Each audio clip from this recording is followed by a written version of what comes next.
I could be brown, I could be blue, I could be violet sky, I could be hurtful, I could be purple, I could be anything you like.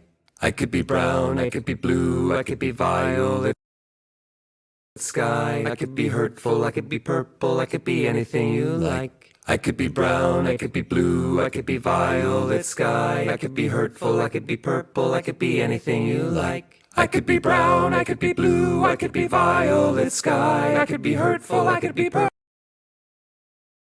I could be anything you like. I could be brown, I could be blue, I could be violet sky, I could be hurtful, I could be purple, I could be anything you like. I could be brown, I could be blue, I could be violet sky, I could be hurtful, I could be purple, I could be anything you like.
You're watching Poindexter Lounge. You already know. You're watching Poindexter Lounge. You already know. You're watching Poindexter Lounge for the unity.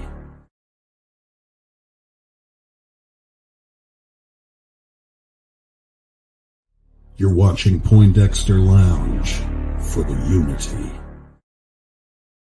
Hey, you're watching Poindexter. Why don't you set aside an hour or two? We'll have a few drinks and a cup of coffee. I don't drink. You are watching Poindexter Lounge. Hi, you're watching Poindexter Lounge. I'm choking on chicken.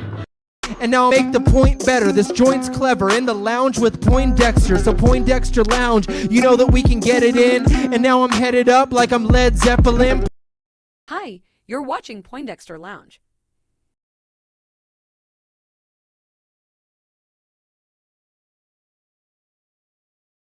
Hi, you're watching Poindexter Lounge. Do you like nerd stuff? Yeah? Then you'll love this. I just want to thank you for being here and being my friend. It's always good to have someone you could count on, and I'm glad you're that for me. Ladies and gentlemen, can I please have your attention? I've just been handed an urgent and horrifying news story. And I need all of you to stop what you're doing and listen. Cannonball! The Incredible Hulk will not be presented this evening.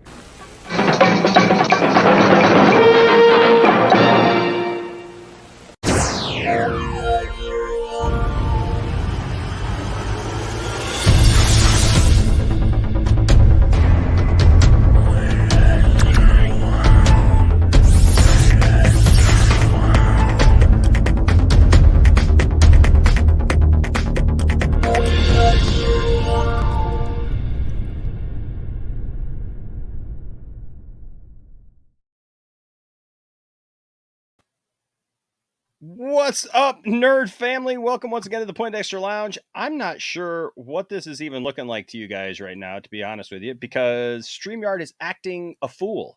Nothing is going when I actually click on it, and so yeah, I don't know what's going on. RJ says, yeah, it's actually looking like I'm looking, because sometimes we'll do stuff and it won't look that way actually when it's broadcast, but I think I'm going to have to reboot the whole thing. But hey, welcome to the Poindexter Lounge. My name is Enosh, and it's great to have you guys with us tonight. Now, look, if this is your first time to the lounge, just know that the Poindexter Lounge is a place for nerds. It's a place where you and me and my crew can get together and talk about all the things that we love, things like TV shows, movies, games, sci-fi, fantasy, comic books, superheroes, toys, and so much more. And if those are things that get you excited, then please hit that subscribe button as well as that notification bell.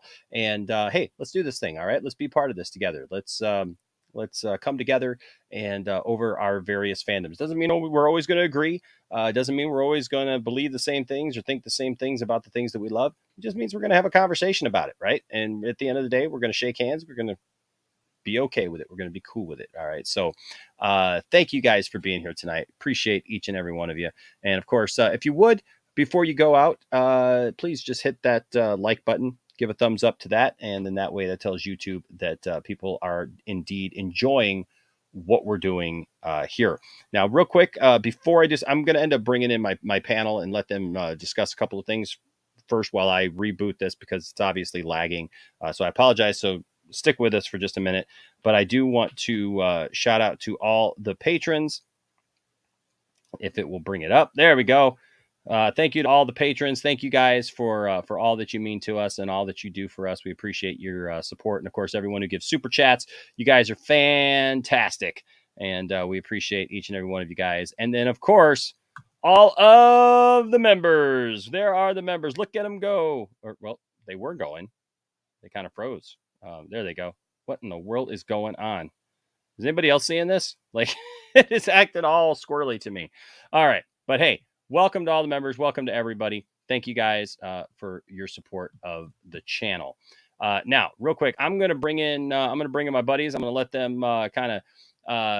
we'll get the conversation started here in just a minute, because there's a couple things that I want to get out of the way first. But I'm just going to introduce them, bring them in, and then I'm going to reboot so that everything will run smoothly while we do this. All right. First of all, ladies and gentlemen, you love him. Look at there. He's in full face tonight. He's ready to debate and ready to go back and forth. Yes, I love the guy.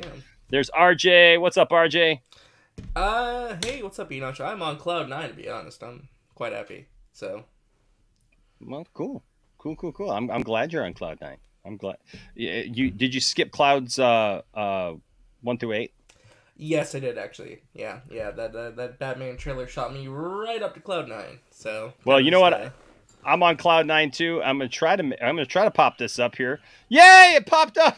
Is anybody else? Is it looking all like weird to anybody else? See, it's weird. I think it's delayed for you, but it's going normal for me, at least where I'm seeing it. So I don't know. Okay, I don't know what's going on. Yeah, it's like I hit the button, and then it's like it comes in like a few seconds later. So I'm like, I don't even know what's going on. But hey, Ryan, Gentle Giant, Cinematics. Cinematics, not Cinematrix. So, Ryan Gentle Giant Cinematics is our newest member here at the channel. Thank you, Ryan, so much for your support, man. Appreciate having you here. Thank you, buddy. He is our newest member. And I would play a drop for you if this thing would let me actually get to my drops. Like that would be awesome, wouldn't it? If I could actually get to my drops and do it. So yeah, give me just a second. It's all delayed. God, I love this. You know what? Thank you, Ryan, for being right here with us when we said that we are definitely a place for nerds. There we go. There it worked. Did it play? I never saw it. It played. I never saw it. I literally never saw it. It worked perfectly. Awesome. Well, I'm glad that we have that confirmation because I never saw it actually pop up. So I hit the button, just didn't know if it was doing what it was supposed to do. So thanks, buddy. Thank you, Ryan, for doing that. Also, we have William the Wise here tonight. What's up, William? We got a great group of people. Do we have William? Okay. I don't know. Can't hear William. I see me. He's frozen and staticky. What is going on tonight, man? I don't know, man. It's like everybody's streaming or something. I don't know. We also have Metaverse. So Metaverse is right in there. We can't see him, but we can hear him. Yeah, no, I'm just I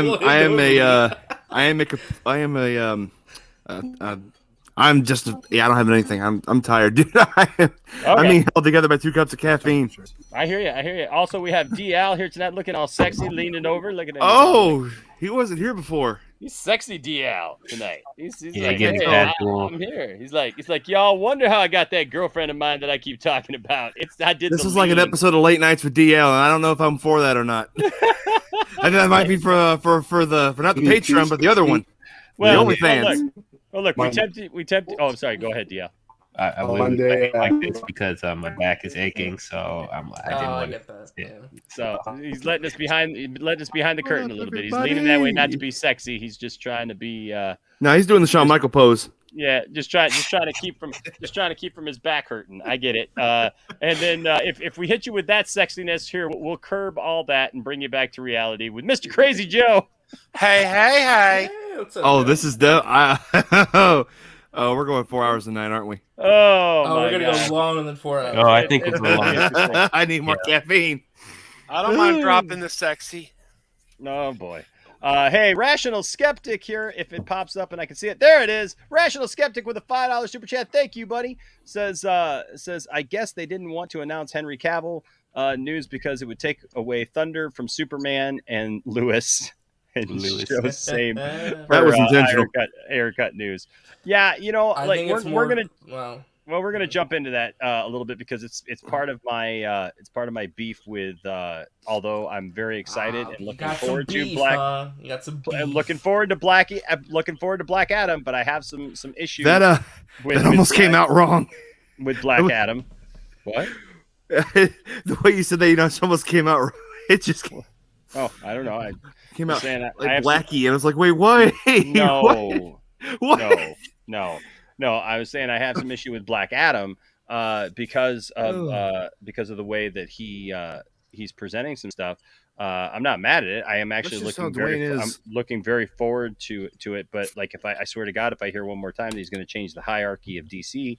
One more time, I'm just going to be like, that clip was. That clip, bro. That clip. Fire.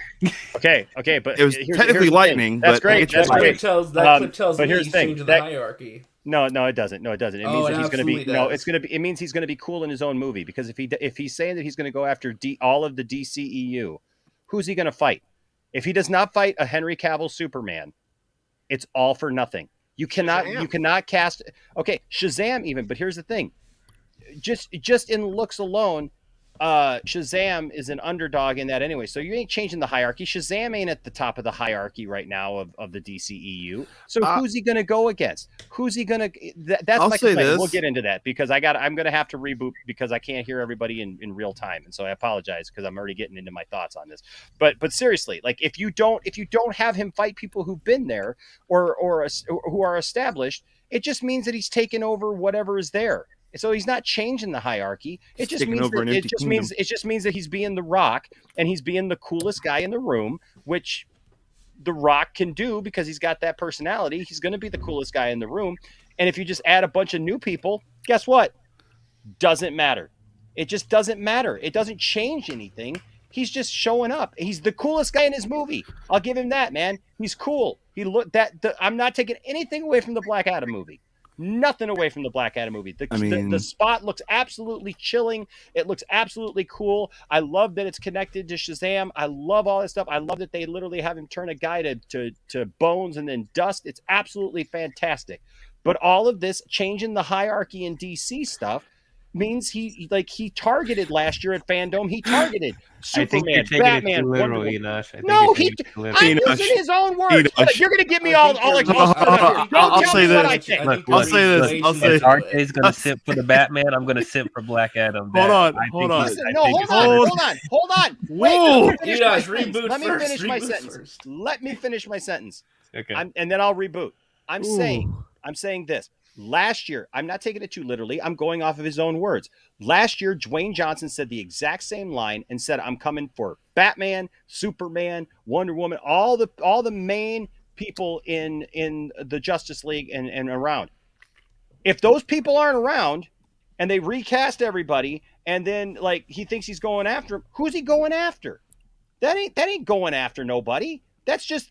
Oh, so we introduce a new Superman and he's going to fight Black Adam. Okay, we don't know any. Like we're not even. If they introduce a new Superman, we're not even at the part of a story where that Superman would be in a position to take on Black Adam. So you're literally talking. Then what? You're going to wait another 5, 6, 7 years before we're going to see that. I'm just saying it's ahead of the game. It's all rhetoric because it's all just The Rock. The Rock is doing a shoot. The Rock is doing a promo before WrestleMania saying, "I'm going to take on everybody." Okay. But here's the thing. If he got up and said, "I'm going to take on Stone Cold Steve Austin" back in the day, right? And he says, "Stone Cold Steve Austin, I'm going to take you on at WrestleMania." Okay. And then at WrestleMania, some other guy shows up as Stone Cold Steve Austin. Does it mean anything? Stunning. And again, I think you're taking. That's why I think you're taking it a little too literal. Anyways, I'll be right back. I'm gonna let these guys spout their concerns. I gotta reboot my computer because I'm lagging. So I'll be right back. But enjoy this and stick with us because I'll be right back. Okay, so it's This clear is that gonna be Enoch a long doesn't have night, any. I can tell. It's going to be a very long night. Oh, son of a bitch! Here. Son of a bitch! 6 hours. You dropped that before leaving. Son of a bitch! I'm just saying, this is going to be a lot. One leaves and 2 enters. The shirt's coming off, people. No, I'm kidding. This isn't Hydra. This isn't Hydra. Here's the thing with that Black Adam thing. I think Enoch is reading way too literally into that. The whole point is he's saying the hierarchy of power is changing because I think, he's trying to hype himself up, obviously, of course. But it's basically saying you've never seen a character this powerful in a DC movie before. That is what he is trying to get across to the audience, to the average person looking at I would just love it. Black Adam. I would just love it if, I don't want this movie to bomb, but I'm going to say this. The irony would be so tasty. It's like the power structure of DC is going to change forever. Movie doesn't do that well. Knowing The Rock's history, he's dipping. After that clip, he's dipping. He's dipping, bro. That'll be the funniest shit ever. I would laugh my ass off. Rock doesn't stick around, bro. He doesn't stick around for franchises. He doesn't. But look, here's the thing. At the end of the day, here's my concern. The Rock's not a good actor. Name one movie where he's done a good job of acting. Like, this is the movie. Race to Witch Mountain. He's been get out of here. The Tooth Fairy. What the? The Tooth Fairy. Did you just fucking say the Tooth Fairy? I'm fucking with Austin. I wouldn't agree with that. I'm offended. I'm offended. The game plan. Get out. I wouldn't agree with that. I think he's a pretty good actor. I was gonna say real quick, Meta. What were your thoughts on the event as a whole, man? Because I didn't hear what you thought about it. Who, me? Yeah. Dude, I was at work the entire time y'all were streaming. I was pissed. He's in love with the whole thing. I really wanted to be a part of it. But no, I literally just spent it was 11:30, and I literally just spent the last 30 minutes watching all the trailers. And from what I saw, it's variety, man, and I don't hate that. There's something for everybody here, and it's exactly what I thought it would be. I don't think this was a disaster. I don't think this was. Let me put it this way. If you weren't looking forward to it, and you didn't have anything that you were excited about, you're gonna leave disappointed. You're already in the mind space, so you're not even giving it a chance. It's like you're choosing to stay in that mind space. You're not maybe there might be something. Nope. I from the stream we did a few weeks ago or last week, I didn't really have any expectations. Pleasantly surprised. The only things I was hyped for were like the games and animated stuff. I got what I wanted. I'm happy. Yeah. No, I mean there was some stuff in there that wasn't personally for me, but if I was a fan of that stuff, I would have probably got a kick out of everything that was there. If I was really into Supergirl, I probably would have liked that little segment. If I was really into Legends of Tomorrow, I would have liked that segment. Did they try to do a curtain call bow for Supergirl, or am I crazy? They did. That shit was funny. I was watching some of it in the van. I mean, my Oh, okay. Somebody brought up in the So chat funny. because I said name a movie where Dwayne the Rock Johnson acts good. Okay, Pain and Gain, Faster, Snitch, and Walking Tall. He's basically The Rock. It may be a little bit more serious, maybe a little bit more funny. I would immediately say Jumanji 3. I thought he was really good in Yeah, Jumanji 3 when he turned into like Danny DeVito. Like I thought he was pretty good. Yeah, I would say he's not he's going to actually have to pretty be. decent in He's not Jumanji. going to have to be a great actor for this to be successful. You got to understand if you're making a movie, you know your market. There are people who like certain films, like people who hate Michael Bay films, but guess what? He has his fans because he gives those fans what they want. Oh boy, okay, that's time. Josh, I time for love the you, conflict. man. I love you. Superman is a big deal.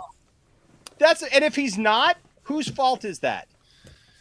Superman is literally the grandfather of all superheroes. Can we talk about? He is the biggest thing. He is the biggest thing, and the reason why any other superhero exists.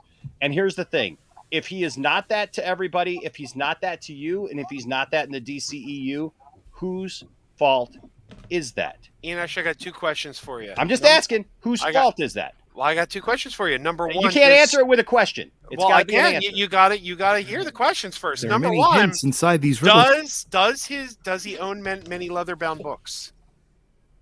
Does What? his apartment smell of rich mahogany? This is getting weird really quick. I'm confused. Well, I'm not confused. I get that. Is he a big deal? I get it. He's kind of a big deal. He does. He doesn't have to own leather-bound books. He's got all literally the information from the 28 known galaxies all stored in the Fortress of Solitude. So there you go. Can we start off with the whole changing the motto thing? Because I know that's not the biggest deal, but I think it's a good starting point. Well, let me get there. Hold on a second. Okay. Well, I will moderate. I will make sure that we go down a logistical path. I'm sorry that the beginning of the show got thrown off because of the StreamYard issue, but yeah, we'll get it together. First of all, Ethan Shira. Ethan became a member. That's awesome. That's 2 members tonight. Bam! Deuce. Deuce. Come on, let's keep it going, folks. Let's keep it going. Membership is awesome. Two members. We're glad to have you here, Ethan. Two members. Oh, yes. God.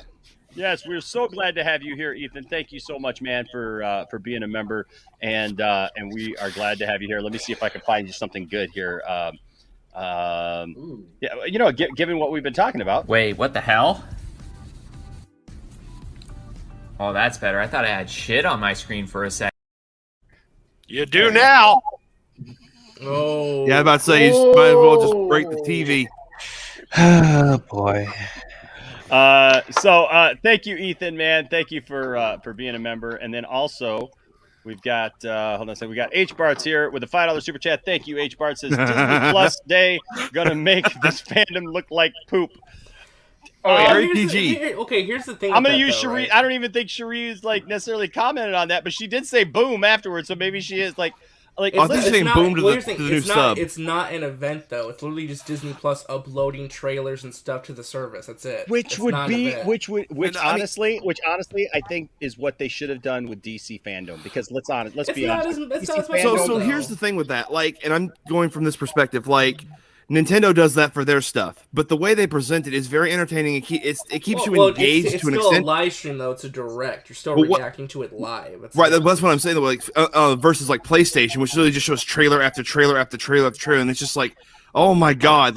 Sometimes it feels like a slog. I think sometimes it's good to have a presentation behind it. It keeps it more entertaining, and it keeps it actual event you're following. It's kind of and I mean. Marvel, the last time Marvel did, Kevin Feige came on stage and announced some details about certain projects. He didn't say everything because the man knows how to play poker. God, I hate to actually play him in real poker. But anyway, but yeah, like he comes on stage and says a few things about certain projects, but for Fandome, like it's the way they set it up is supposed to be like a virtual interactive event, which I hate that sentence. I really do. But it's because of how the times we live in. But yeah, I'm the one that brought up that Disney Plus comparison, and I think it's semi-accurate. Well, okay, so let's talk about. Well, here's H Bars with another $5 super chat. Says Matt Reeves' first teaser was a month of filming, right? So why no teaser really for Black Adam or The Flash?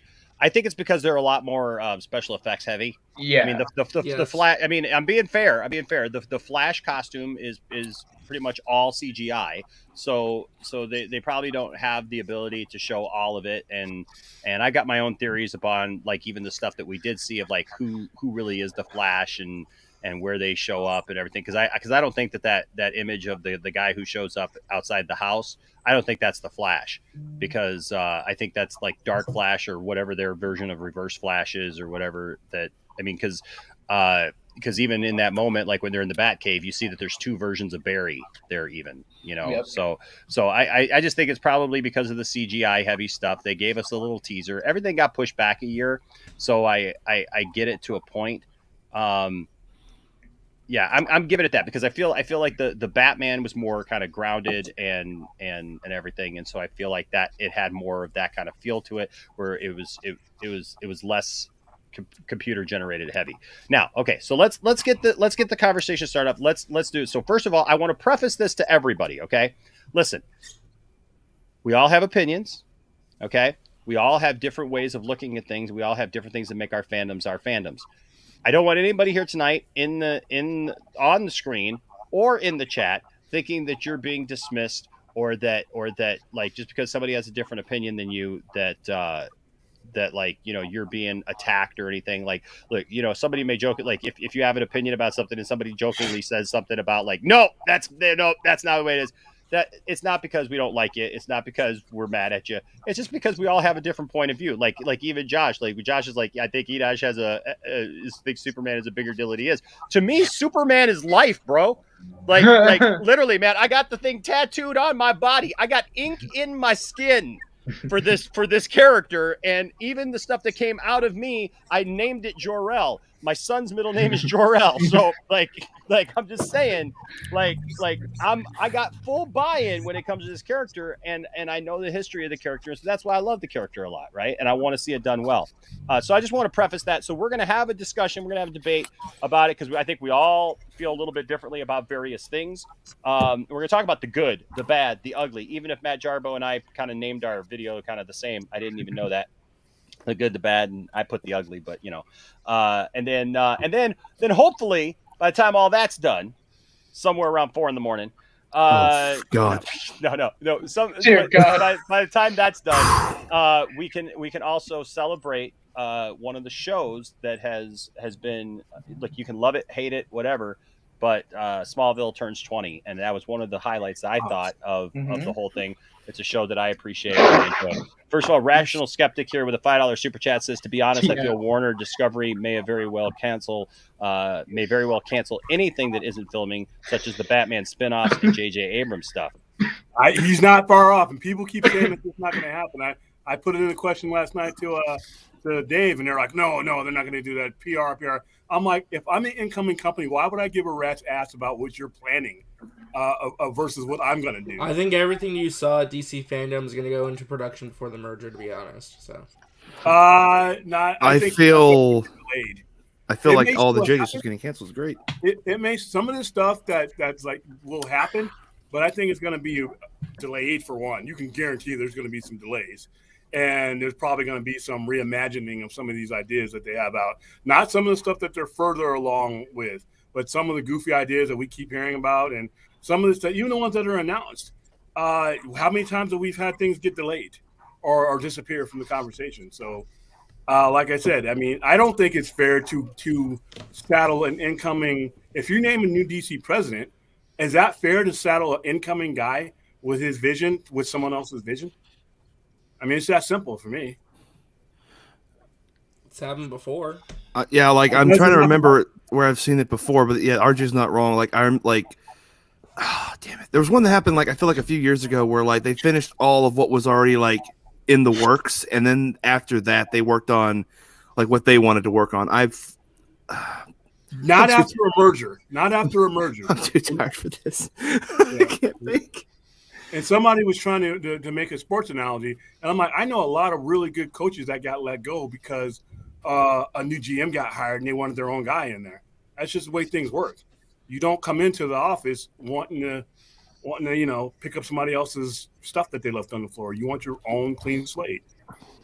Okay, so let's do this. Let's go around, and I just quickly, since everybody's familiar with what happened today, I want to go around and I want everybody to talk about their favorite things. Right. So just like a couple of things, like your top 2 favorite things that you saw today, from this event. I'll tell you mine. One is the Smallville thing.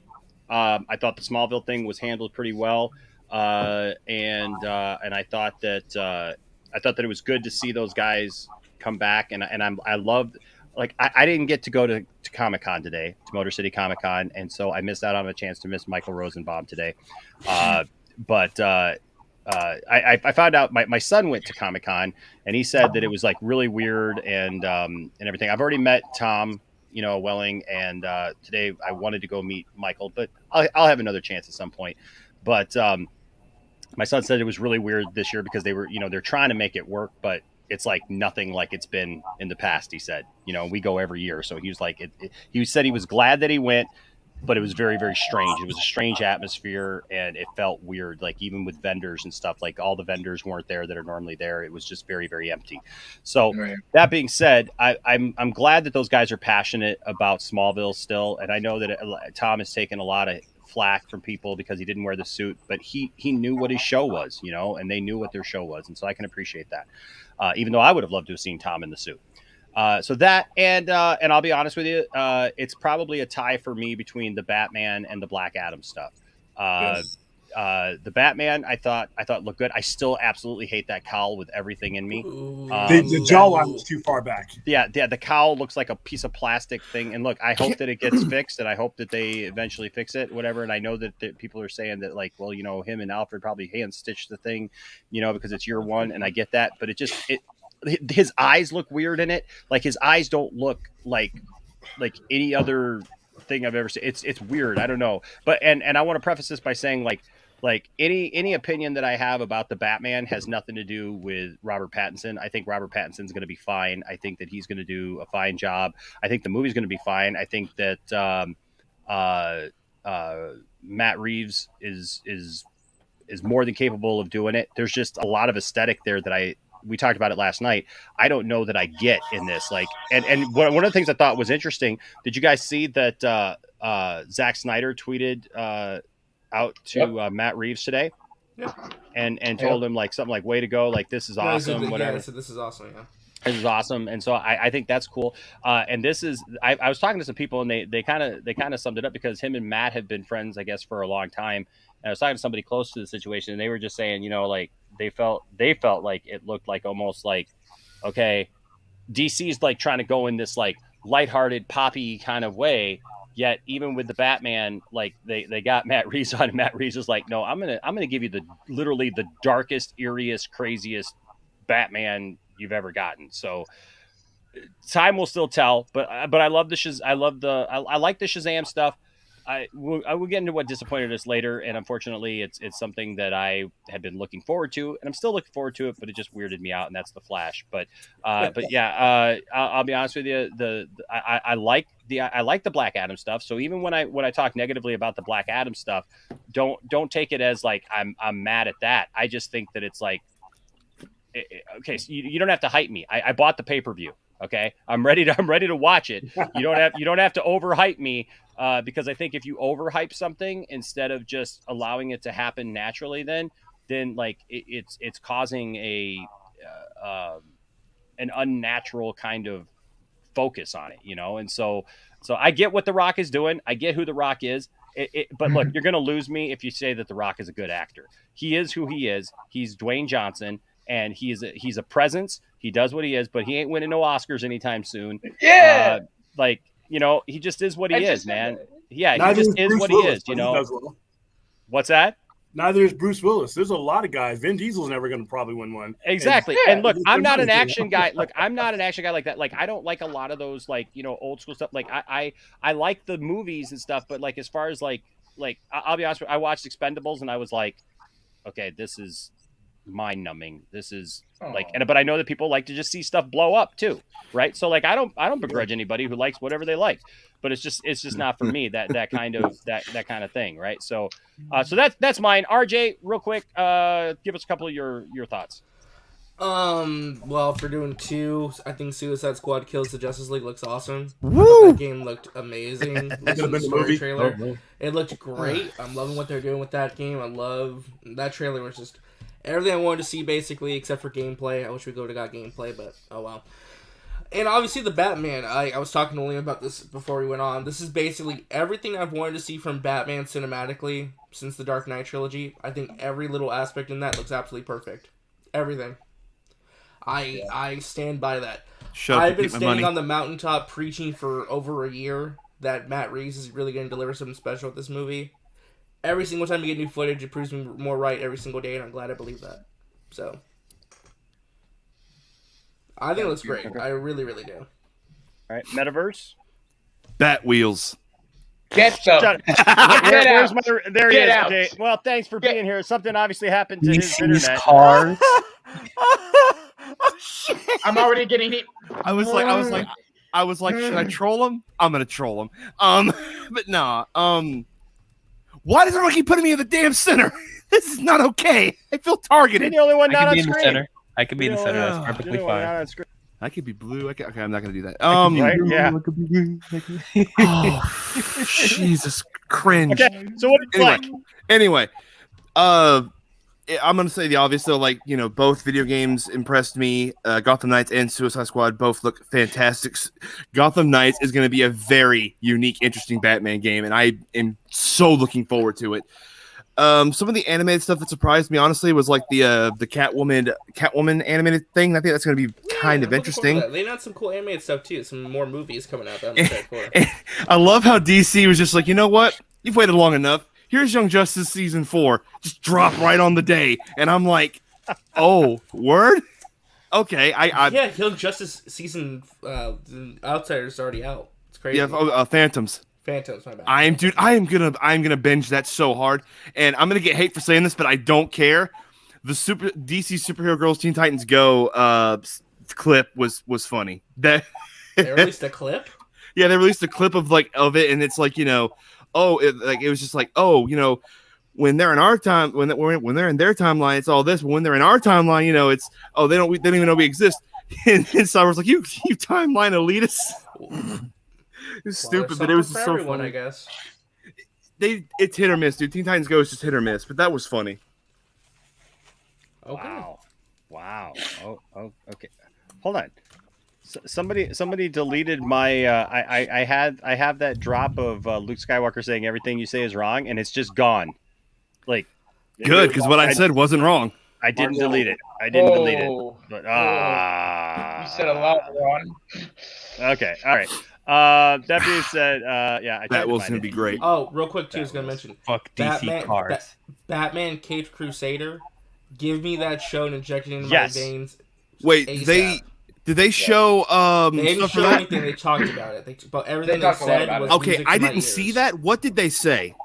Oh, they basically said that it is like a continuation of the Batman animated series, but it's as if Bruce Timm now had the freedom to do what he wants to do because it's on HBO Max. He doesn't have the boundaries. And Cartoon Network, by the way. Yeah, well, yeah, but dude, no, it was not on Cartoon Network. It was on Cartoon Network, but the new one's gonna be on. The new one's gonna be on Cartoon Network. Oh, it's on Network Cartoon. Okay, I thought you were saying because okay, I get that. Okay, but the thing is like, you know, it's on a different platform where he can basically bring an adult take to it, but they are saying that they're going to go back because it's like a beginning again where he doesn't have all the gadgets, he doesn't have all the things, he's coming into his own. We don't know what his relationship. We don't know what his relationship is with There's no Robin. There's no Robin. There's no Gordon's in there, but they said that we don't know what the relationship is to Gordon and like how they trust each other and all this stuff, you know, and so So basically, they're starting over, but it's going to be a dark thing. The only thing I didn't like about it, and you know what, I've loved J.J. Abrams up to this point, but God, just seeing J.J. Abrams say anything about this just kind of just made me angry. Wait, I forgot he was I forgot he on the live show. I forgot he was a part of this. He's just a producer. He's not the main creative head. Him giving his opinion about, like, okay, this is my. We'll get into what I didn't Because like. JJ already made a stupid Spider-Man story. I don't want to hear him talk about the thing Batman. is he's just the story of this though. But he's just like talking as a producer, because it didn't even sound like he really even had anything to do with it. He's just like Bruce Timm is creating an awesome thing. We're like really excited for what he's creating. Well, good.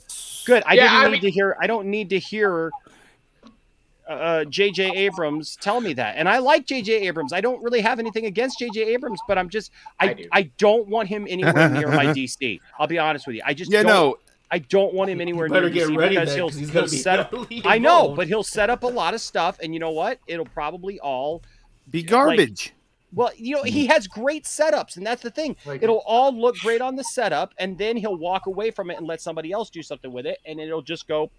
And that's my problem with it. If he can do for DC what he did for Star Trek, I'll take it. So remake stuff. He did for Star Trek. Got it. Well, there you go. Yeah. So Star Trek is dead without him. There is no Star Trek currently in the running without J.J. Abrams. Period. Oh, I totally disagree. We got Discovery. We got Lower Decks. We would not have Discovery without him. Oh no, I agree. I agree. He brought it back to life, but you can't get Discovery and Picard with a franchise that was dead in the water for 12 years. Yeah. So no, I don't disagree there. I thought you were saying that it died again after he left. No, we're not almost at that point. It almost did. It almost did. When to be honest with you, H-Bart's here with a $5 super chat says, my worry for the Batman is if it does not make a certain box office number, Warner will flip out and erase it like with Zach, even though Batman v Superman 800 million. You know what? Here's what I say. I get that H-Bart's almost with anything else. This is too artsy. They'll do a sequel just to do a sequel on this. I feel like seriously. Like, it's because it's artsy and they'll give it a chance. And like, so even if it doesn't necessarily hit right away with everybody, as long as it doesn't absolutely bomb to the nether regions, like where like nobody goes to see it, which is not going to happen because everybody's excited about it to at least watch it, and give it a chance. Even the naysayers, even all the people who are like, if Zack Snyder's not like, writing it, waking up thinking about it every morning and like putting it in his memoirs, then I'm not going to watch it. Like, even those people are going to go see it. So the thing is that, plus that Warner Brothers won't be the ones making the decision. Well, I was going to say too, the Batman's probably the most hyped DC movie in a long time, so I think it's going to be fine. Can't wait till next year when they show Joker 2. Yeah, Rational Skeptic here with a $5 super chat says it's far more easier and cheaper to focus on one cinematic universe. Zaslav will most likely cancel all Elseworld stuff. No, I don't think so. I don't think so. Joker's Elseworlds made $1 billion. They're not letting go of Elseworlds. And there's too many other platforms that involve different types of universe. As a matter of fact, Austin, we're doing something with Ty and about if we ran the DC, the DCEU. And part of the marketing strategy, they have so many platforms that are so much money that there's no reason to cancel any of them. But they just got to do a better job today than they did today in making them a cohesive, functioning thing that engages with people. That was one of my biggest problems, is that there was some good stuff in today, but it was a disorganized ball of yarn that a cat was just rolling around on the carpet, hoping that something good would happen with it. But it was disjointed. The flow of this DC fandom just wasn't there. And it just looked like a popcorn machine, just full of different things. So there's no reason to cancel the Elseworld stuff. They just got to manage it. Yeah. John Collins here with a production note. Thank you. Says with a $5 super chat. Thank you, buddy. Says suggestion: is it possible to put timestamps between where different subject starts and stops in live stream replies? He's saying something like, he didn't like during the stream or no, after the stream? After the stream, when it becomes a video, you can put timestamps to like each segment of the show when you talk about certain topics. Yeah, I guess I could. I just got to figure that out. I just haven't done that. Yeah, so yeah, we're always learning, we're always growing, man, and I've had a couple people ask about that. So yeah, I can definitely look into doing that. It's just something else, But no, thank you, man. I appreciate that. Okay, so I think Matt Jarbo is being facetious here. Let JJ do the next Justice League. He'll make $2 billion. I don't think he's wrong. I'll let James Gunn do the next Justice League. Not JJ. I think they're giving JJ. No. I'll let James Gunn do the next. Let him do the Peacemaker show. You don't is sign, doing you the don't next sign Justice JJ League. to a $500 I think we're going to be getting that news next year. Do not give JJ anything, DC. He already I have has no stuff. problem He with already has JJ access to doing DC. No problem. I at all. have every problem after what he did to Star Wars. I have every problem. See, I don't have the problem with Star Wars. You all know where I fall with the Star Wars things. I don't have. To any be problem fair, with that Star wasn't Wars. even like just That's quickly. not- Austin, that's Austin, that wasn't a JJ or even a Ryan Johnson problem. That was just a Disney exec problem, not having a game plan for that trilogy. In all honesty, He kind of admitted it only was. do But go so ahead. much when you don't have a plan. and they kind of admitted that But it they was their did fault have for a not having a plan, game though. plan.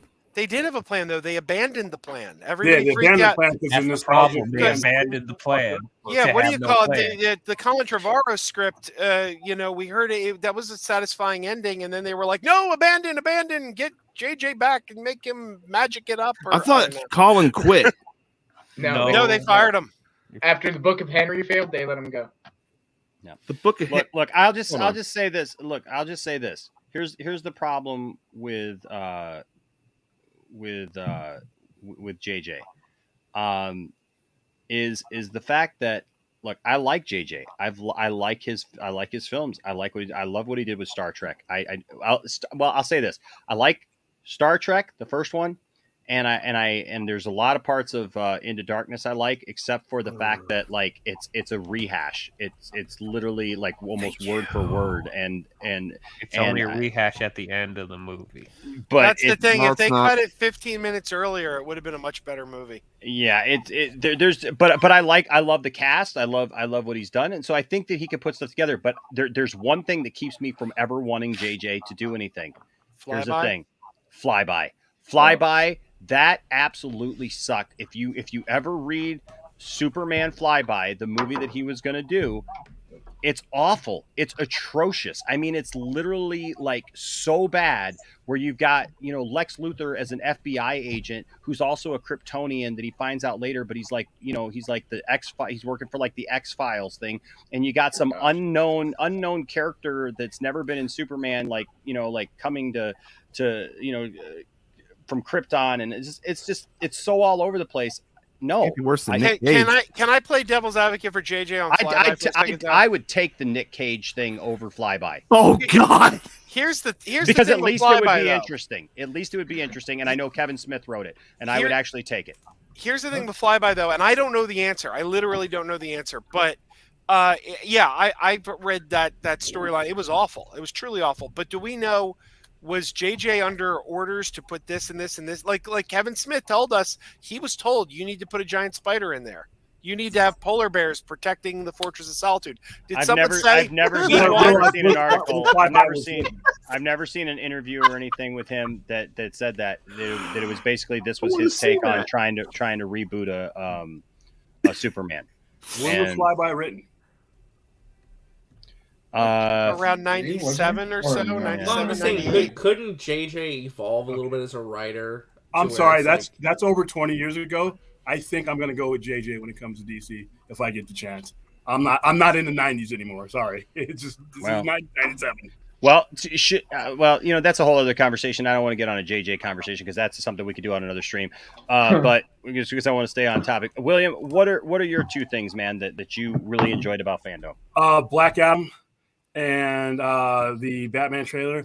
I love the cinematography that it looks like we're going to get from this. I like the mythological thing that they're making him into, to the point where he's kind of like something you see in the shadows, something to be feared. I like Black Adam just because I that's the movie that I've been looking forward to for the most part. What I didn't like, everything else for the most part. The Wonder Woman stuff turned me off. I just really wanted to turn off the stream, and I was watching it late. That was just dumb.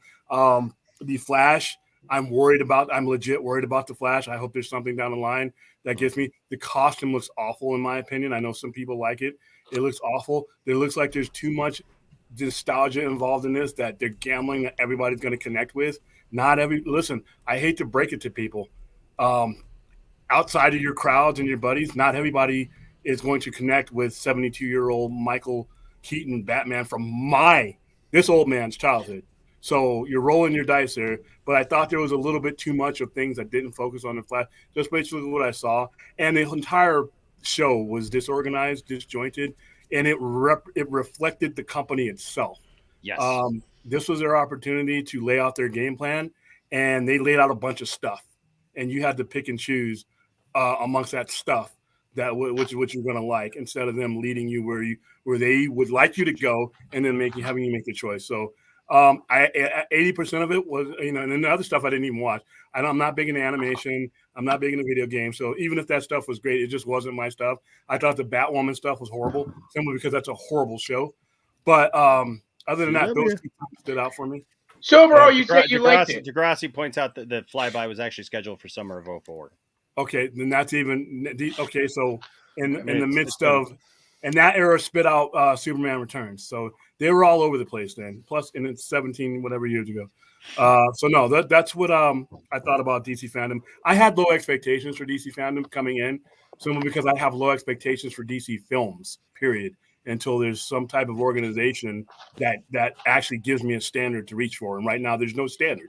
There's just a bunch of stuff all over the floor, and we got to make sense of it. Yeah. Dial, what are your thoughts, man? Well, I'll say an honorable mention real quick. I'm glad that Milestone comics are getting more attention, because I really like those set of comics, like with Static and stuff like that. So I'm glad we're getting a little bit more attention with the Static movie, and then they're going to do an animated Milestone movie. So I'm really interested in that. But oh yeah, I love that stuff too. That made me happy. But the highlights for me, definitely, honestly, this probably surprised people, but yeah, my biggest thing I got from it was Black Adam. I literally had no issues with that whatsoever. It actually kind of surpassed my expectations. That little first look, that was awesome. And I didn't expect something like that to come from The Rock, because, I'm used to seeing, him go the safe route. Like, he has an image that he wants to keep whenever he's doing movies, but like, that first look was really dark and sinister for him. Like, literally, he incinerated someone while holding him up. Like, that's not something you usually see from The Rock, So that really blew me away, and I liked the music. It was just a perfect tone. So I am really excited about that. The Batman, the trailer was great. It was fantastic. Pretty much, I emulate almost everything what RJ said. It was the right tone. It was the right aesthetic. It was just really, really good. I pretty much loved everything in that trailer, except for Robert Pattinson. I'm not feeling him as Batman yet. I don't know what it is. Something just doesn't feel right with him. And maybe it's a mixture of I still not feeling his suit, and like I'm looking at his performance, and I'm not necessarily saying that it's his fault. I'm not even saying it's Matt Reeves' fault. I just feel it almost feels like he's miscast, because it feels like he's trying too hard. So I don't know if in the context of the movie he'll work better, but I'm still not fully feeling it, because like I'm looking at Penguin and Catwoman and Riddler and all that, and I'm like, yes, that's it, exactly from the comics. They're doing great, but we go to Robert Pattinson, I'm like, I don't know, but everything else, it looks awesome. I can't wait for it. And then the Flash, I really like the costume. I like how it looks. But as far as the first look itself, it was kind of mediocre. I personally didn't feel anything when they did that little tease of Michael Keaton's Batman, and like Michael Keaton was my second favorite Batman for the longest time, so I should be excited for it. But all I felt was meh, and it's like I don't know how he's going to be utilized in the film. And like I said, I still feel in the dark about what we're getting from this Flash movie. But I got the costume was cool. That's all I got from it, and yeah, that's pretty much it. Yeah, the 14-year-old in me that no longer exists got really hyped up seeing the Batman cowl from 1989. Yeah. Crazy Joe, you usually have a dissenting view from a lot of other people. Well, I think I'm going to agree with most people here in that Black Adam was a highlight. I mean, I can't wait to see Black Adam. I mean, you look, my favorite DCEU film, Shazam, by a mile. This is a spinoff of Shazam. It's going to tie into Shazam. I like The Rock. I disagree. I don't think he's a bad actor. I think he's good at what he does. He's an effective actor. Let's put it that way. He's not going to win any Oscars, but he has a thing that he does, and he's good at what he does. And I'm excited to see Dr. Fate in that movie and Hawkman. I'm really excited for that, and that first look was great. The other things that I was really excited for were the Flash, which is currently my #1 most anticipated superhero movie, and I was live streaming when it was on, and TW was on with me, and he could tell you because he was there. I got so frustrated when we got that tease of the Batmobile and they cut it, and it's like no, give it to us, give it. I don't know why they cut it. Might as well.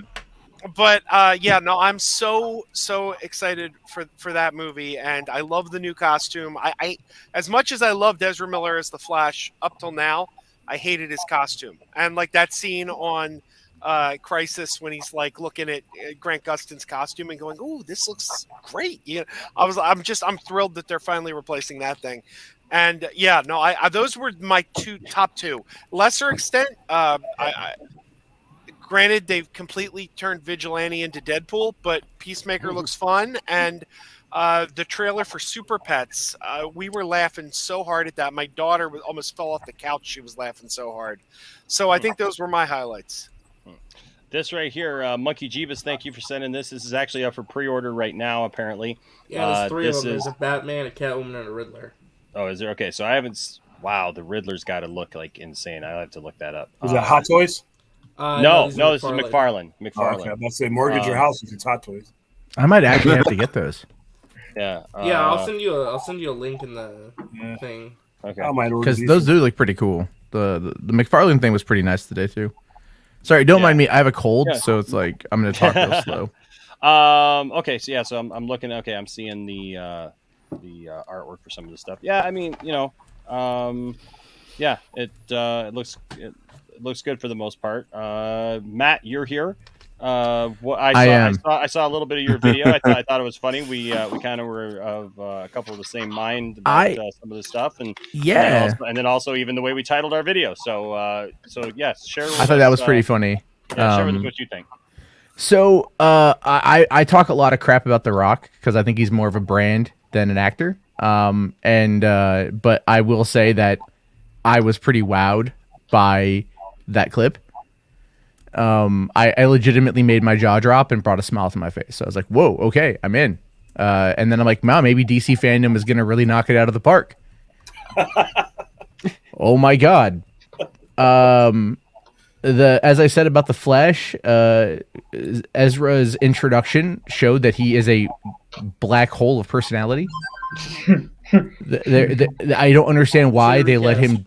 That was the take they went with. Was it just like, okay, pull him out of the club, He's got the choker on. Is that referencing the chick that he choked in Iceland? It's a problem when your Flash movie. It's a problem when your Flash movie. Everyone's more excited for Batman than the Flash himself. That's a problem. Well, that's what I was saying. It's just like okay. Then he's like, we don't have a trailer. We don't have this. We don't have that. And you're like, all right. Well, then, like, what do you have? You know, Matt. Well, Matt. You know, the interesting thing about that, Matt, is I have heard Ezra Miller speak eloquently, like actually like in a reserved way where he's actually talking. Like there's that video where he talked about the Flash. He talked passionately in an interview when they were asking him about the Flash like a little over a year ago, and he did this thing where he was talking about it and like you know that it was going to be a love letter to the fans basically, and he's very coherent and he was very together. Like I didn't know what that was today. It made me feel awkward even just the little tease that they had. What I don't understand is like, yeah, why? Like, why not have Michael Keaton introduce it? You know what I mean? And that was another problem that I had with the overall production. Wrangling those celebrities to like do Zoom calls like they did last year. You figure they would have figured out like how to do good sound and how they had to have like a better webcam or something. These are all people who make far more money than I do. And I'm able to wrangle out better sound and better looks when I'm on camera. Well, you know what? At least Ezra Miller, he wore a choker to give the fans a true fan experience. And Brendan Blake dude looked like they found him under a bridge. So that was but I'll tell you this though. That last shot absolutely confirmed the rumor of the villain of the Flash. Oh yeah, it's another Barry. And I'm just like, Because I'm just telling you, like Ezra Miller was good under Zack Snyder's direction, and this should have probably been directed by Zack Snyder to keep that going. Because I just don't care. I just don't care. I can't bring myself to give it. Like, sure, I'll go see it for Keaton and I'll go see it for Affleck, and maybe Barry will like make me feel a tinge of something in my heart. So, Also, F Super Pets, by the way. I'm sorry. Am I the only one now that's so tired of Dwayne and Kevin Hart just playing themselves? That aspect I will agree on. It's just that like I don't understand why people are getting like so pissy about like stuff for kids. Like I just don't. Well, are you watching? Here's my question though: are you watching Maui and freaking Snowball in that clip? They're interchangeable. They're interchangeable. Maui from Moana and Snowball from The Secret Life of Pets 1 and 2. They're at that moment they're interchangeable voices. No, I agree with the casting. Like Dwayne and Kevin need to stop like doing team up movies. Like that's getting irritating very fast.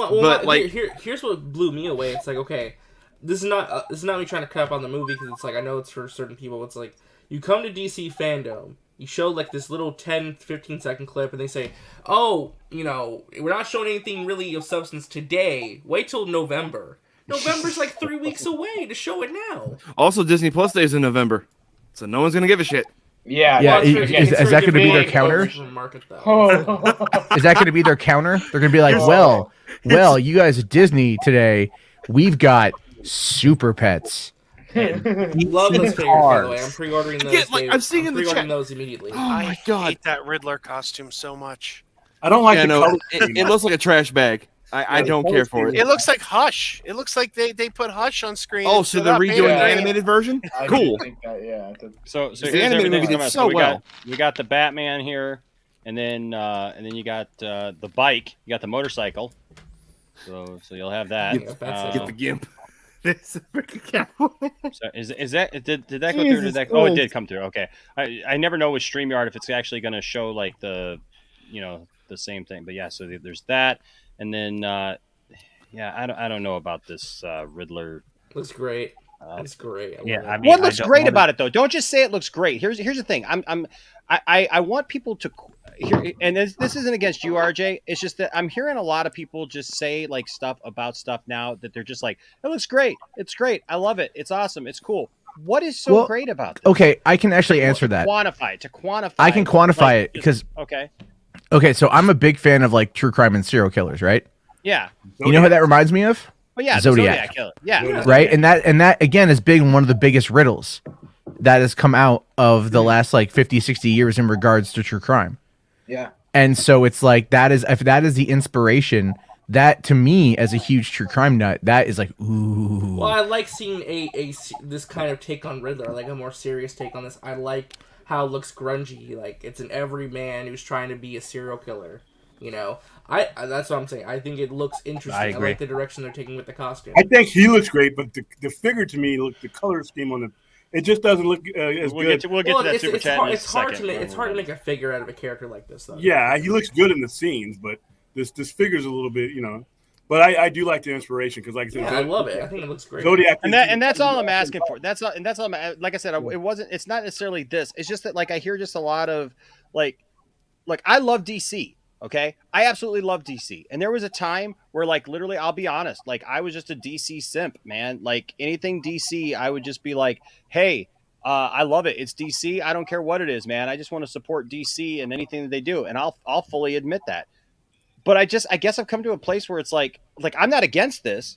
I'm not against this at all. I like the way the Riddler looks for the exact same reasons because it looks more. It's not just dark and gritty. It's literally grungy and like to me it's like a step down below, right? Like so you got the dark and gritty, like real world stuff, right? And then now this is like I think a step below that where you've dug into some different stuff now where it's literally some eerie, uncomfortableness, like when they got the guy tied up in, duct tape and what I mean? Like all that stuff. Like I feel that this movie is going to get into some stuff that we've never seen before. And I think that that's a good thing. But I guess I'm looking at stuff now in just, and this is I'll do this in the next little part here where we talk about some issues that we had with stuff, because this is my complaint about the DC stuff right now, is that I just feel like it's all over the place. Yeah. It's not together. It's not whatever. I think this looks cool. I want this toy. I'm definitely gonna, want this toy and want to get this toy.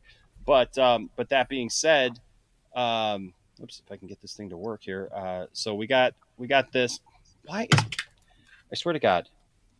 Oh, that's a pastor too. Come on.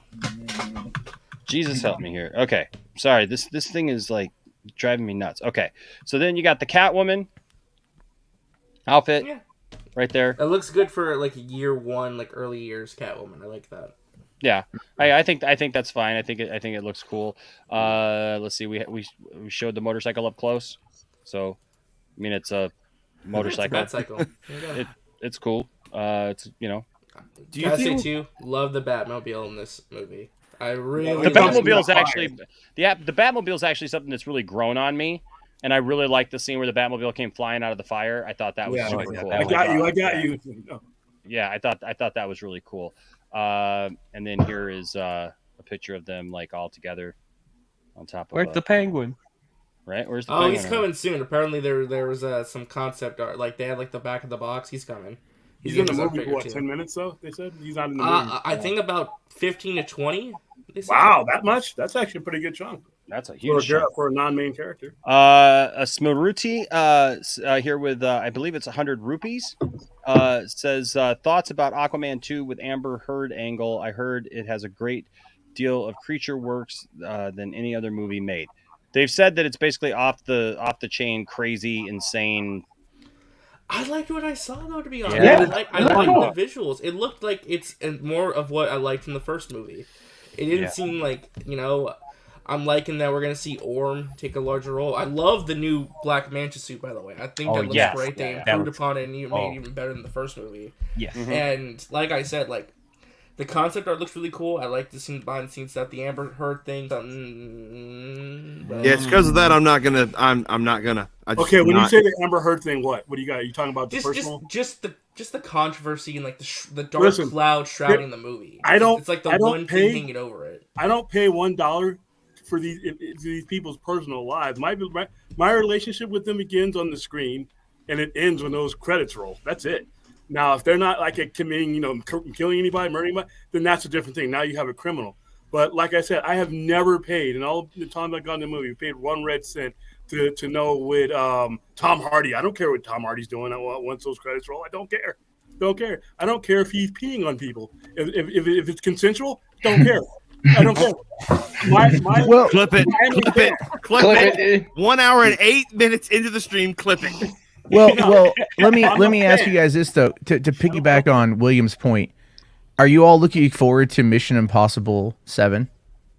Absolutely. Yeah. Right? Okay. Yeah. Tom Cruise is part of an effing cult, has been for 30 years. Yeah. All right? Like, it actually has been proven that they do bad things. So if you're like, I'm not going to go see Aquaman 2 because of Amber Heard, that you guys, by the same logic, you shouldn't even go see Mission Impossible, because if you're following on that through line, people, again, William is right. Like, their talent is their talent. That's what it's there for.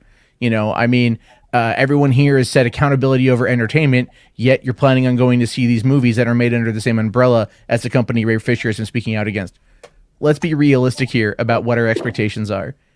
It's how much of it's posturing. That's my thing. Like, I'm just saying, it's like, be upset, but come on. I'm paying to see a movie. Yeah. I'm just saying, it's like, I'm not saying don't fight for what's right. I'm just saying it's like the same thing with like Jim Lee today, that whole little bit with Jim Lee, like talking about the Jonathan Kent thing, which we've all talked about this week, but the way he did it was it felt like I felt like there was a gun to his head to like make that statement, and it felt so cringy, and I'm like, you're putting a spotlight on this, and now you're making it so this product has to overperform in order to be considered good. You're taking away any chance it has from actually just standing on its own merit. Yep.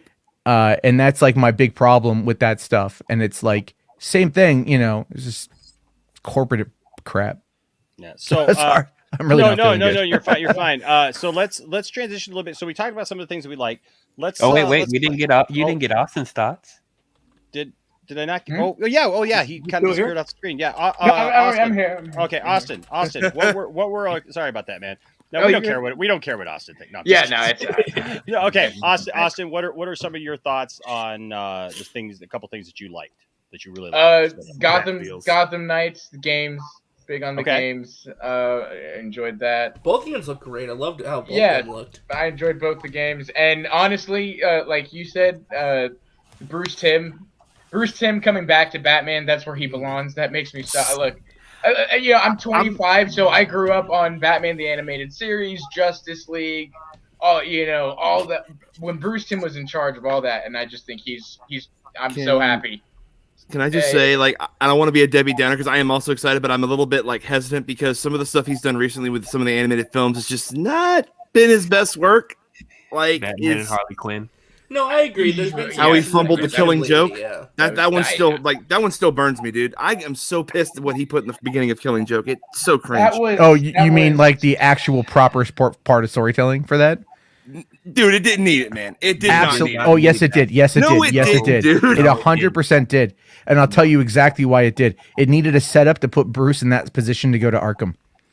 The Killing Joke is written for people who are long-term fans. It's not going to sit there and speak to the normies. I'm sorry. Just That's fast like forward then saying- to halfway through. But the Killing Joke is a short book. It's not going to fill a feature film. It's a short book. It's a great one-off, but that's it. Now, in order to make it something you can put in theaters, you're going to have to tack on something to it. And what they tacked on was the conflict, creating the conflict that sent Bruce to Arkham to have that conversation with the Joker. I'm not even kidding you. It's a very well done piece. People give it shit because it's like, oh no, it's Barbara has sex with Batman. Yeah, duh. No, I didn't. I didn't see it as that. I saw it as like them trying to have Barbara understand the type of relationship that Batman and Joker have. No, it's not that she's trying to understand what it is it's her trying to be like Bruce, okay, and her trying to do it all herself. That's what she sees from him. That's what she's taking from Bruce in that whole thing. As a result of that, she ends up attracting a guy who is sexually attracted to Barbara and wants to get with her and torture her and all that shit. What that does is that ends up showing how dangerous it can be, which is what prompts Bruce to go to Arkham, to go to the Joker and go, why are we doing this? Because he's now seen it through the perspective of how it can impact somebody else. That's the whole point. It's not just that one. Like apparently some of the more recent ones he's been on just haven't been that good. But well, I'm not saying that they're all going to be great, but like it's been 5 years since The Killing Joke came out, and I hear that argument about it all the time, and it's like people who just do not look at the first 45 minutes through any objective lens. Not even just the first 45 minutes too. Like it's just like certain like directions. Like instead of like Mark Hamill should not have been singing. It should have been the song was terrible. The song was terrible. Because when I saw that panel, I'm like, this is him like creepily, eerily like singing this in a way that he would like be just fucking with Jim Gordon. But no, we have to give him a musical number. It's just stuff like that. That's like it's more than just the first 45 minutes. Although that is personally one of my problems. No, the musical number was pretty bad. Like that, yeah, I'll grant you that one. But I'll tell you this though, that did so well that they actually added extra screenings because The Killing Joke did so well in theaters. That's insane. That it did. It was supposed to be a one night event, and they added a second night, and then the movie was number 2 in the DVD sales and Blu-ray sales behind BVS Ultimate Edition for 4 weeks. That's insane. So people really like Killing Joke. Yeah, and it helped the sales of the comic too. I'm sure. Comics when it came out, I know because that's all. But yeah, I'm just saying, like, and also if it's not done in the same like animation style as the original one, then what are you doing? Like seriously, what are you doing? Please recreate that animation style. DC Animated has that problem where they keep farming it out to like different studios. Oh yeah. And the inconsistency in the animation style, I think, is starting to really hurt them. Because like as good as Justice League Apocalypse War was, the animation was terrible. Do you mean the last one of the? The Justice League Dark Apocalypse War. The animation was like very cheap. I hated I love the Flashpoint movie, but the animation art style I just did not like. That's something I hope they fix going forward too. Because to be honest, I don't watch as much. Well, I'm anime. terrified because they announced they're doing their first ever CGI animated movie. Oh no. So- Wait! What was that one? Super Sons. Damian Yeah. Wayne and Jonathan Oh, Kent. it's Robin. Yeah. All right. Oh boy. One of those announcements. You know. Yeah. Okay. Well, you can always hope that doesn't ever happen. I mean, you know, it could be. Well, the DC animation's pretty consistent with. I'm gonna give him the benefit of the doubt until otherwise, honestly, because it has potential. Everything has potential until they trip. Yeah, but when you start out having tripped, it's really tough to get back up sometimes. I mean, just announcing something CG doesn't mean it's true. I mean, I know that this is mixed in the fandom, but like the new Dragon Ball's CG, and it looks like the Fighters Z video games. It's just one of the things. Depends on how the CG looks, honestly. Mm-hmm. So okay. So anything else? Austin. With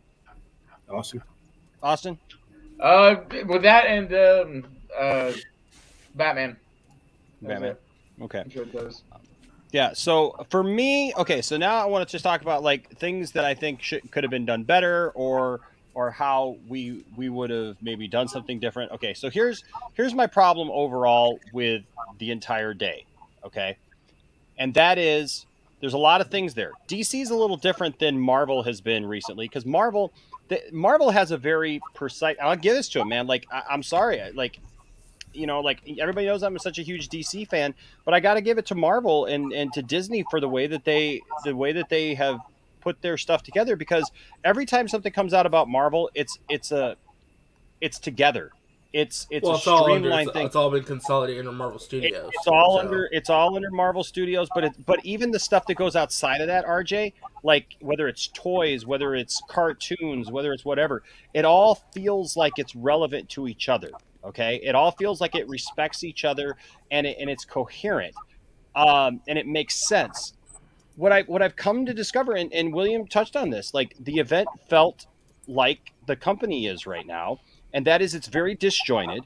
It's all over the place. I feel like DC is like looking for that magic spark thing that's somehow going to catapult them. The thing that's going to stick. That like if we put out enough stuff, something's going to stick. And when we see what that one thing is, that's the direction we'll go. And here's what I'm talking about. And I relayed this to you earlier because I was talking to some people earlier about this, and this is what we came up with.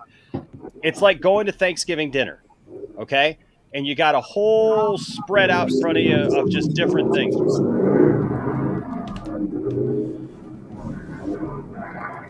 Shout outs to that person for being the best type of human being right now.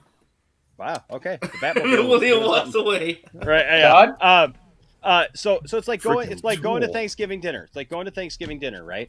And you got this whole spread out in front of you. And so you got your turkey, you got your mashed potatoes, you got your corn, you got your biscuit, whatever you got, right? You got all this stuff, and it's great, and it's all there, and you put it on your plate.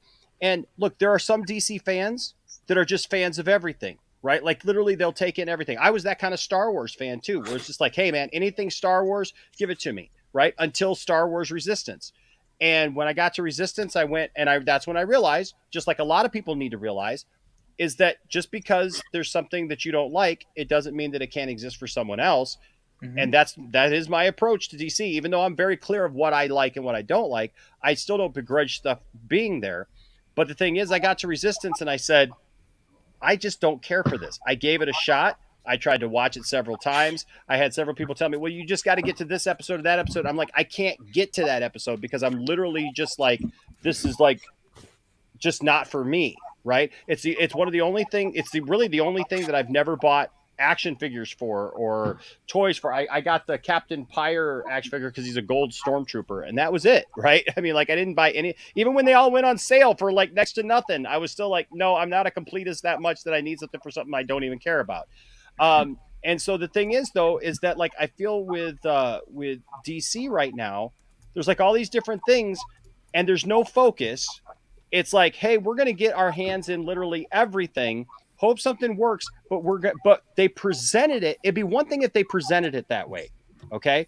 But one of the problems that I had by today not having like a schedule or like revealing like when they were going to talk about certain things or whatever, they gave the fans no ability to to say, okay, I don't care about this, but I'm going to do this. So you go from like a serious thing that like maybe people would like Black Adam, and then all of a sudden you're talking about bat wheels, right? Or whatever, right? That it's like, you know what I mean? Yeah, that kid it's show, like, man. It's just yeah, but that's what I'm saying. Like, so you're giving the fans, you're just telling the fans, you're DC fans, so you're just gonna love all of this. And that was my problem too. Was like each panel and each discussion, it was just like it felt like to me like everybody at DC and everybody involved in DC were trying to convince me that everything was cool, everything was fine, and that I'm going to love everything that DC's doing right now because it's all super exciting, it's all super interesting, and it's all super amazing. And I'm sorry, but like, I don't think that everything is super cool, super amazing, and super interesting, and that's okay. And you all watching, you guys can like something that I don't like. If look, there's kids out there who are probably going to watch Bat Wheels, right? My kids think it looks great. That's fine. That's fine. I'm not going to be watching Bat Wheels because I think that I mean, it's not for me. Okay. It's just not for me. But what I'm saying is like, when you present it to your fandom, like, hey, you're all going to love everything that we do, and try and like, and the wording, the way that they just try to keep talking about everything was just like, this is exciting. Like even watching The Rock, I was really surprised about The Rock. Like when The Rock starts his talk, you know, at the beginning, he used the word exciting or excited, I think 5 times. Like that like this is just an exciting script and it's exciting this and I'm excited to be able to tell you this. It's like it didn't feel like there was even a lot of thought put into the descriptors of like why we should like something. I guess that's why I went back to like earlier when we were talking about the action figure, right? Like, oh yeah, I love this. Well, why do I love this? Like, can we talk about why we love it? And so I feel like they took Thanksgiving dinner, all these great components, but like if I'm sitting at Thanksgiving dinner and I don't like cranberry sauce, for example, right? I'm not going to take the cranberry sauce and put it on my plate because I don't like cranberry sauce. I'm going to make room for something else that I do like. I feel like they literally took everything that was available, put it into the blender, hit it on high, man, and served it all up to us and said, drink this, you're going to love it. I hear what you're saying. It's the same components. It's the same components, but it's not the same as far as like how it's being served up and how it's being presented. And that was one of my major issues with today, was that it didn't feel like they respected us enough to say, hey, these things are going to either stand or fall on their own merits. We're going to present something to you that makes sense, that like even Matt said, and I agreed, like I love Titans. But Thwaites, what's his first name? Brendan Thwaites. Brendan Thwaites, right? I love him. He's amazing as Nightwing. I've defended Titans against some of you guys who have even said, like, in private conversations, are like, it sucks. And I'm just like, I love Titans. But here's the thing. Here's the thing about that. Like I agree with Matt's video. Like, you're going to tell me that, like, that dude pulled up his cell phone. He's doing this major event. This is DC Fandome. They've been preparing for this. They've been hyping this thing. This is their big presentation time. And I agree with RJ. Like how do you come to something like this and not have your like A game and but to say, hey, from weeks from now we're going to show you something. Okay, whatever. But even if you don't have something prepared now and you say, hey, it's going to take a little bit longer, that's fine. But you're going to tell me that you got a guy showing up who's the major star of one of your key shows right now, and he's literally with his cell phone in his car. He messes up like 3 times.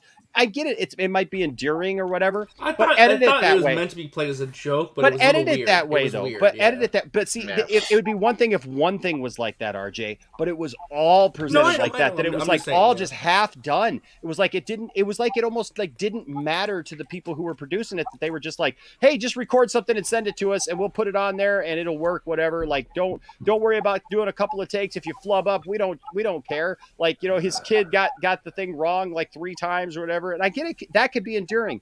But then I agree. Like, you're going to tell me you can't put a mic on Patty Jenkins?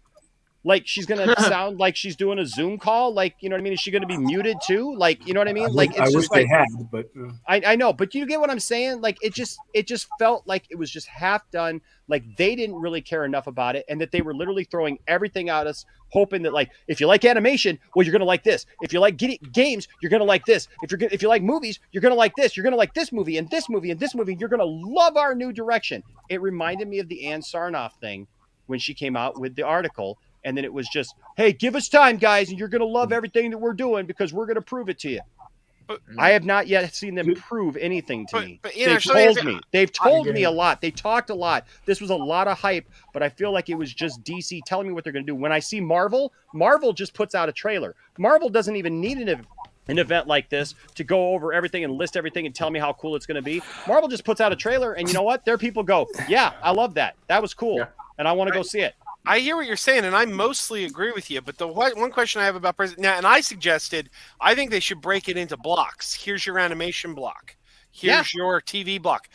But how would you have them not hype it up? Like, how would you?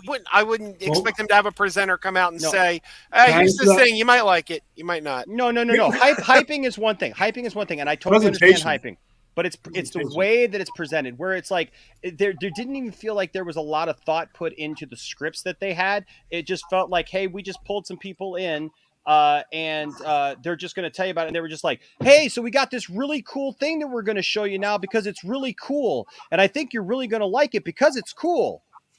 Like that's how it all sounded. It didn't sound like, hey, we put into, you're gonna love it because it's got spectacular animation, or we've got these people working on this film, and Andy Muschietti brings this to the Flash, and look, we present. Well, they did we that for present a couple Ezra projects, Miller. Though. They did it we for present the Batman Caped Crusaders thing. They did it for the Batman. There were some where they actually Okay, we sat don't down want and a talked couple. about We the want qualities. all of them to have. I understand. Thank you, DL. that. That's the thing. That's the thing. All of it should be that way. Not just a couple. It should be the norm that they present everything in the most professional way. Can you imagine Kevin Feige? Now, look, where's Todd when we need him in the chat, right? Like, can you imagine Kevin Feige coming out, like, having done some cell phone stuff, unless it was like one little spot where they were just trying to be cheeky? But like, Kevin Feige, man, would come out, he would present stuff and go, look at even how Kathleen Kennedy did it for the Star Wars presentation. Remember when we got like all the information, like all 10 shows and everything? Like, people can hate on her all they want, but like, she was very professional, and she said, hey, we're working with top class writers and producers and directors, and these are the people, you know, this is their pedigree. They would go down and show us why these things should be something that's on our radar, not just that it's cool. You know what I mean? And is what TW said in the chat what you're trying to describe, Enosh, that you want to not discuss the product until a teaser or trailer is ready to go? I'm fine with discussing the product, but don't just tell me how cool everything is going to be and that it's like all perfect and everything's fine here. When we all know that there's been issues with DC, like catching, right?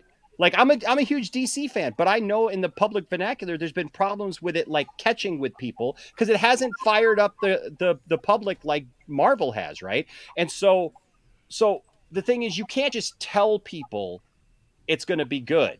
You can't just tell people, like, but yeah, I mean, I think there's a mix of it here, TW. I'm not saying don't discuss it. I'm just saying, even if you don't have something to show, you can still like prop up what you're saying with actual facts and not just like some hyperbole about it, you know?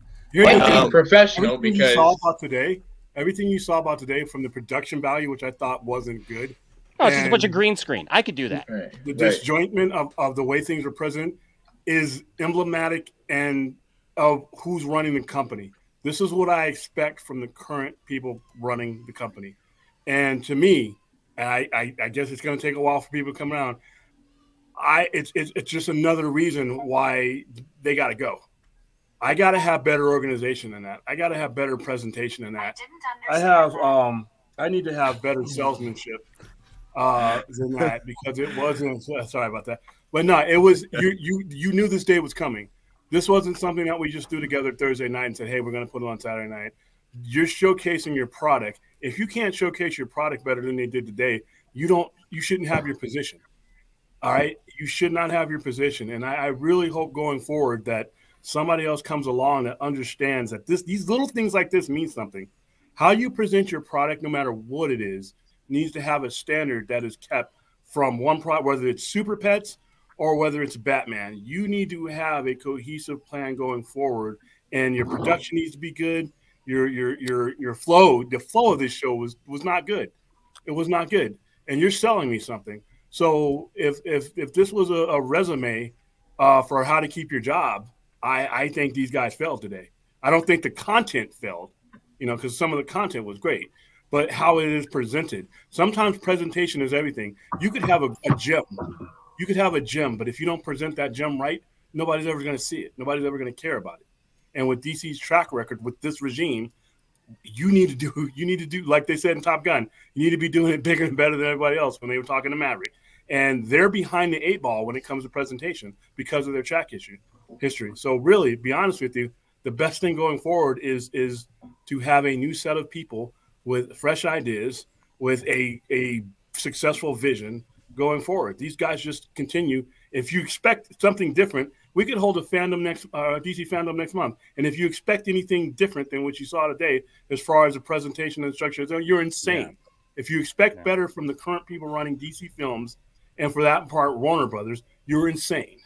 Okay. I appreciate it. I know Joe's got to go. So, Joe, I'm going to give you the final word, man, your final word on your way out, bro, to be able to just kind of just overall, and then we'll say goodnight to you, sir. Oh, well, I don't know. I guess my final word is there was a lot there I wasn't interested in. I wasn't interested in Supergirl. I wasn't interested in a lot of the video games. But I still don't think I'd change anything because my family, we all put on our DC outfits, my wife, my kids. We sat on the couch. We watched together, except for the brief period of time I tried to stream it, and then I got dinged, and I went back to the couch, joined the family. But Warner Brothers.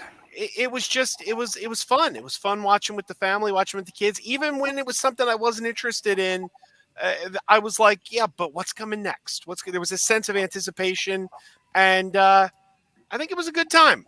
I think I had fun, even though not everything in there interested me. I still had fun watching it. So what more could you ask for, really? A lot. I'm trying. I was going to say that jokingly. They beat me by like 3 seconds. I don't think it was a complete disaster. So yeah. No, well, Joe, tell everybody where they can find you, man, and then we'll let you go. Megapodtastic on YouTube and the podcast everywhere you get podcasts. Megapodtastic. So there you go. Well, come on by. And if you're not subbed, please sub because I'm close to 3,000. I'm getting very close to my 3,000 sub, and it could be you. There you go. Is there a prize for 2,000? There might be. I sent out a gift box to my 2,000th sub. So I wouldn't take it anyway. Yeah. Well, we appreciate you being here, Joe. All right, man. All right. You have a good night. All right. We'll see you, man. Here, Aaron, with a $2 super chat says, "I literally organize better events than Fandome." Same. Yeah, I feel like it just didn't. It just didn't hit. We'll go around and get other people's opinions here in just a second. So Anthony, I'm just gonna say this, Anthony. I appreciate the $2, but here, man, like that's something private and personal between the two of you. It's not something we're obviously discussing here. I'm glad to have him here as a guest, and I'm glad to have you here as a viewer. But that's something you guys can take care of offline. All right, bro. So I appreciate the $2 super chat, and I appreciate that's your standpoint on it, but that's something you can handle offline, or in a different forum because it doesn't really affect what we're talking about here. Also, real quick, RPK where'd it go? There it is. Okay, RPK here with $5 super chat. Thank you, RPK. Thank you so much, man. Says, so what's the difference when Marvel announced all the Disney Plus shows and upcoming movie release a few weeks ago with no footage and just logos? They have credibility. Yeah. Loyalty also. They've earned the loyalty of fans. We know those shows are coming out, and we know, most of all, we know Kevin Feige, or we know somebody cares about the characters and where this is going. Okay, I'm not gonna say that people that are in charge of like certain projects don't care about the characters, but like executives, yeah, not executives directors, don't give a crap. Executives do not give a crap about anything that DC. That show. Well, yeah. This Welp. I'll let you hear in just a second, Matt. Welp kind of gets what I'm saying. It says, I believe is trying to say is DC Warner Brothers is coming off as really corporate, while Marvel shows they have a genuine love for the material. And I get it, Degrassi, I get it. Yeah, a salesperson trying to sell a product. I was a sales guy for a long time, and I get it. But here's the thing: even when I was a sales guy, one of the things that I did was I made it personal, and I tried to really get into the mindset of my customers, not to just sell them a product, because if you just sell a product, one of the things my sales training has told me, if I just try to sell the customer what I think they want or try to tell them what they want, that's going to come back to bite me, because I'm not really listening to their, what they call their pain and their reason for buying. And if I ignore that and the customer buys it, the customer is going to resent me on the back end, because I'm not really giving them something that meets their need, and they're still going to have that need. But now they bought something, they wasted time and money, and they wasted time with me, and they're going to go elsewhere. Yeah. That's the problem between, I believe, Warner's and DC and Marvel right now, is that you got one company trying to convince us what we want, or trying to tell us because they want to push it in a certain direction. And then you have another company that, yes, they obviously have, Marvel obviously has a goal, and Feige has a direction and everything, but the way that he sells it makes you feel like you're coming on a journey with him. You know, and they care. I don't know. Jarbo, back to you. Well, I was just going to say that I think what a lot of people are starting to come to realize is that in reality, DC is kind of dead.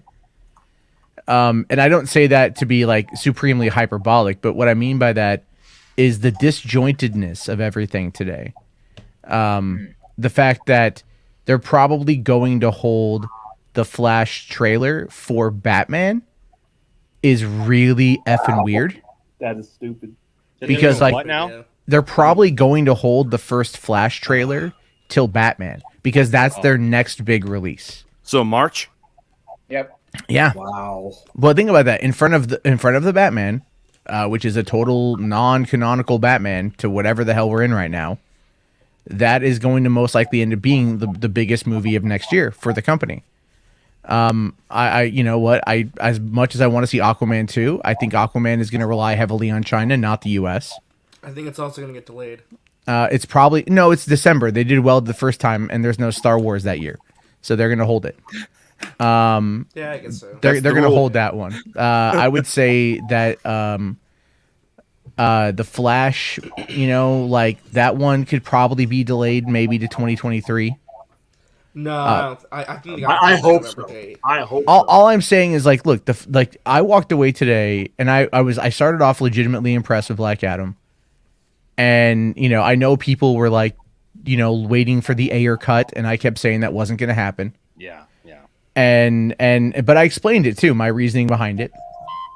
And, you know, it would have been a good time to do it. But then I see people in the chat saying, oh, well, no, they're just going to move it, you know, 12 to 36 months down the road. And it's like, hit that copium one more time, buddy. Yeah. You know what? Like, really hit that copium, you know, because you need to let it go. You got to, at this point, people are going to they're going to run their expectations into the ground. I'll tell you what was great about today. If you're a Snyder Cut fan, you haven't bought the 4K yet. It was $20 on Amazon, and it's $20 at Target, and they have a buy two get one, I think, right now. So you can go buy it for super cheap. Just came out last month, and it's already down to $20 on 4K. So it's like, you know, they're discounting this product. There wasn't any merchandise for it on the website. There wasn't any mention of it at the show. That side of it is gone. I don't think there's any coming back. But at the same time, everything is disorganized, and nothing has any real feeling to it. So they're trying to. But I will say, on the cool side, I'm not entirely, you know, negative. I like that Aquaman 2 is playing up the fantasy, and that Shazam 2 is playing up the mythology. Yeah. So is Black Adam. Black Adam. And so that could be the cosmic side of. Uh-oh. Oh, we lost Matt. For a moment, I thought that was me.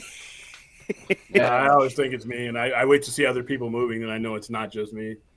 But yeah, there is some good stuff that they have coming out, but they've shot themselves in both feet by how they present it to people. It's like, it's why I always say this before. If you have a history like they do, it's soon what you do, it becomes white noise. People just tune you out. And that means all the hard work that these people are putting into this doesn't get as much as it should because of the stuff that you guys they've done before.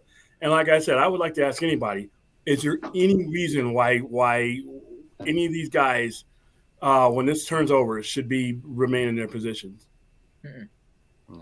RJ. So let's continue this. Let's continue this conversation. So I know that you're very positive about a lot of things, but was there anything that you saw that you feel could have been done better, or that you felt that you were disappointed with? Yeah, actually, I didn't really like the Peacemaker presentation today. Really? Yeah. I agree. Wait, the presentation or the trailer? I'm sorry, those are two different trailer was things. fine. I just think the presentation went on for way too long. I was just kind of like checking my watch. I'm just like, Yeah, that's when I was starting to tune in with y'all. Y'all were like, when is this ending? For the that was love like of my biggest God. disappointment with that whole thing. I wish that would have been handled better. Not quite a bathroom break, but we're close to the Batwoman. Yeah. I mean, like I said, I'm still gonna watch the show. I'm still interested in it. I'm gonna watch it, obviously, but it's just I wasn't too impressed or happy with that presentation. And the there's something else I'm trying to remember. Like I said, even the TV stuff, like I wasn't like super into, but it wasn't because of a lack of it's bad. It's not for me, Yeah. I think some of that TV stuff just went on for a little too long, personally. But hey, it was very streamlined. I liked how this was 4 hours versus like 12 plus. It went by pretty fast. So I appreciate that at least. But yeah, the only thing I didn't like was just the Peacemaker panel thing and the Wonder Woman thing. I was just like, for her 80th anniversary, you could have done better. But They had the Teen Titans Go show that was, again, kind of funny. that was only on the DC Kids, though, I think, wasn't it? That's what I'm saying. Like, they should have put, honestly, and I'll agree with y'all. They split it off. There was 2 separate streams. There's one just for kids and one for everyone else. So I'm like, okay, why I have was to ask then. some stuff there. Yeah, I say this. I'm saying this with all sincerity, and I'm not trying to troll. Why wasn't Batwheels on that one? I don't know. I really don't. That know. is a marketing mishap, and as someone like that.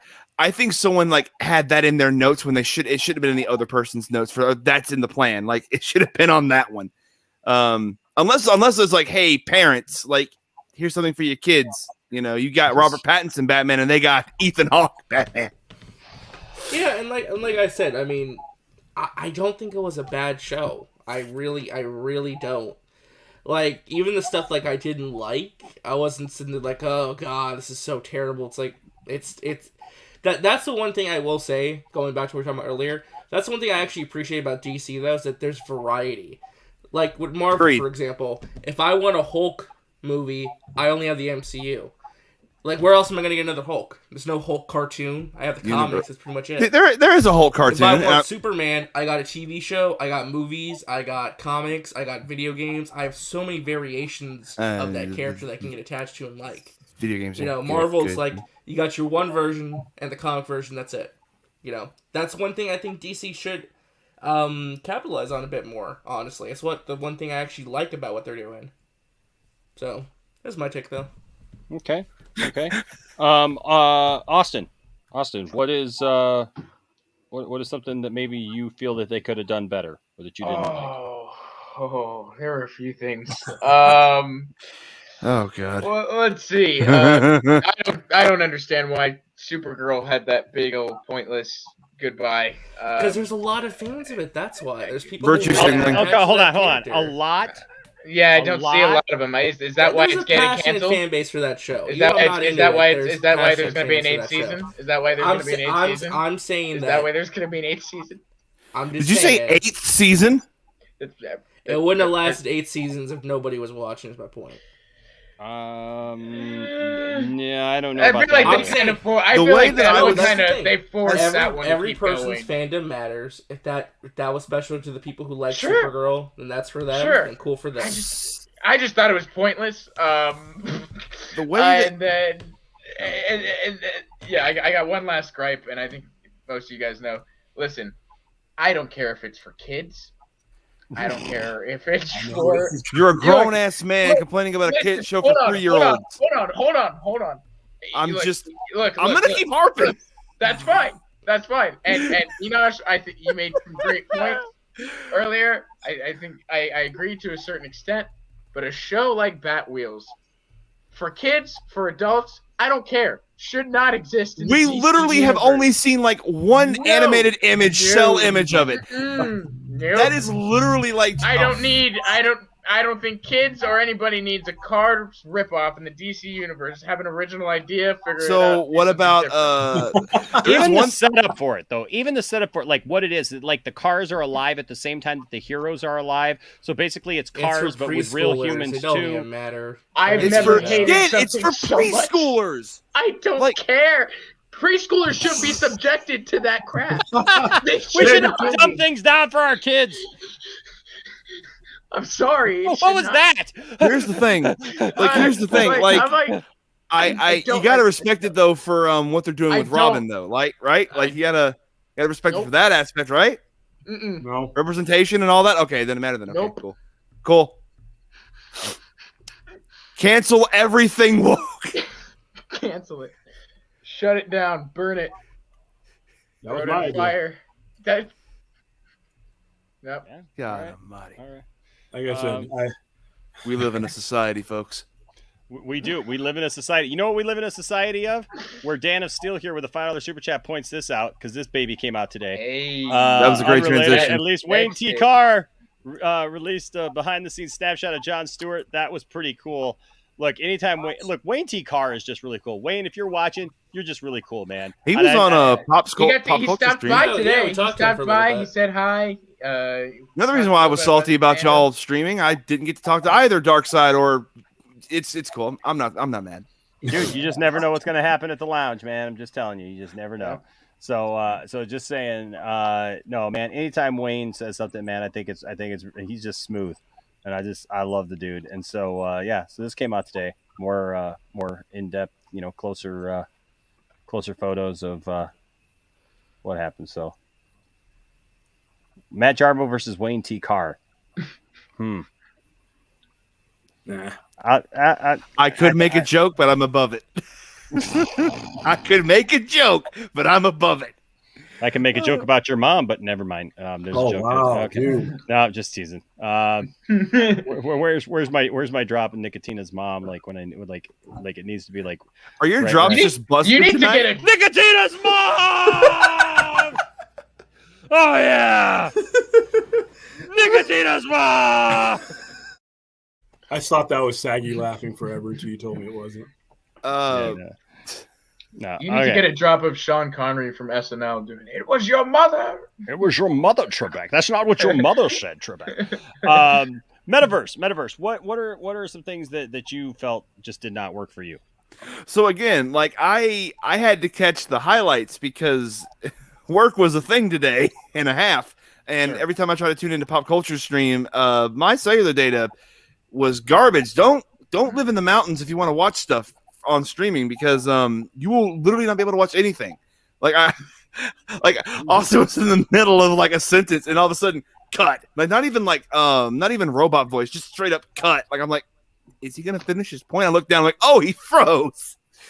But I mean, I really don't have any complaints in all honesty. Like RJ said, and like you said at the beginning, like everyone's gonna have a different opinion on this. Like you and William think it's mismanagement. RJ and I see it as nothing but variety. Like there's something for everybody here. That's really all I got to say about it, honestly. But so here's my question though. Do you think that variety is fine? And like I said, I agree. There's a variety of stuff, but what do you think about the presentation of it though? When you say the presentation, do you mean like how they like showed everything off? Are you talking about like the background or everything, or like everything in general? Everything in general. Just everything in general. I mean, the way that it was presented. I mean, we could all put green screen all over a room, right? Like, just cover a room in green screen and act like we're in this big place and do whatever, right? Like it didn't make it look or feel any bigger than it was. It didn't make it any more of an event than it was to have that look again. Cool. I actually thought it looked cool. I know that it also looked cheap, but like I just thought like the idea of like That's the problem is that I felt the whole presentation. Well, like the zoom in on the rock was just so obvious. Like I'm like, oh, okay, you can definitely tell that this is like they're just like zooming in on a green screen. That's cool. Like hey, Dwayne, you keep saying you're one of the highest paid actors in Hollywood, and you can't get like the Mandalorians like set up, dude. Like, come on, man. That's what I want. I want a cheap version of that in my room. You want stagecraft stuff. I want my stagecraft stuff. Make that more affordable. So I can go get it at like Best Buy. What is that? Well, I'm sorry. I don't know, man. This StreamYard is like buzzing in and out of me. I'm trying to bring up a comment and it won't even just bring up the freaking comment. Okay, here we go. So many wrenches in here. I thought they were bones. I was like, yeah, I was like, is it because it's Spooky Month? Like, that makes no sense. No. I love it. Yeah, Star Wars. What's up, Star Wars Legacy? Yeah, you know what? We got a bunch of people in here who have some buy-in, and so we appreciate them for sure. What is Zeno talking about? A voice actor making jokes? That voice actor dude cracking jokes made me want to jump off a tall bridge. I don't remember. Oh, I know what he's talking about. When he was doing a presentation for some of the animation stuff, there was the one guy, I forgot his name. I muted it because it was bad. Oh, really? Well, that helps me a lot with understanding who it was. Thank you. I know what he's talking about, though. Then there was a lot of those moments. Like I said, they're not ahead. DC Films is not ahead. They not just with Marvel. They're not ahead of a decent standard right now. They're behind. And when you're behind in a game, you got to try harder to even the score. Well, did anybody else feel like okay, so you got Linda Carter on there, right, for the Wonder Woman panel? Okay. Oh God. Okay, which is fine. I love Linda Carter. She was at the end of Wonder Woman 84. Okay. Logic would dictate that she's probably going to play some kind of part in the next movie, one, right? Yeah. In the third one, right? Oh, like they kept bouncing around that idea, like it was something we didn't know, or like we didn't see the movie to know that like Linda Carter was in it, and like that they had this super secret surprise that they're gonna. We just can't tell you. We just can't tell you. I mean, that's like if Christopher Reeve was still alive, if like they did another celebration for Superman, and he showed up at the end, it's like, gee, we didn't see this coming at all. Like, yeah, only the most iconic person to play this character. Right. It's just, you know what I mean? It's just that was just kind of weird. But here, H. Bart's here with the $5 super chat. Thank you, H. Bart says there is a part in the Flash trailer when he is in a red room with someone hanging up, I think, is the Flashpoint Superman Henry Cavill. No, because I can pretty much tell you, I understand what he's talking about. I'm pretty sure they're giving the Flashpoint Superman story to Supergirl. I think Supergirl's the one who's locked up in the lab, and Flash is going to go find her, because you see the scene where he takes Supergirl and lays her down on the couch of his house. Right. So it seems like he's rescuing her from the lab. So, and did anybody else think it was weird in that Flash trailer that like they just didn't show the Batmobile? Like we didn't know what it was. Yeah, like, we know it's. It's almost as if it was a teaser trailer. We know what it looks like. Teaser being the first part of that. Yeah. But it wasn't a teaser. It was just pissed me off. Yeah, but a teaser is showing Batman walk out like that, like he did on the catwalk, where you see the back of his head and you know that it's Batman, right? And he's like, "Are you in?" Right? So obviously they got to go to Michael Keaton's Batman and try to get him to be in, right? So we okay, that's fine. But like, I don't know, you don't have him turn around, so we don't see actual Michael Keaton, and you don't need to see that. I don't need to see that. But it's like you make this like big run up, and then like you're gonna pull the thing up, and then you just don't see it. Like, and you don't really have a trailer. I was fine with that. I don't know. I kind of felt like they should have showed something then. If you don't have an actual trailer, it's wanting you. It's like oh, it's a nitpick. It's a nitpick. Well, it's them wanting you to want more, which is like that. That was pretty cool, but I'm just like, I honestly don't. Flash. Yeah, but it doesn't make you honestly want more. Like what they should have done is not even showed a teaser, just like explain the full synopsis of the film. Honestly, like in detail, explain what this movie is, what's the lesson, what is Barry trying to? Well, you know what Barry's trying to do, but like you know what I mean, like how they did when they released the No Way Home trailer. They released that synopsis like right next to it to explain like what this film is, because no one knew what that film was until that trailer dropped. Integrity says they can't show too much Batman 89 when the Batman is the big headlining act. They don't want Batman 89 stealing the show. Common sense guys. Okay, like I get that to a point maybe between the two, but like Batman 89 is already stealing the show for the Flash movie. Yeah, too late. He's the one going to that movie for, not Flash himself. look, when I talk to people, like I'm going to get my haircut, man. I'm getting my haircut. I'm sitting there and we're talking about stuff and everything. And I'm like, yeah, you know, it just came up because that's this type of stuff I talk about. And it comes up a conversation. And I was just like, yeah, man, you know, you know, Michael Keaton's coming back as Batman. And they're like, what? Really? I had heard about the Flash movie. I didn't know anything about that. Now I want to see that Flash movie. Like, you know what I mean? Like the Flash wasn't enough to pull people in. Can I just say though, on that note, like it is cool. It is kind of I personally enjoy like watching people be excited about stuff. So it's like if someone that doesn't like keep up with this stuff, like hasn't kept up with it since they were a kid, and you like mention that, and they're like, "Oh my god, what? He's coming back!" I just love that. I love seeing people. I haven't gotten that feeling from the people I engage with every day, and a lot of them are of a demographic. They're like, "Who?" You know, not like I said. If you're 20, if you're 15 and 25. This is not your Batman. It's just not. I had to explain to one guy today because we have this Batman '89 comic sitting up there, and a kid who's pretty much a decent Batman fan. He picked it up and looked at me, you know, and made an old joke, you know. Well, how old was he? He was 19. He was literally God dang kids with no respect for the class. Well, I don't expect them to respect. Well, it might be a regional thing though, man. Because I'll be honest with you, man. Like I don't. There's nobody that I've run into in this area who even really knows much about who Ezra Miller is. Like seriously, like the people, all the people talking about the Flash movie, like around my area, and the people that I talk to are all like interested, and even the people who've like randomly just like hit me up and been like, "Hey, Enosh, what do you know about this? You know, this Flash movie?" Because like they heard about it or they saw something. You know, the same people who were messaging me the other day. You know, when Superman's son Jonathan Kent, you know, came out as bisexual, right? And they're the same people like when they see something like that in pop culture, you know, nerd culture or whatever, comics or whatever that they don't know about, they'll hit me up and they'll be like, "What do you know about this, Enosh?" And everybody's asking me about like nobody was asking me about the Flash at all as a movie until like they started seeing that and they're like, "Wait a second, Michael Keaton's coming back? Wow, that's cool." That means you went from down here to up here. That's not. I'm just saying. That's what funny.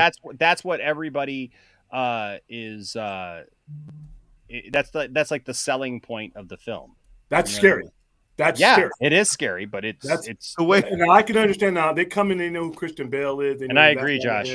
I agree, Josh. Batman '89. They know Ben Affleck. And I'm not saying Batman '89 is not awesome, but like I said, your median demographic wasn't even, for the most part, they were in diapers when this one came out, and they've had other Batman to refer to that they own. Yeah. They own Christian Bale's Batman. That was their Batman. Like, Ben Affleck. I know that most people aren't like me when it comes to this stuff, but like when I fall in love with something, doesn't matter what it is, I become passionate about it. I look into the research. I do I want to know the history of the thing I'm now become passionate about. So when I looked up, the other Batman besides Christian Bale, honestly, like Keaton became my absolute favorite live action Batman, and Batfleck is like a very close second. But like this goes back to like when Arkham Knight came out. Like they released the '89 DLC, and my friend was like, "Oh, what, like why are they bringing this stuff in? Like Bale's the best Batman." His older brother looked at him and said, "Bro, no one will ever top Michael Keaton as Batman." And he's like, I want to say he's like 20 years older than him. So like, yeah, it is like a generational thing, but also like if you're like me, like there's people like me that, if they do the history, they'll probably fall in love with me. We're 3% right now trending on Twitter. Michael Keaton. That doesn't mean I'm going to sell a movie with it, though. Well, dude, they're absolutely though trying to. Dude, anybody. I know what they're doing. I mean, that's what they're trying to do. I know that you may not do that, but I'm just saying, like that's absolutely what they're trying to do. That's what this management is. That's what this current regime is. That is what I expect from its current regime. I have a quick question. Has Ezra done any other films besides the like Justice League movies? No, he did a Fantastic Beast, didn't he? He's the main focus of the Fantastic Beast movies. He is? Yeah. I thought that was oh, what is his name? Well, they're setting him up to be the most important character. They're setting him up to be yeah. Okay, because my friend was like, I had a buddy online the other day. He was like, what has Ezra Miller done besides Justice League? Because although funny enough, the second movie, which he had a more prominent role, and they revealed that was pretty much a financial disappointment. So Maybe just Ezra saying, Miller's not a very bankable the dude, star. I don't know. my friend thought he got chased out of Hollywood after Justice League, so like that's what I'm saying. He's Well, I'm getting a Hayden surprised he get Christensen chased approach. out of Hollywood after the choking incident, but you know. Again, dude, like the way they found, like the way he looked during that presentation. He's kept a low profile. He hasn't. That's fine. You know, it's just. I know that like once Hayden was done with the Star Wars films, he became a carpenter. So like I thought he kind of took the same route. Like he just found like something he just wanted to do. And all right. So did this scene right here do anything for anybody? Of course it did. It's cool. I got hyped. Yeah. I got hyped. That was the best part of that whole reveal. I love that. Well, him talking in the trailer was also cool. Well, yeah, that too. I'm just saying, like that shot did it for me. That was like the most exciting looking thing outside of seeing the costume. Wow, that shocks you right now. That is really worrying me about this film. I hope I'm wrong, but like I said, the 14-year-old that in me that does not exist anymore may have gotten a little bit, notice of it. But I'm making a Flash movie, and this is the hinge on it. They already screwed up the foundation for this movie anyway. But like I said, I shouldn't be shocked. This is what this regime has given me. So them doing that, just wait until this movie reboots everything. Because I don't know if you guys saw, but there was people were talking about this. The people who they're saying that this movie is going to merge the main DCEU continuity with the Burton verse. They're finished. They're finished when that happens. Oh, it's going to happen. That doesn't happen. That doesn't make any sense. Right there. That doesn't make any sense. I believe that they might be thinking about that, but for the sake of them, because they're going to be gone. These guys are going to be gone pretty soon, most part. For the sake of your next job, don't do this. For the sake of your next job. Stupid. Through the interview process. Wait, were you one of the people that merged the Burton verse with the DCEU? Yeah. No. They are merging it because what they're going to do is they're going to make Michael Keaton your main Batman. And he will be a Nick Fury type character who will play a supporting role in future movies. Okay, and they are finished if they do that. And here's why. Because once you I'm not saying it's a good idea, by the way. I'm just saying that is no. being And said. I've heard this idea before. Reboot, reset. These are words that are like sticking pine sol in your veins. Okay, like sticking pine sol. People are tired of that concept of. You're taking what I've invested my time into, including these next couple of movies you want me to go see, and you're basically flushing all that continuity, and now I got to start from square one again, when you never really finished the square that we were on to begin with. So now I'm going from one incomplete reality to another incomplete reality and trusting you with any more of my time or money. That is the dumbest idea. I would say it's the dumbest idea that they come up with. That they've come up with some really awful ideas, but that would be the coup de grace. That would be the one that pretty much makes it easy to transition them out. And be honest with you, once again, why are these guys making these decisions? Why are the tenants that are currently in the house that are going to be evicted, the ones that are going to rip up the carpet and crap on the floor, why are they making decisions when I got new people moving in who just might not want to deal with all the mess that they leave behind? Why is this happening? Rational Skeptic here says, with a $2 super chat, says, RJ, Mikey said Batfleck is returning in Batgirl. That's great. Because I'll believe it when I see it because everyone else is saying it's Michael Keaton in that movie. So I would love if it was Ben Affleck, but everything's pointing to Michael Keaton. So see, and here you go. These decisions are like magic 8-ball. I have a magic 8-ball here, and I have about as good a chance of making a coherent decision as they do at this point. Just shake the magic 8-ball. This is a good idea, maybe, and let's go with it. I mean, where is the basis? I agree with Welp here. Not necessarily that I disagree with RJ. I'm just saying, okay. As much as I love Michael Keaton, and I've gone on record and still say I am genuinely excited about seeing Michael Keaton return to the role of Batman because he was my Batman growing up. I was there throughout the whole thing, throughout the whole Batmania summer of '89, where I couldn't even find a black T-shirt with a bat signal on it or bat symbol on it because they were all sold out. I had to settle for a teal one. There was so much freaking merchandise for Batman. Like to hear Warner Brothers wax on about how they lost money on that movie just makes me want to throw up because that's absolutely ridiculous. I mean, that right there is Hollywood math right there.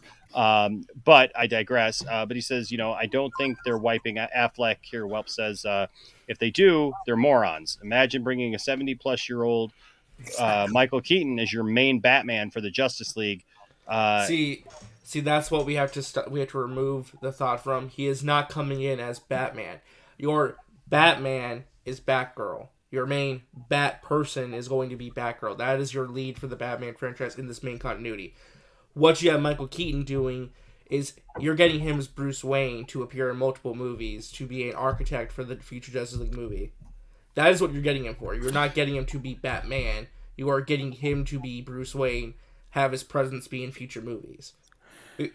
Your main Bat person again is going to be Batgirl. I just think that's putting a lot of pressure though on a 70-year-old person. And my main Bat person needs to be Batman. Batgirl I is agree, a secondary. but I'm not disagreeing with you. This is what they're saying. This is what their vision looks like. And I would say this is BS. It's hyperbole, and they say it's just a rumor, but it fits with what these guys do. They send up these weather balloons, and then they'll get a response, and hopefully they understand that the response won't be good, and then they'll shoot that weather balloon down. But once again, don't send up any more weather balloons. Just stop.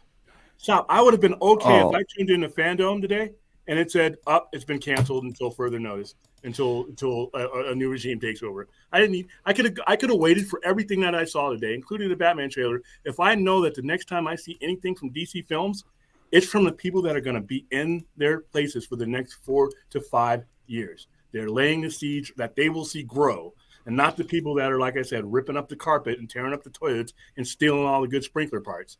Okay, I don't care what these guys are coming up with, because they didn't care why they had their jobs. I would say too. I'm just going to be understanding transparent here.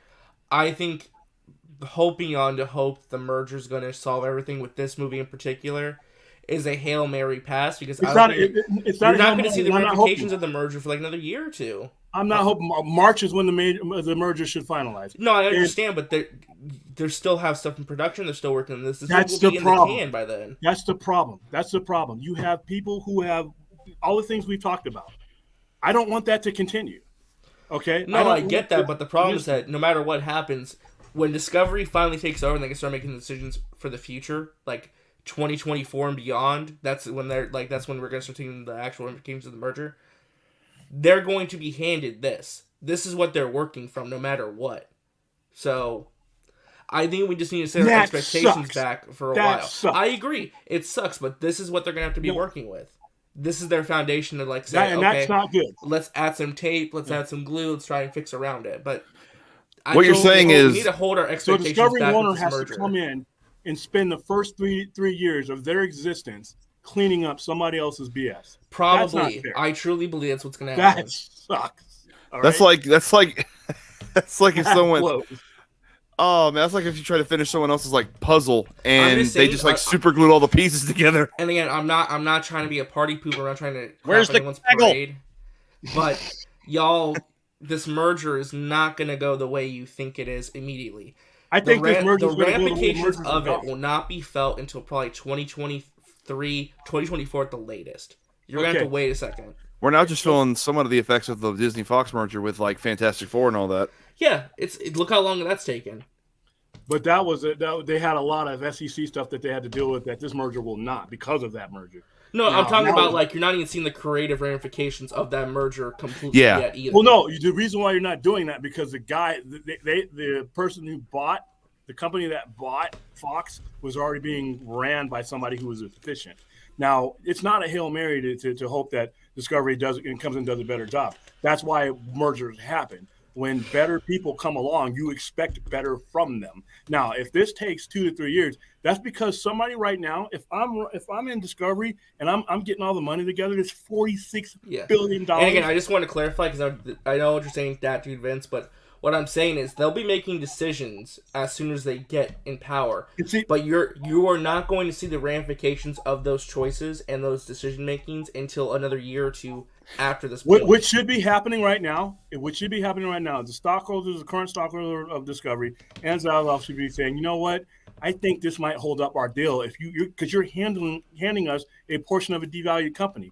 I'm going to have to come in and instead of getting my franchises off the ground and putting my people in place and being able to do things, I'm going to have to waste that time of those people for the next 3 years. Who has 3 years to blow on these decisions? Well, as part of their deal right now, they should be thinking, here's what we want halted. Here's what we want. Before we sign here, we need you to stop this right now so that we come in. We're not wasting money. We're going to have to spend a lot of money rerouting all this. So as part of the deal making right now, so that they don't inherit just this soup salad that we saw. Well, that's what I'm saying. I think 2022, this movie in particular, is going to be a make or break moment. Because I think no matter what, they're like, okay, Aquaman, last one made $1 billion. That's guaranteed hit for us. Batman will be fine. This is the iffy movie. But regardless of what they're doing with this is the foundational piece that they're going to have to address when the merger is completed and they start making decisions once they get that's something that right now they should be addressing it now.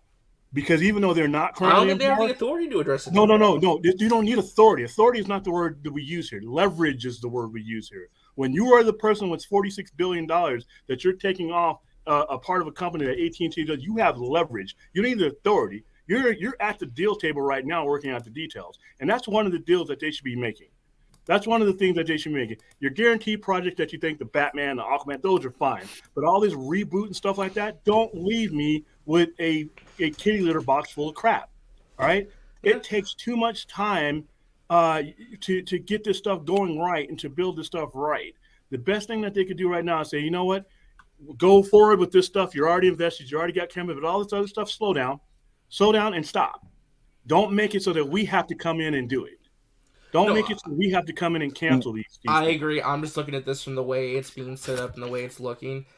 I'm just saying, I think. Well, I see the way I'm just saying people need to reel their expectations back a bit because people are acting like day one merger and it's going to be, ice cream and snowflakes. It's not. No. Well, if the merger is done right, yes, that should be what happen because you lay the groundwork for a merger before the merger. You lay the groundwork for mergers 2 years before the mergers happen. If mergers happen right, when you have your press conference saying this is the new boss, then that new boss he just didn't wake up this morning thinking, you know what, I think this is what I'm going to do today when I get up on that stage. No, when he decided they were going to make this merger and the stockholders, they had a plan in place.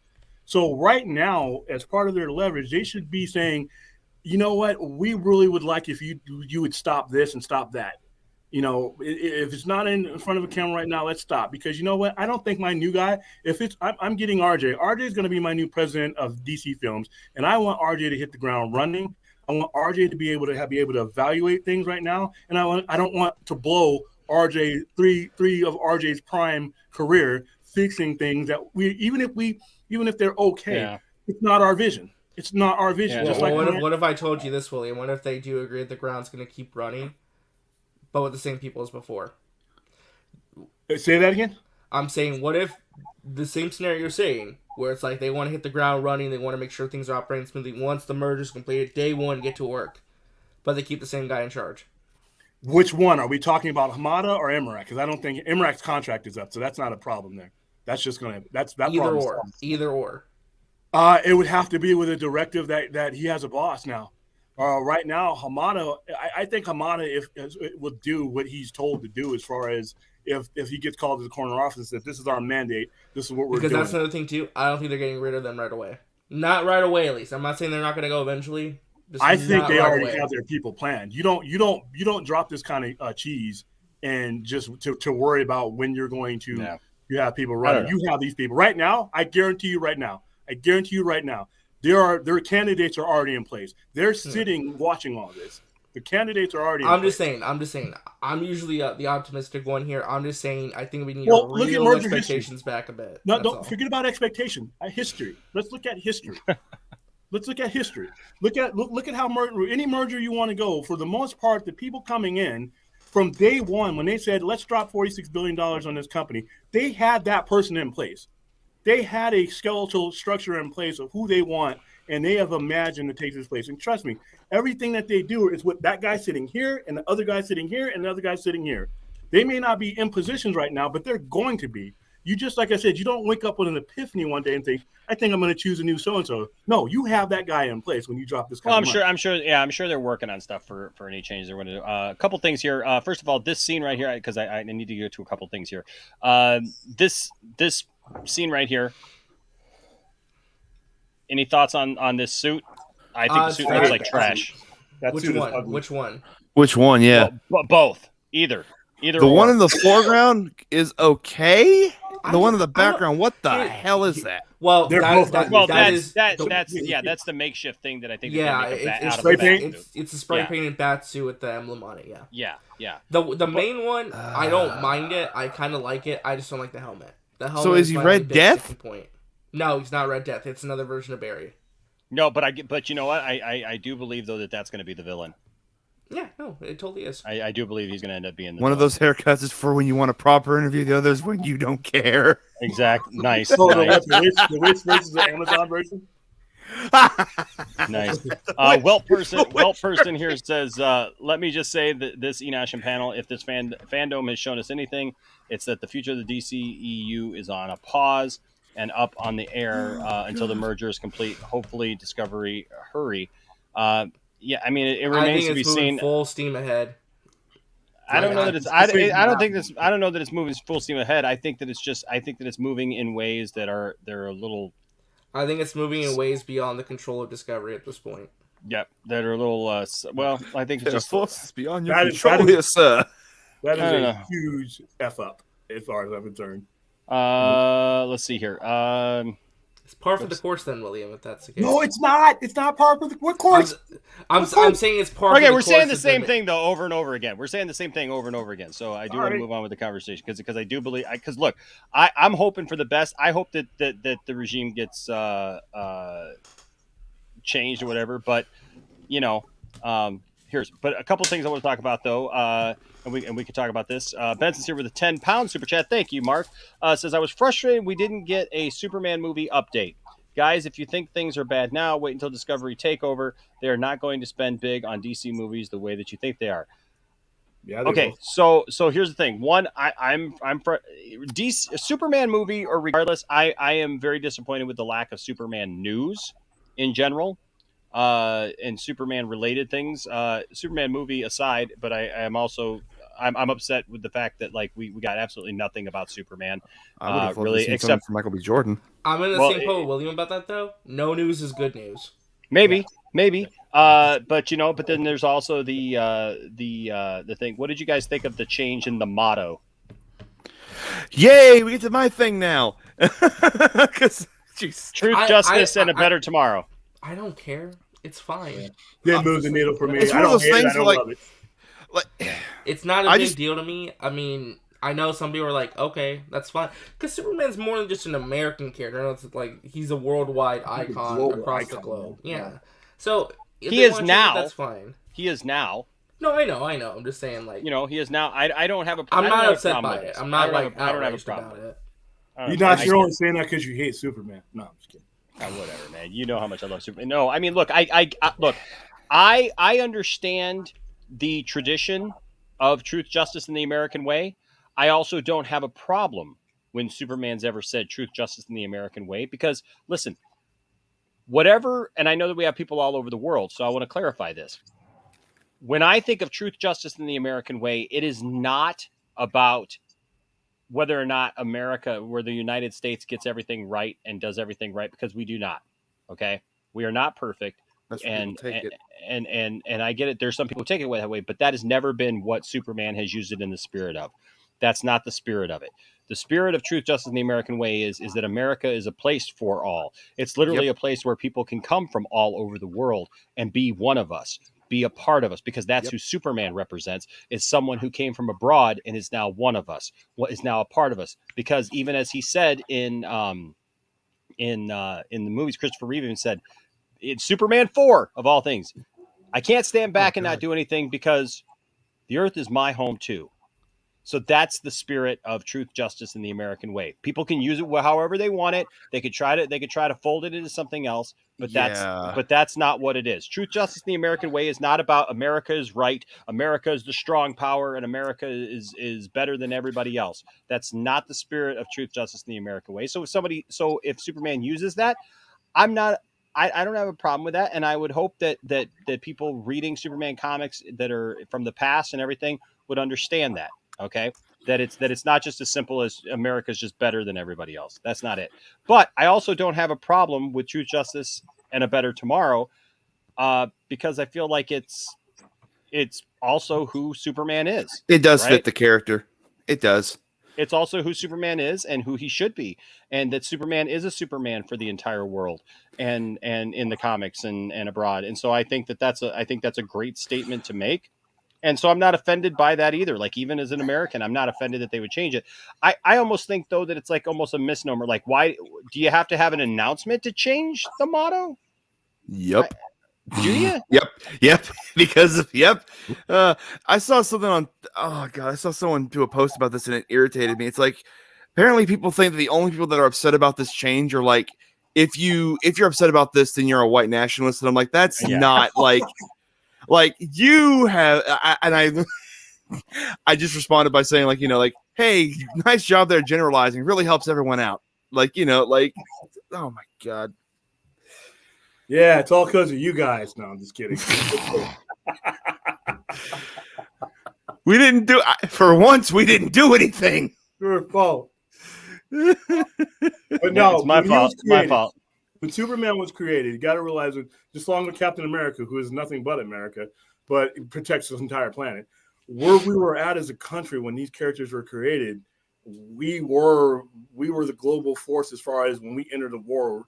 It was us. We were fighting on the stage. We were the example in 1938, 1939, 1940. This is an era where we were the example on a global stage. So anything we created, the American way was the way you wanted to do it. Everybody looked to us throughout the Cold War. It was the same thing. There was a time and place for that slogan, but now we are such connected in so many different ways.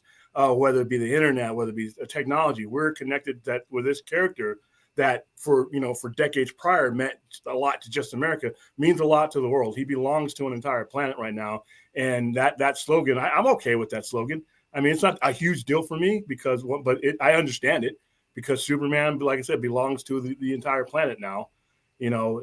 Something created in Bangladesh can be seen in America really easy, and something created here in Vegas can be seen across the world within minutes. So we're in a different era now, whereas back then, when these characters were created, the American way was the gold standard. It was the example that the world followed.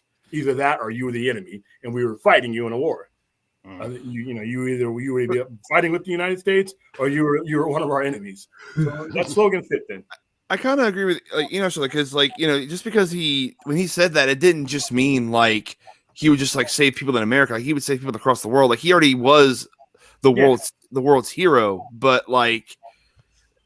I'm not like that bothered by it. It's just it fits with a certain, and I won't go too deep into it, but it fits with a certain trend that's been happening within the past like 2 decades. It's just why does it need to follow a trend?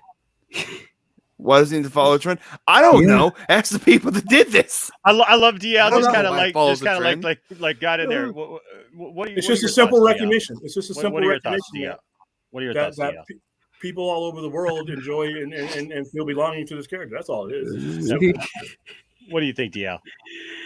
I mean, geez. Well, you guys covered a lot, so I don't know which one I should go with. I mean, to go off of the super chat. I mean, I wish we had another Superman movie too. I don't feel like that he's been getting enough. I don't feel like he's getting the respect that he deserves, quite frankly. I mean, because we're still trying to debate the fact of is he cool or not, or like is he relatable enough for people or not? And I'm just really frustrated about that. It just, I've said this before. It just feels like people don't really understand the character. I don't know. It's just really frustrating. Part of me wishes that, after Fandome, they would, talk more about, Superman. I don't know. Am I expecting another Henry Cavill movie at this point? I don't know at this point. That was the character that made him most relatable to people, though, and the most. We just read earlier this week, though. He was too relatable. Too relatable.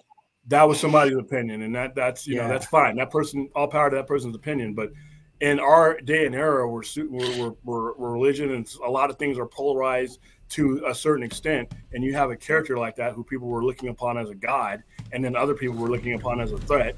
That is a modern day situation. That is a very relatable situation. He may not be relatable to you, but the situation that was written around him, that Snyder did, was perfect. And then they cut that off, and they haven't seen anything like that since. Yeah. And then to the end of this, this is not going to spend big on DC movies the way you think they are. I will say this. I disagree with this, and here's why. And then we'll move on. I disagree with this because, first of all, they've already talked about how they're going to spend literally billions. They're going all out on spending to get content.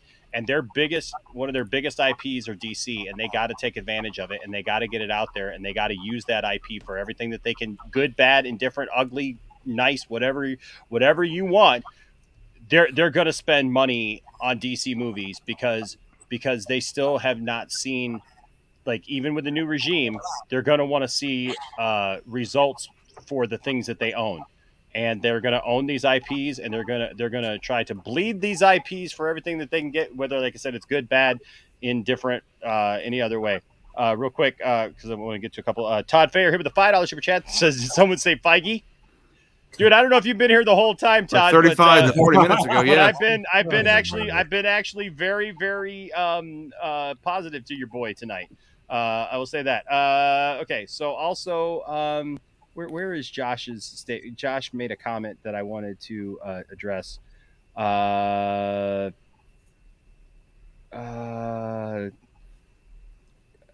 did he put it? It was a comment here. I'm looking for it real quick. Did I cut out or something? Because I feel like I cut out like during the middle Come of on. my. I think you cut off for a second. So Josh, man, you know I love you, bro, but.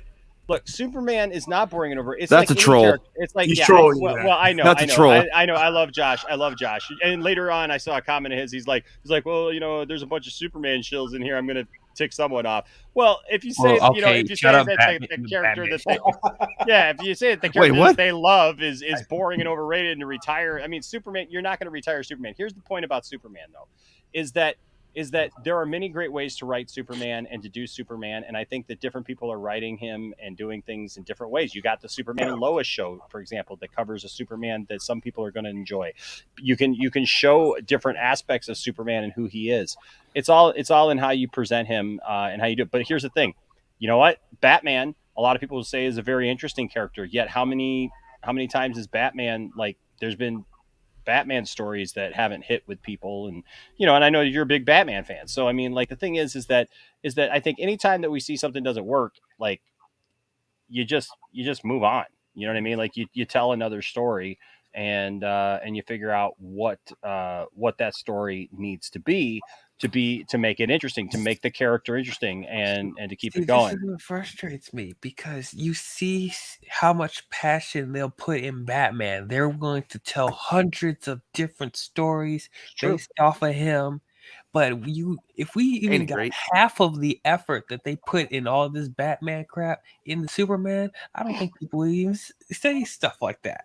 Like, there's obviously a bias, and it just gets on my nerves. Speaking of which, thank you guys for loving the Poindexter Lounge so much. Remember that our giveaway for this next week, courtesy of Benson's, courtesy of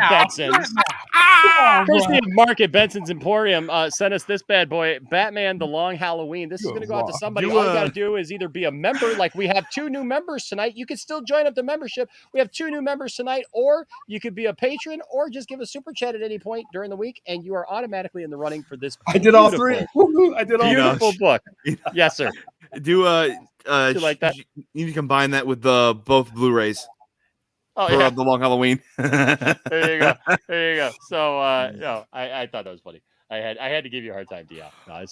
But not like DL. But dude, I'm right there with you, dude. I agree too. Like, there was like I love Batman. I love Batman.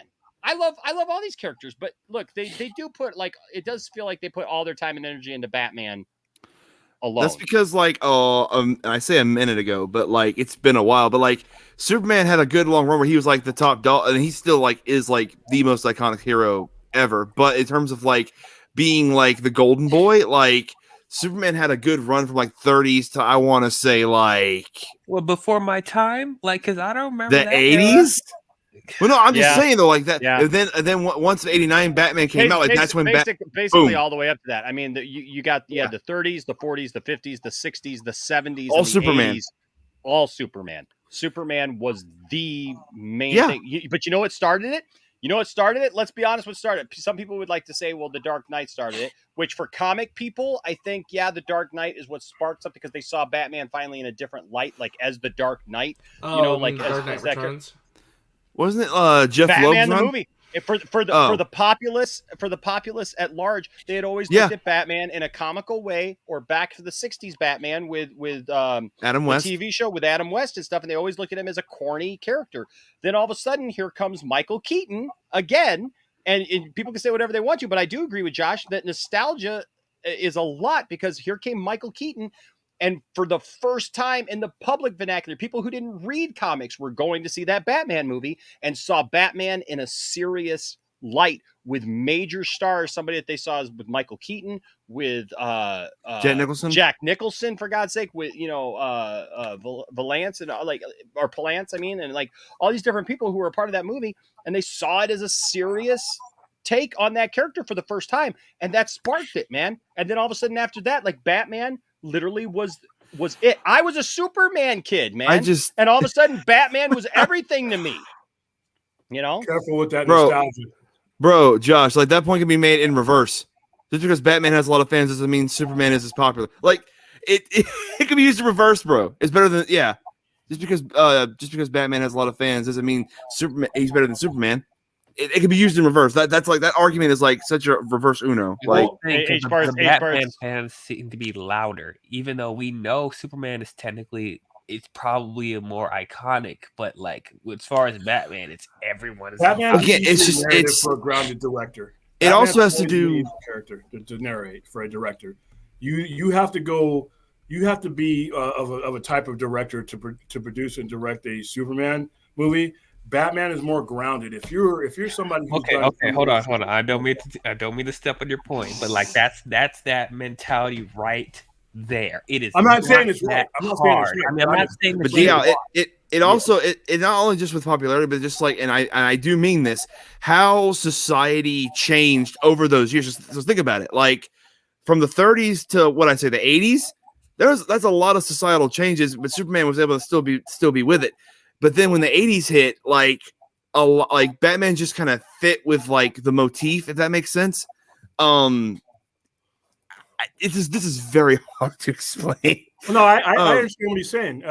Batman reflected what society was turning into. Yeah. Superman reflected the aspirations and what we wanted it to be. We wanted to see the best enough in Superman, but Batman is what we had around us. If you were growing up in Chicago or where I was growing up in LA, Gotham was all around you. Krypton wasn't.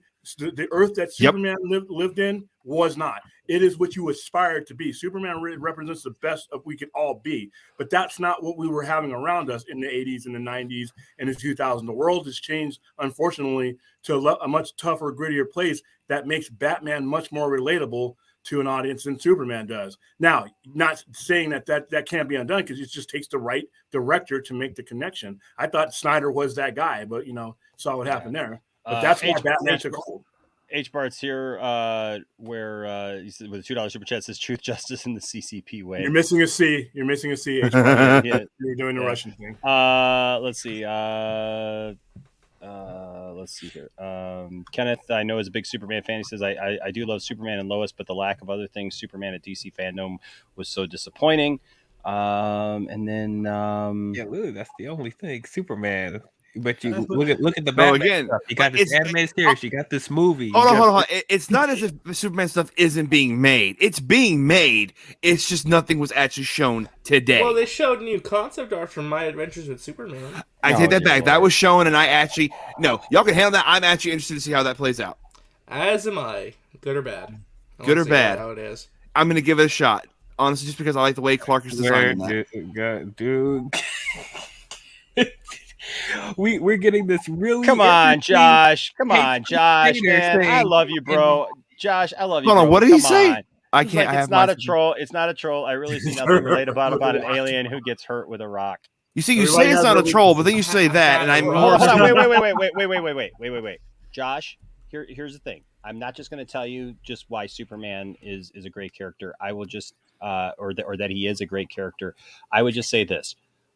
If that is your true like reflection of who Superman is, I don't think that you've actually. I think that you're reading maybe the surface stuff or the pop culture stuff of the icon of who Superman is, instead of actually like maybe reading some of the comics of who Superman is, or some of the stories that have been told where Superman has been fleshed out as he's not just an alien who gets hurt with a rock. He's very much a very fleshed out character, and I've told people where to start, and I know that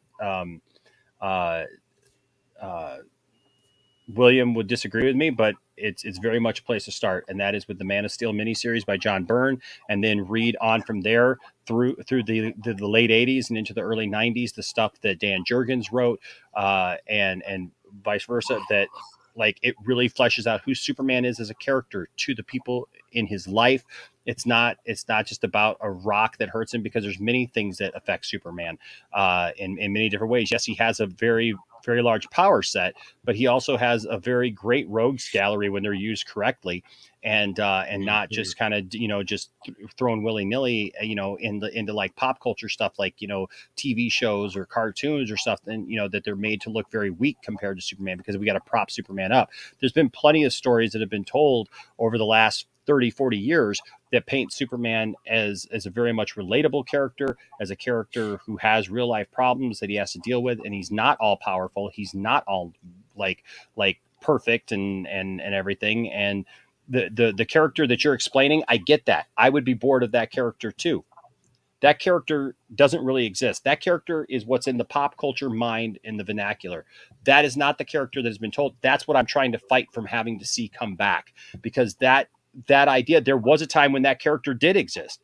Back in 30s, 40s, 50s, 60s, 70s. Yeah. That character absolutely existed. And that's why it's still haunting us today, is because Superman was literally doing crazy stuff that made no sense whatsoever. That's why you get a Superman movie where he flies backwards and turns back time, because it was just accepted that Superman did weird stuff like that. Superman would move the moon and somehow it would not affect anybody, but yet, he was powerful enough to do it. So, nobody talked about the damage that it would cause the planet and the orbital, systems and everything. Nobody talked about that.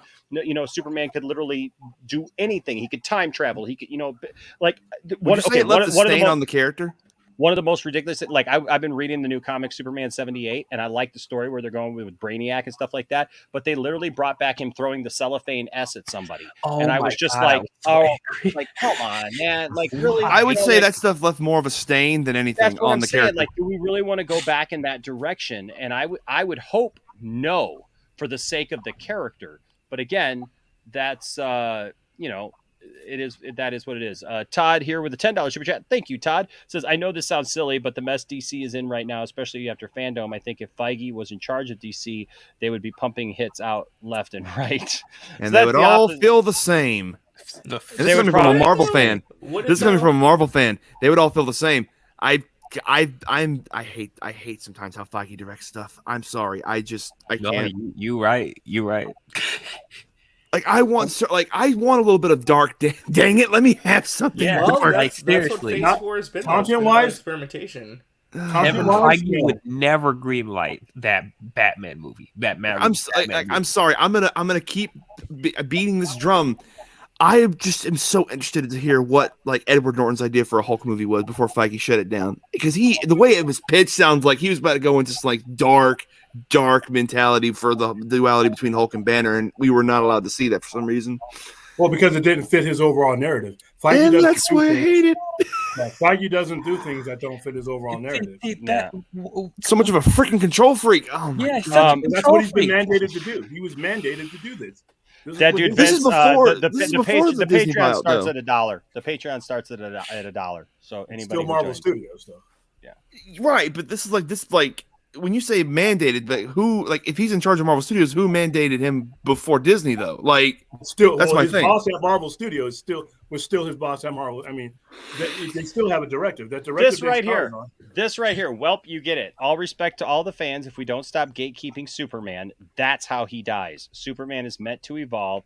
Any character should evolve. And that's the problem that's happened with Superman is there are definitely segments of the fans of Superman, and trust me, I've taken a beating from some of them, especially on Facebook. If you join any Facebook groups, you're gonna take a beating if you like any. We haven't heard any incarnation horror other stories than from that thing.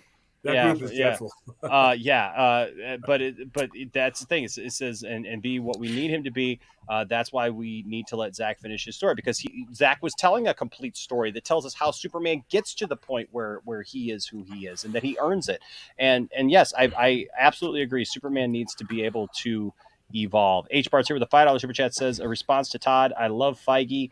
But would ruin DC and make corny jokes and would never have I don't agree Joker. with that. I don't agree. I think I do.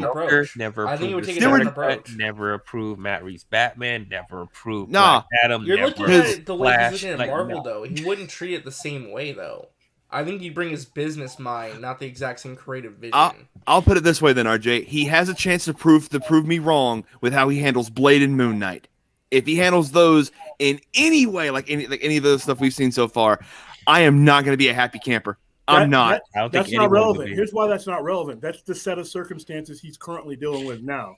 If he came over to a different company, he's going to deal with a set of circumstances he has here. Yeah, exactly. That's a different thing. So anybody that has business acumen like that, that is the pull he's in right now. But if he comes with a different chessboard, he's going to do different things. That's not what you're bringing. You're not bringing him over for his content. You're bringing him over for his organizational skills. You're bringing him over for his marketing skills and everything that you didn't see today in Fandome. That's what you bring a guy like that over for, or someone like him. You know, if the content is going to be, I don't see a problem with him greenlighting. If his boss, if Zaslav says, I'm going to back up the Brinks truck and hire you, this is what I want you to do. Kevin Feige is going to say, okay, cool. And then he's going to do his thing. He's doing his thing in Marvel because that is his circumstance as Marvel. But I could see him perfectly fitting in DC and doing just fine. And people wouldn't know the difference. They're using the lens of Marvel again because that's all that they see him do for the most part, but not realizing this is a producer, period. This is a Hollywood exec, period. Hollywood execs are Hollywood execs. He will do just fine in any company that he lands in, and he'll make that company better. I mean, Maybe that remains to be seen. Real quick, because I do have a way to bring it to an end. Marcus says, is anybody worried about the Fantastic Four reboot? Even though it's not what we're talking about, I'll just say this. I think I'm worried about anything. I am worried and I'm not worried all at the same time. I do trust that Feige's going to do what's best for the MCU and for Marvel. At the same time, I think it's natural to be concerned about any property going forward as far as like how they're going to present it, because look, they've tried to present this a couple of times already and it hasn't necessarily worked in the public vernacular. They made so much basic mistakes though. Fundamentally, the first one is okay. The first one's fine. I don't care. I'm just saying, like, they've never even gotten the fundamentals of the team. Well, really? They Can I did ask in the you first one. Can I ask you a question? Like, what's so bad about that first one then, RJ? I think they just, except for the Jessica Alba naked thing, that was not okay. But other than that, I think that the tone That was is your off, point? the way it looks, and especially just the way the story takes place, and especially the way it handles its villain and its characterization of the characters. I think it tries too much to be a Tim Story movie versus a faithful Fantastic Four adaptation. A what That's the story movie? problem. A Tim Story movie. He's the director, Tim Story. Yeah. Tim Story directed the Barbershop films, and you can It's tell, trying too much to be in the vein of that versus an actual. like it's trying to be a comic book film. sitcom with Fantastic Four in it instead of being a Fantastic Four movie. I'm confused a little bit, but all right. I can get elaborate that. more, but go ahead. I just don't know enough about the directors. What I feel like I should probably know. I don't know a lot about the directors' like body of work before. And listen, there are some decent elements in those Tim Story Fantastic Four movies. I just think the bad outweighs any of the good, personally. Okay. I wanna just quickly bring this back to one point in because I find it, I just like this just hit me because we were just talking about how, like, when Superman goes camp, it like does more damage than good, but yet when Batman goes like back and forth between the dark and the camp, there's not as much like negativity towards it. I noticed Like when we went from like the Batman and Batman the Animated Series to like Batman the Brave and the Bold, which is like going back to the Silver Age, there wasn't that many people like ripping it like they would have if it was like people love Superman. that cartoon. That's what I'm saying. Like Batman for some reason gets the pass, but Superman doesn't. I don't know what that says about like that era of the character, but yeah, I just find that interesting. I think it's the fact that we don't get enough of that serious take of Superman, or like a Superman that is given that care and love like the Brave and the Bold. I'd also argue too, we don't see enough of the Silver Age Batman either. I feel like DC's been so afraid of like that Brave and the Bold style because of what happened with Batman and Robin. It's like we're not touching any somewhat light or silly Batman stuff with a 30-foot pole, because it's like it's a bridge we don't want to cross because it's so easily you can mess But Brave and the Bold had like 3 seasons. That was a dang good show. Oh, I know. I'm just saying that it's No tough more to be lighthearted- Batman no more and more lighthearted that Batman. lighthearted light. That's what I'm saying. No more lighthearted Batman. I'm banning it right now. No more lighthearted. William, when Brave and the Bold Cease. William's gonna pop off here for a second, so we'll see you in a little while, William. Yeah, you guys are still back on. Because I want to do this breakdown here real quick. Right. So Rational Skeptic says, Enosh, do you think the strike will affect the DC? Hopefully, we don't get the strike. It sounds The like strike that has been they've canceled. The strike has been canceled. Yeah, the strike has been canceled, so that's good news. Well, the benefits are good for him. Yep. So I'm hoping that. Love Love you, you, already Sheree. worked out a new deal. Everything's thankfully fine. Yeah. Apparently they The worked new it out. deal. So I'm very, very glad because if it hadn't happened, it absolutely would have affected a lot of this stuff. So IGN here has a pretty good breakdown. I think we'll just go in pictures to just kind of to show stuff. And if anybody sees anything else that they want to talk about this, we can. Obviously, here was the Riddler's look like that. I think Very I love again. I just love the serial killer aspect to this. I think it looks really intriguing. I know you kept the other night. You're talking about the disturbing element to it. Again, I think that's the vibe they want to go with for this character in particular. Which I don't have a problem with, by the way. RG. I'm gonna start calling you RG. RG Bunker.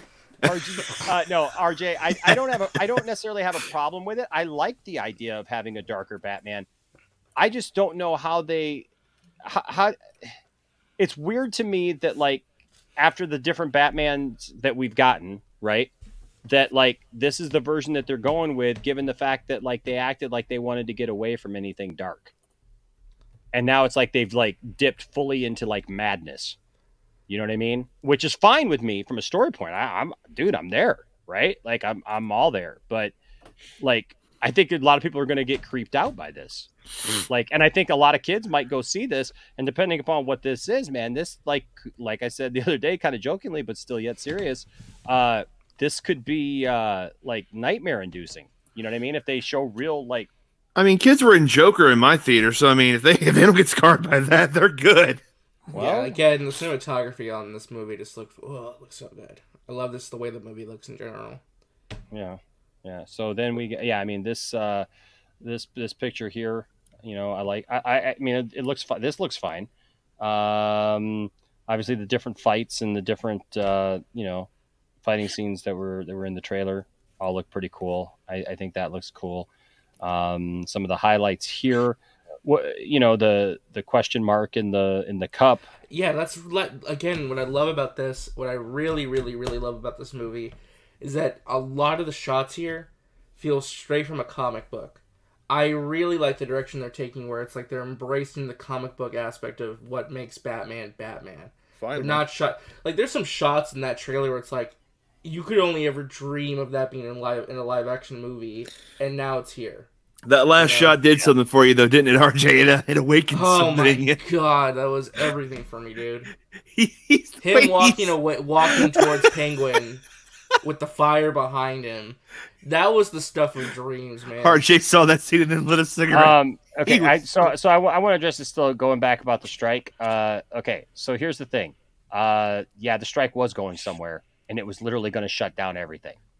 I don't agree with the idea that people are replaceable, though. People are not replaceable. There are no replaceable people. And here's the thing, too. Not with how many people were going to strike. No, and we literally just jumped into this the other night, Josh. The ramifications of it. Literally, the point was that like this is not just any union. This is for anybody looking to work in any way, pretty much in all of Hollywood. This is not just a writers union. This is not just a lighting union. This is not just a camera guy union. This is like literally every position within Hollywood. And it was said, like, if you cross this picket line, if we go to picket, and you cross this, basically you can kiss any idea of ever working in this industry goodbye. And this is not the millionaires fighting for more money. This was them fighting for decent working hours. Like, because literally they were getting 4-hour breaks between days. Like, literally they would work They could barely eat or sleep either. Yeah, up to a 20-hour day, being pushed so hard that they weren't even like because they're working on streaming services now and stuff like that, and those contracts are different, and they didn't have a contract for items like that, like these new things, so they could be pushed to their absolute limits. And it's like, imagine working an 18-20 hour day, coming home and literally having to like sleep for 2 hours and turn back like every day. We're not talking about like, like when you put in for some overtime and, or like, your plant goes, 7 days. And so you got to go do your 8 hours, 10 hours, whatever. And you come home, like, you're talking like every day working 16 to 20 hours. Like that's not something that's is just easily replaceable. You can't just replace those people, because these are people who have certain skills that make films and then, and beyond. Like, yeah, there's degrees are needed. Yeah, I'm sure that there's people in this who are, doing jobs that are, general jobs, but a lot of these people are doing jobs that take skills, that are needed. That's why they're being pressed to work these kind of hours. And according to what I've seen, the terms are that, they figured out some things with payment of how people are going to get paid, because it's the same, it's the same general concept of why Scarlett Johansson did her people can complain and say, well, it's just millionaires suing millionaires. But like, if you don't know how you're getting paid, and you signed a contract to get paid a certain way, I mean, take the size of the paycheck away for a second. Okay. Take the size of the paycheck away. I don't care if you're making $100 or if you're making $1 million. Right. The thing is if you sign me up and you say, Enosh, come, do my landscaping for $100. And I say, okay. And like, we have this deal and we're doing all this, and all of a sudden, like, you clear a certain part of maybe you're backed up against some woods, and you say, hey, I'm going to clear all this other part up, and I still want the whole thing for $100. Well, we didn't negotiate that. That's not what we negotiated. That's not the terms that we negotiated. So we have to go back to the drawing board. And if you're not willing to go back to the drawing board, and you're my boss, and I say, look, I'm willing to do the job that you hired me to do. I'm willing to do films and TV and stuff.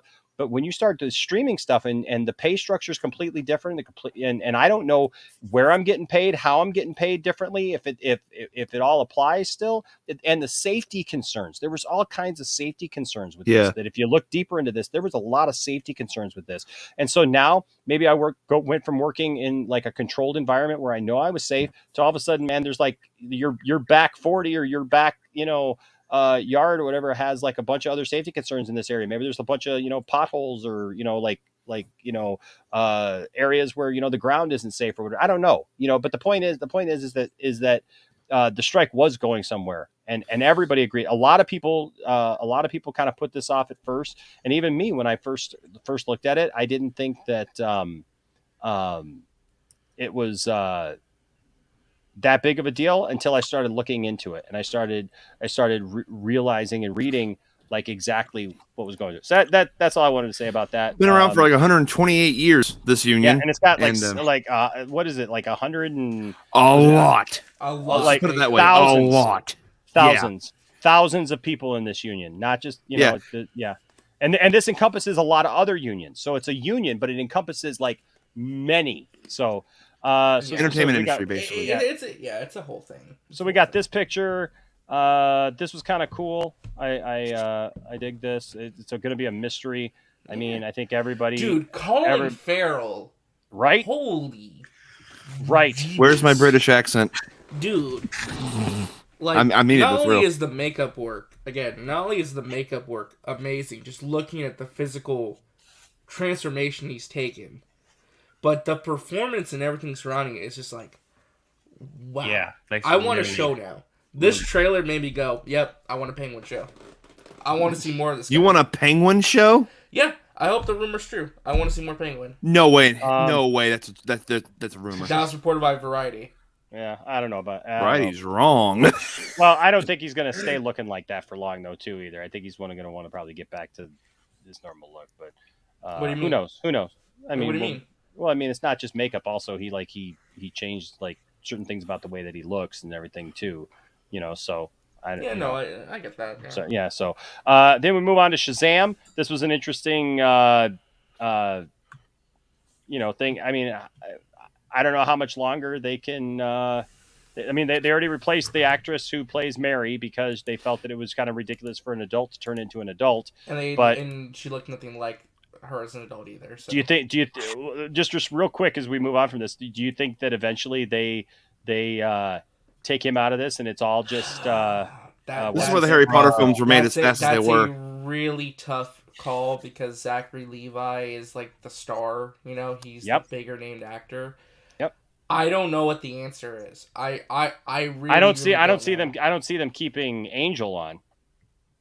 Yeah, I don't. Yeah, I don't know. Yeah, I don't see them doing that. Should they? Maybe. Will they though? Probably not. No. No, I don't see them keeping Angel, and I don't even think that they should. I think that Zachary Levi is Shazam, and he should like if anything recast. But isn't Angel. it gonna be weird though? Where it's like, what if like Asher Angel, you like Shazam 3, and it takes another like 4 years? He's like 25 or something. I know, but we talked about this when they first started. Like these were the conversations being talked about when we first started because they didn't start with a 10-year-old kid. They didn't start with a 9 or 10-year-old kid. They started with a teenager.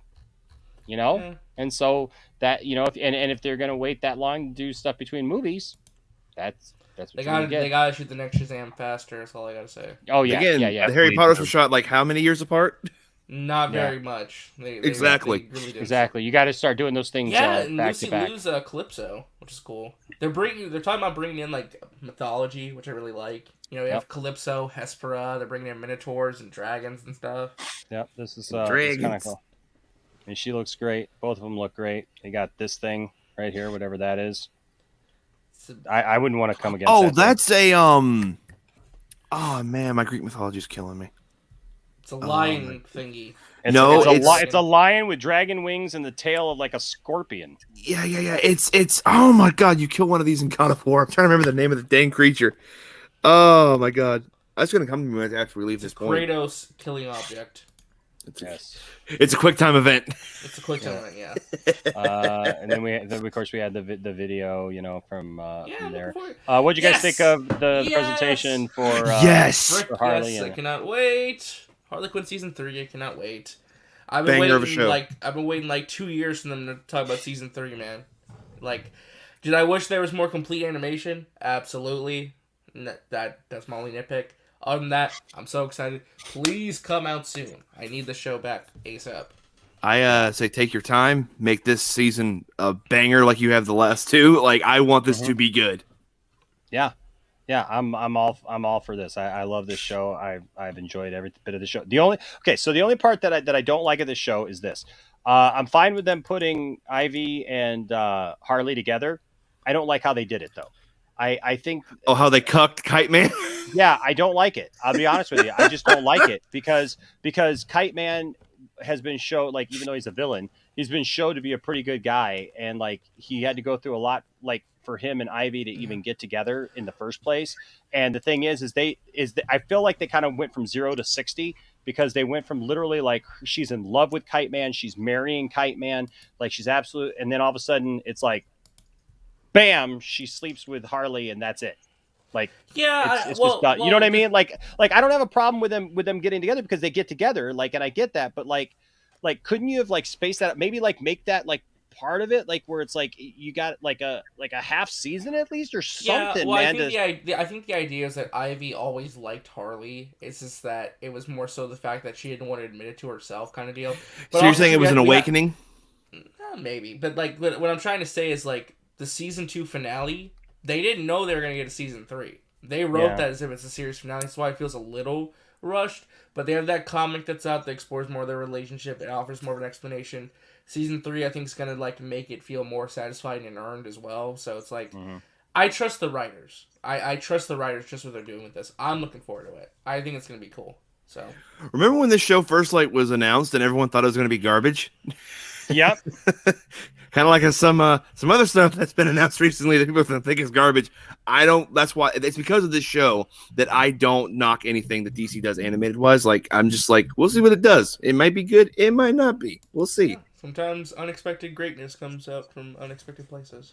David here said, "Can anyone explain to me what this cowl photo and Ben Affleck not suiting up on the Flash brouhaha is on Twitter? I think I missed it during Fandome." Yes, I know what he's referencing. I don't know what that is. There's a shot in the Flash trailer where you see a bloodied up cowl.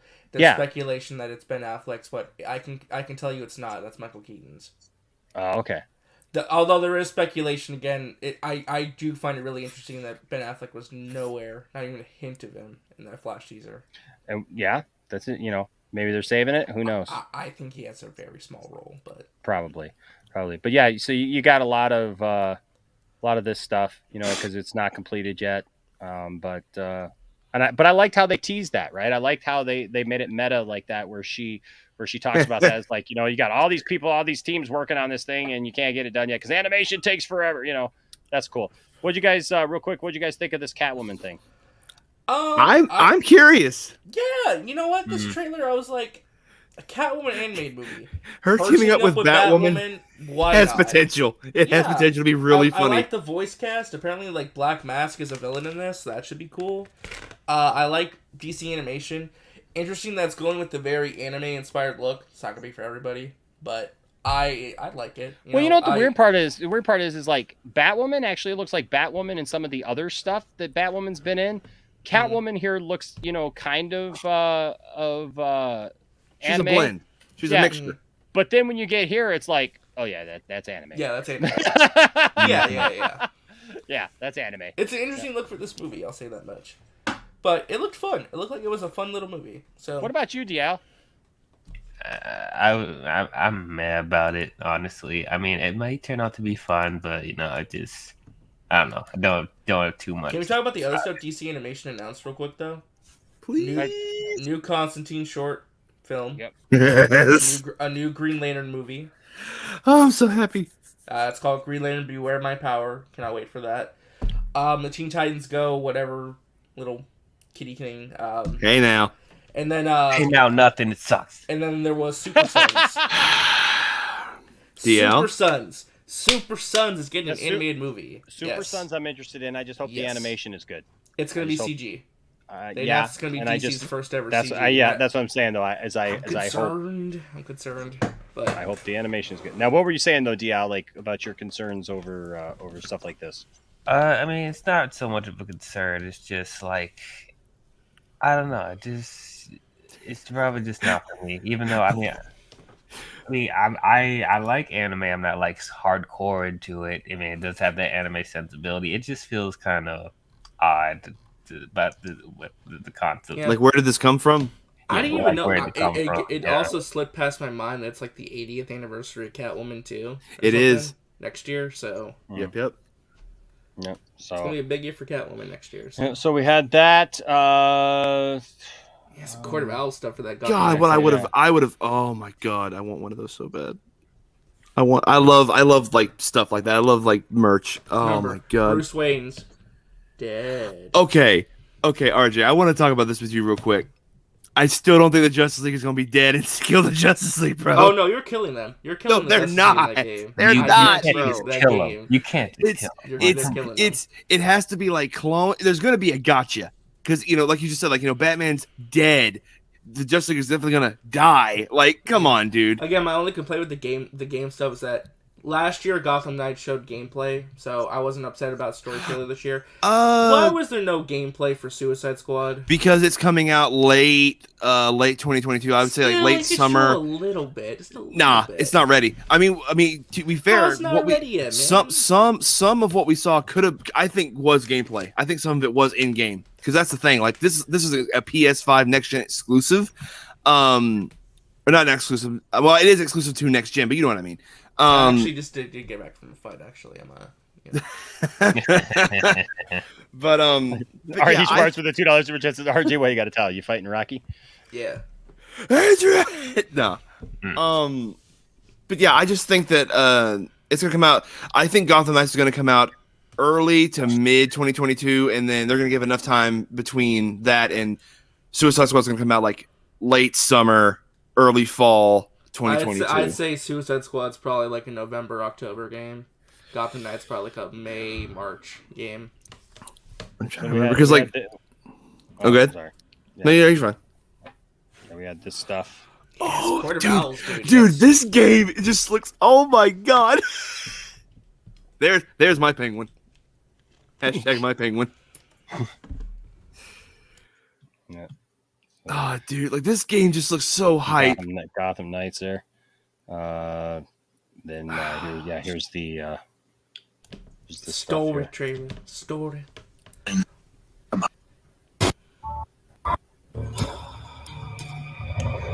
Yeah, I never actually got to talk to you about this before. What do you think about like the Court of Owls storyline stuff?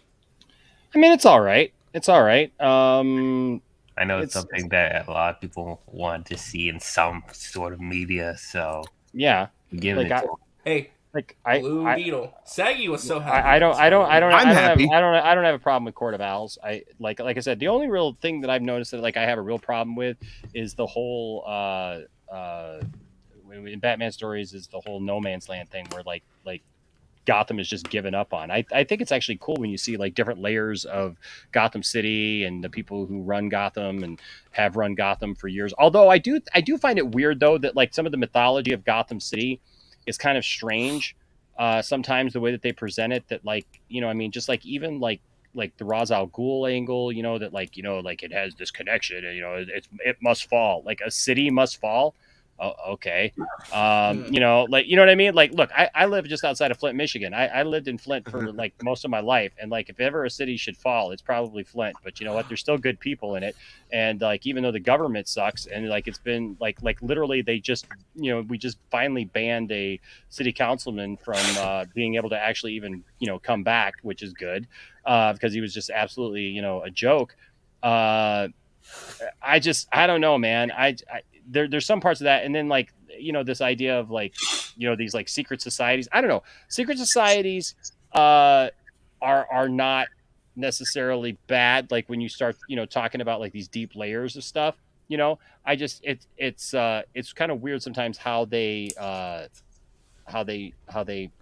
present it. You know what I mean? Yeah, no, I get that. I get that. H Bart's here with a $2 super chat says Detroit should fall. Not while I'm here. Thank you very much. Detroit's actually making a comeback too. You know, but Detroit and Flint suffer from a lot of the same issues. Is that traditionally they've elected the kind of the same people over and over again. Even the people who it's like Gotham in a lot of ways, where it's like people keep promising that they're going to do something different, and then they just get in there and they just do the same. Some people say thing. Gotham is like Chicago. I'd say Gotham's like Detroit, to be honest. I think I would say Gotham is probably like a mix of Chicago, Detroit, and Flint. Yeah, in a lot of ways. No New York, or is that more Metropolis? Yeah, New York, I think, is more Metropolis. Yeah, it's more Metropolis. Yeah. I would say. I was gonna say real quick, I love this Blue Beetle concept art. I love the way so this good. looks. It looks great. They got cord in the back. Oh, they got cord in the background. Let's go. Again, it's just concept art, but this is what the suit's gonna end up looking like. Dude, I cannot wait. Of course, then there's this picture. Of the back of Batman's head. There he is. Yeah. You know what this is very reminiscent about is in the Batman movie where Joker says, "I believe I have a bat in my belfry," and then all of a sudden you see the back of Batman's head, and then he turns around and there's the close up. I wonder if they'll do a same like a similar thing with this. This is such a weird comparison to that shot of Batman from behind. Meta, you might remember this. When they were promoting the first ever Scooby-Doo live action movie, they did a parody where it was Batman. Back of the head. God. I remember that. I don't know why, but if they do like a multiverse thing with Scooby-Doo, Stop. It's not really Batman. Cease. Stop. Cease. He's not camp right now. That's what that reminds me of. It reminds me of Scooby-Doo. That shot reminded me a little bit of Scooby-Doo. I just thought about this like. Are you literally saying that you want them to do a shot of Scooby-Doo in the Flash movie? No. I'm just saying it's the multiverse. You can actually think it can happen. Oh, come on. Except that. Except that. Dude, but you know what? I still say though, I do want a Super Friends reference at some point. Like if they're gonna do like these Oh Crisis my on Infinite God. Earths and all this stuff, I still say that they should show I up. If would- they're doing multiverse, they should show up in a world where like there's like a narrator that says, "Meanwhile, at the Hall of Justice," He and wants then- Wonder Twins. Meanwhile, at the Legion of Doom. Yes, right. The Legion of Doom. Dude, I would, like we were saying, the Meanwhile, multiverse. under Meg Griffin's shirt. But no, like I was gonna say, like I would personally want to see this as a comic, but the multiverse exists. Could we just not have a multiverse where like Linda Carter, Wonder Woman, Chris Reeve, Superman, and Adam West, Batman, like form like the Super Friends or a Justice Society or something like that? Oh, that like they're the main ones. Yeah, that would be cool, man. Like that, it also would fit. But you know what the thing? You know what people forget about though about Linda Carter's Wonder Woman? Like Linda Carter's Wonder Woman was like in the 70s, right? So like. But the tone was like sort of the similar. The tone was kind of, but yet very different. They had a crossover with her and. Michael Keaton's Batman was very different in tone than like Michael Keaton's Batman. I think would have worked with Superman's Metropolis, but I don't think I get it that people like kind of lump it because it's like within the same 10, 15 years or whatever. But I don't know that even though the Wonder Woman looks that way, I'm talking about the tone of the shows themselves, right? I see what you're saying. Okay. I don't know that her Wonder Woman fits necessarily with the other two. I don't know. I mean, I haven't watched the whole series in a while, but it just seems to me that I remember like it just kind of having a different tone even than Christopher Reeve and and I know they did something with her and Adam West like in the comics. Like Linda Carter's Wonder Woman met Adam West Batman in the comics. So, like I don't know if it was like a one-off or it was just but that's why I said I also think it would just be like very interesting to see like how like because like again like their writing styles are very different. I just want to see like how it would be because like they're all lighthearted in nature. It's just some are more serious than others. H Bart's here with a $5 super chat says Grand Rapids is kind of a forgettable place. Like who would ever visit this place? I like Grand Rapids. I got a lot of friends in Grand Rapids. You're in Grand Rapids. Benson's. So does Flint have clean drinkable water in its taps yet? It's actually had clean drinkable water in its taps. Yes, Enosh one night told me the whole long story. It's fascinating. Yes, it's actually we've actually had and just to clear it up, like it was always just the pipes between the street and your house. It wasn't that we had like horrible water flowing through our water system. It was the fact that we went to our river for a time to get water, and that's hard water. And what it did was it peeled back the parts that covered the lead fittings in our pipes. And so, because those pipes are like almost 100 years old, and so the thing is the water was just hard water. So there was nothing wrong with the water. Initially, it was just that when you run water over lead fittings, guess what? You get lead particles in your water, and so you know what? They haven't replaced quite yet everybody's in the city of Flint, but I mean it's pretty much there. But look, it's one of those things that like people. You got to remember when the water crisis was at its most, people were showing up at City Hall with jugs of brown water and claiming that it was lead in their water. You can't see lead in your water. Yeah, no, that's not what that was. What that was sediment because they started flushing all of the hydrants that had not been flushed, by the way, for 26 years. Oh God! It was a cost saving measure. So when they finally did it, guess what? They kicked themselves in the butt when they did it. But anyways, that's another long story. But yeah, for the most part, yes. But there's still people who will never trust it, and you got to understand why. I mean, kind of. Here's a picture of the Flash here. That looks like a video game. It does. Like it does. It does. I know it's unfinished CGI though, so I'm not going to judge it. I'm just saying it looks like a video game. It does look like a video game. Also, can we go back to it real quick? I pointed this out when I was talking to Saggy. What's up with that bulge in the waterfall picture? Oh, you know what's up. You know what's up with the bulge. You know what's up. That looks so weird. You know what's up. What's up with these? What's up with these abs and stuff and like body structure too? I mean, like Ezra Miller doesn't look like that. That's a CG. That's like a CG. That's so they don't have to work out. Yeah. Well, that's also a CG bulge. So there you go. You know what it's about. There's that picture again. Here's the logo. RJ, I just like think the of that. logo. I like the Yeah, logo. The So suit, yeah, I don't know so yeah, much about. What did you think about this? Because I know you talked about it a little bit, but like, Yeah, just like I full- don't think that this is the Flash right here. That's walking up to the house here. I think that this is the evil version of Flash because I think that they're trying to keep it a secret that the thing is a evil version of the Flash. Whether or not they actually call him Reverse Flash or they call him whatever Dark Flash or whatever they want to call him. I just think that this is that version of that character, and they're just and that it's the other version of Barry. You know, kind of like Savitar is the evil version of Barry. You know, of course, this is the suit that we were looking at that was in the background here. I don't know how I'm gonna be able to handle two Barry Allens being the main characters of this movie. I know they Millers said for the entire film. they said that they wanted like I don't know if this was the TV show or the movie, but they wanted Flash to earn like his golden boots or something. That was the TV show. That's a TV show. That's a TV show, and they that was did always they did that. highlight for that season. Yeah, He's getting the gold boots, guys. Yeah. Anything else? Like He's getting the gold boots. Don't He's worry. getting the gold boots. Yay. Okay. Yeah. I don't know. I'm not going to be too down on that, but at the same time, like So does this make you less really don't excited care. for the movie? Of the Flash, I'm really kind of disappointed in the way that some of it looked.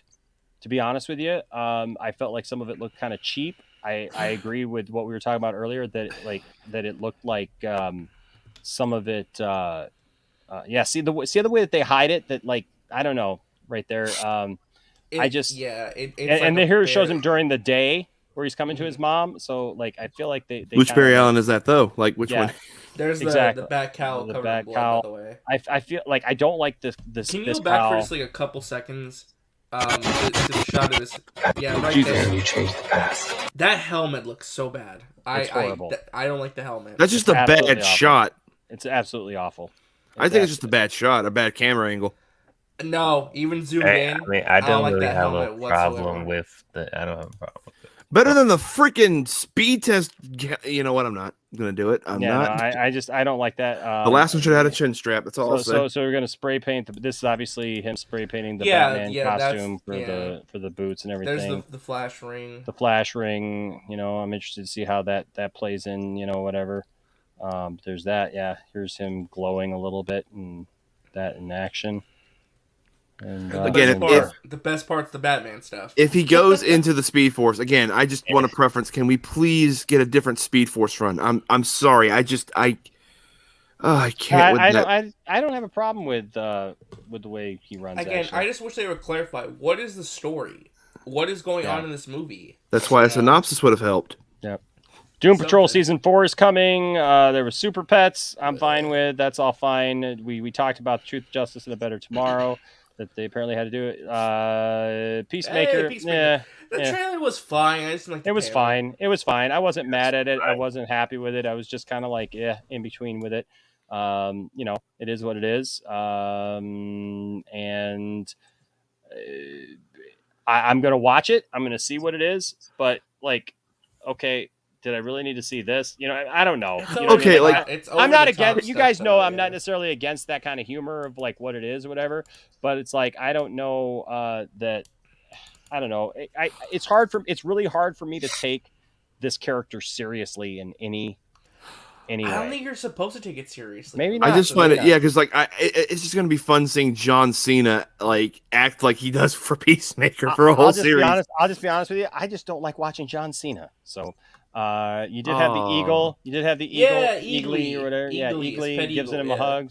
Gives him a hug. That was funny. I didn't. He's hugging freedom. The most American thing ever. He's hugging freedom. Right. Let's see.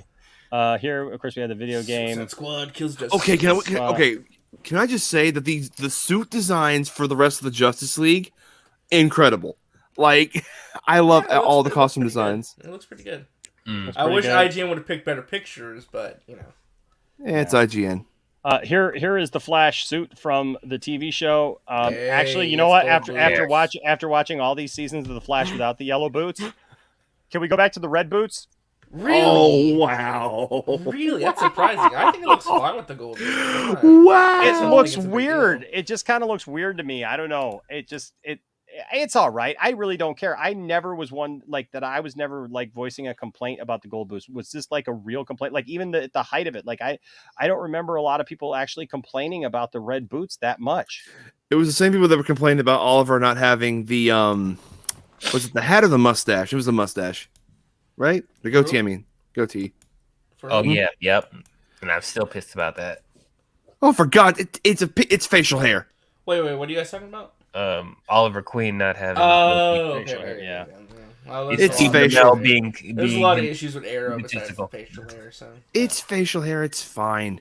Benson's here with a £2 super chat. Says, I really wish Netflix had bought DC, not Discovery. So the interesting thing though is it's not a buyout though. So Discovery didn't actually buy Warner Brothers. It's a merger. So they're actually merging together to become one big company. So Netflix, yeah, I mean, look, I never thought that I would say this, but I kind of wish Netflix was overseeing DC in some ways too, given Warner Brothers track history. But I mean, but they have a history of canceling stuff like out the gate too. Yeah. So you know, I definitely understand the sentiment for sure. I definitely understand the sentiment. So there's the yellow boots. Got that. So we're going over just the highlights. So here we got Aquaman riding something in that is that an actual black outfit or is that blue outfit that we saw before? That's the new outfit. That's the new one. Yeah. Well, because I saw somebody saying it was a black outfit. I didn't see it was a black outfit. I love this. I love this. I like love the new Black Manta costume. Looks like the one from Injustice. Yeah, I dig that. I dig that. Ew. Whatever, dude. What is that? What is that? She's punching a giant metal butthole. What's in her hair though? It's weird. It looks like they're like gonna see. Weave. Well, you know what that weave. is? No, you know what that is? She's underwater. Oh yeah, that's right. Yeah, she's punching a submarine. Yep. So they have to. Yeah. So they have to CGI her hair, and then you lost Enosh.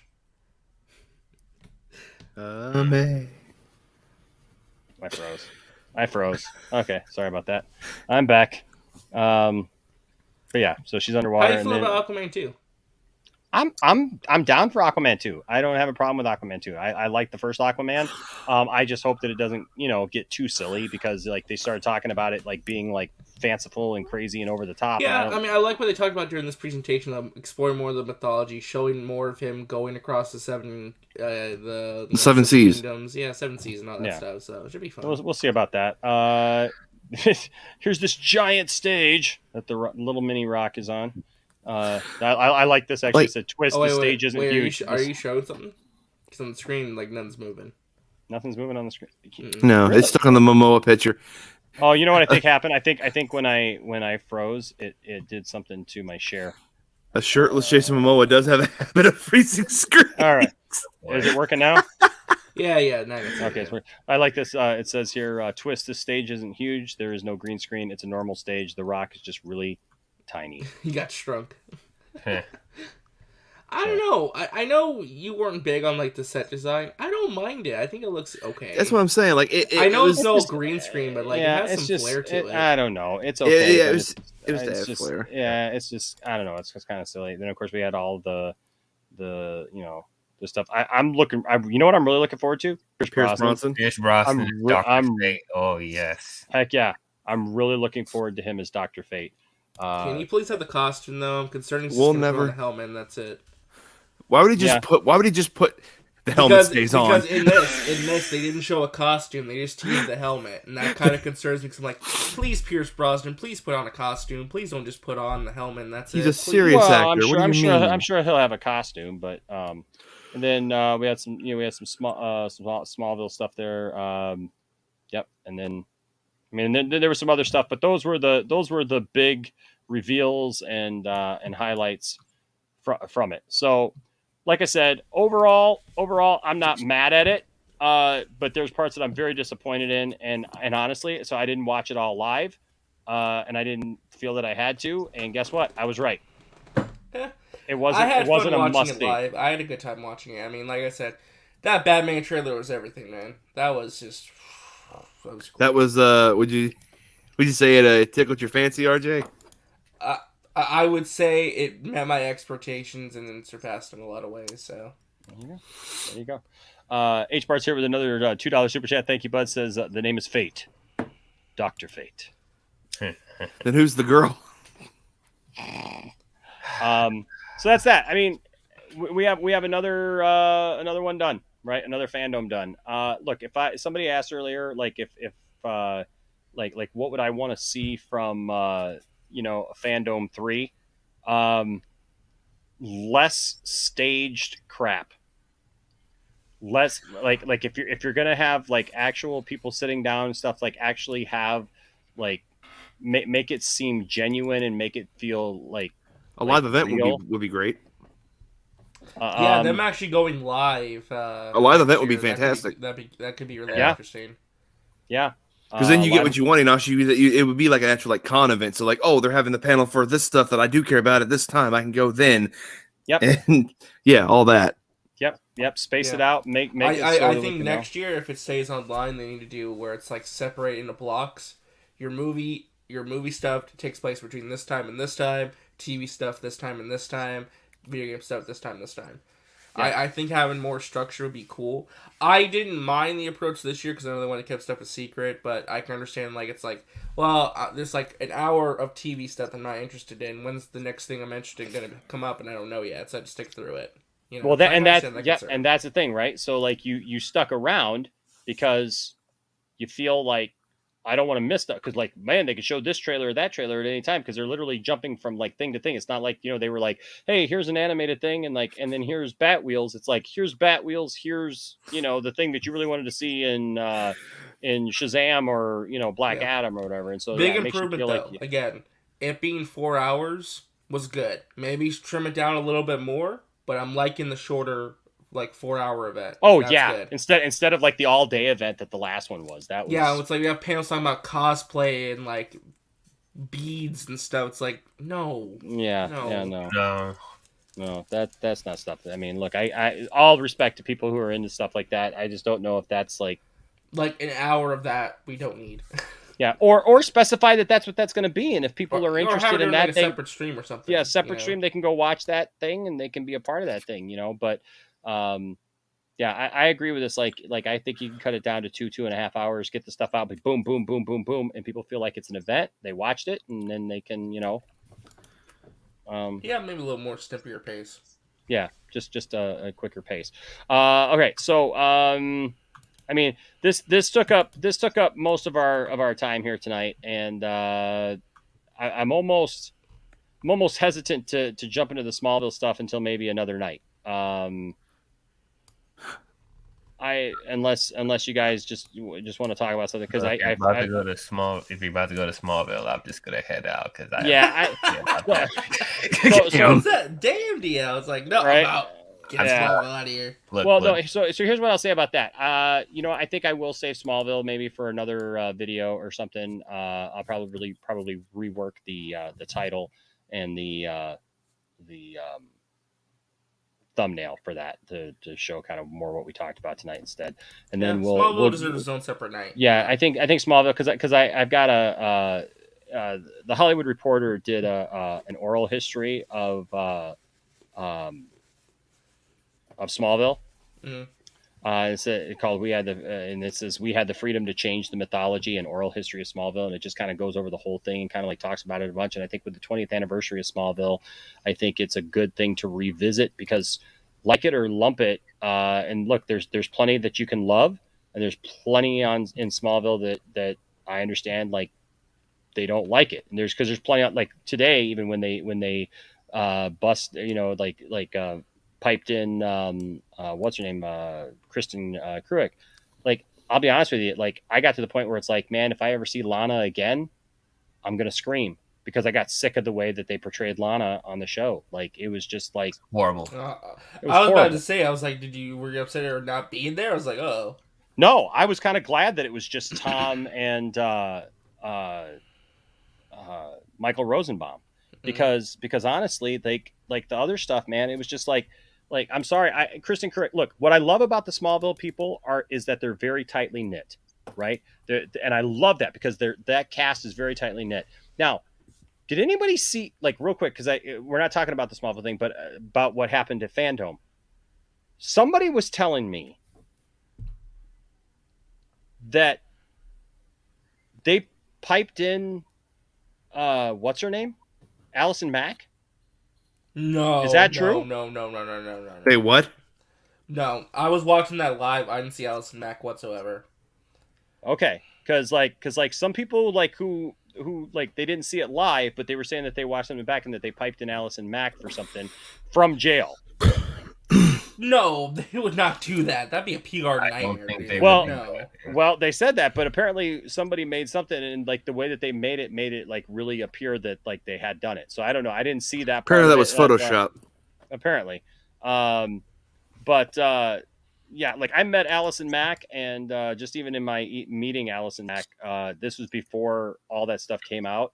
Like, so we had no idea that was even a thing at the time. And you're muted, RJ. Oh, sorry. I was saying that. I imagine that was quite a shock. Yeah, it was afterwards. Well, the thing is, we got the picture out here in our. You had the picture just hanging up there? I still got the picture in my hallway, but we met her, and it was funny because she's the only person like she was very standoffish. She was kind of weird and everything, and we walked away, and I was super excited because she was the first person from Smallville that I ever got to meet, right? And so I love the show, and so honestly, like I walked away and I looked at Tiffany and I said, "Hey, was that a little weird to you?" And she looked at me and Tiffany goes, "Yeah, there was like something really strange about her." And like we talked about it for like a long time after that. And then like literally one day I'm watching TV and I'm like, "Oh geez."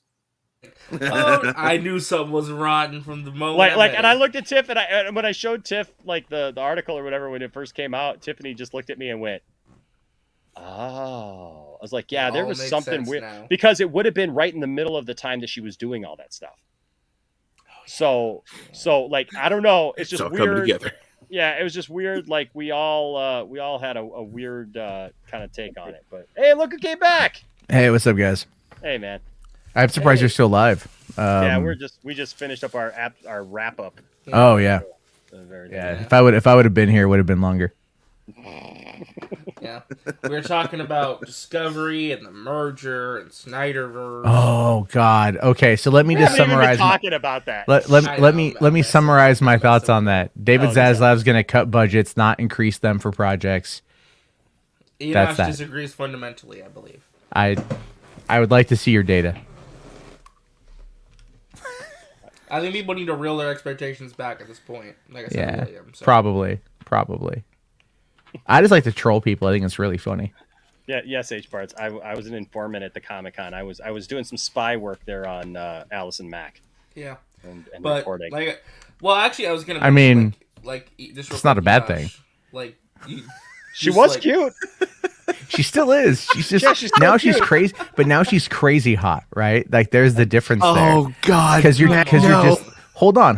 Hear me out. Oh, I'm not saying you take her home and marry her. I'm just saying, like, you might be in the mood and she might brand you. What's the adage? What's the age-old adage?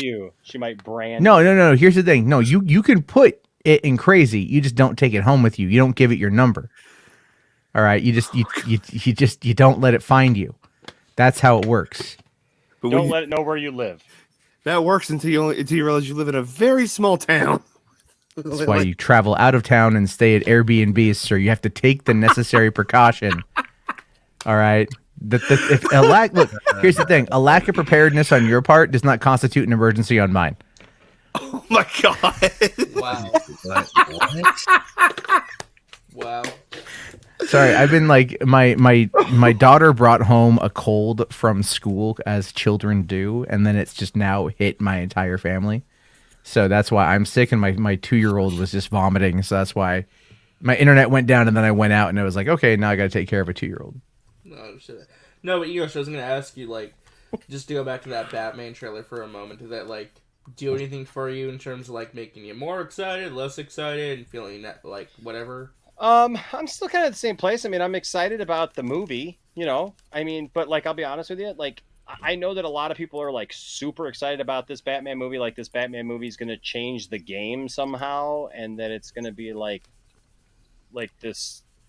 I don't know. I don't know what the expectation is for Second the coming of Batman. Christ. Yeah, like I think people are just looking forward to a great movie. To be honest, I Yeah, think but this see, is- I don't get that vibe from people. No, I get this vibe from people that like they really think that this movie is like going to somehow like just change all Batman films forever. I'll be and- honest. After today, I think this might be the best Batman movie ever. But let's wait and see. I don't know. I don't know. Like It's the first Batman movie we're gonna have in 10 years.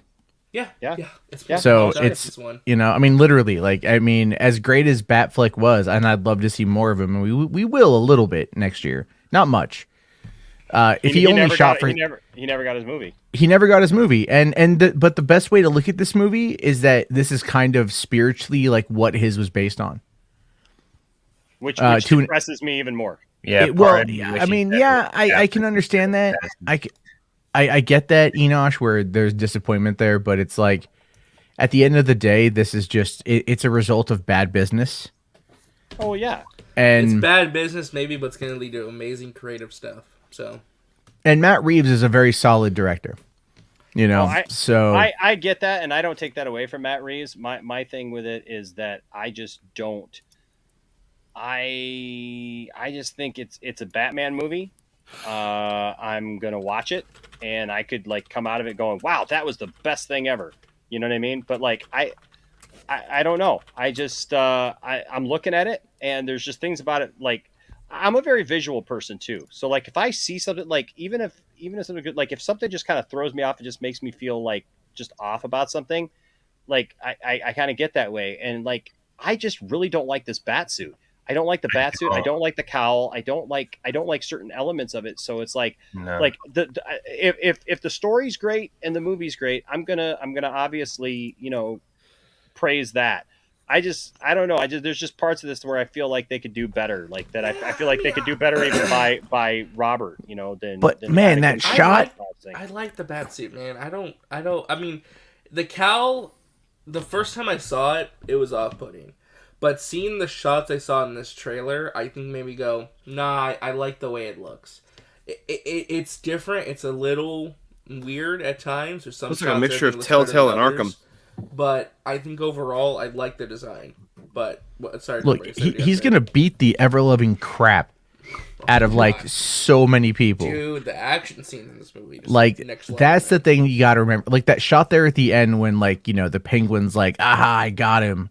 And then through the surprise, the cinematography is awesome, right? Oh, it's like, I mean, that shot just of the rearview mirror. I mean, it just comes out and then it just takes him out. Yeah, and I said this on Twitter, but like, this is the most comic booky Batman movie I've personally seen since '89 Batman. I truly believe, like to me at least, just the way I'm looking at this, it's like.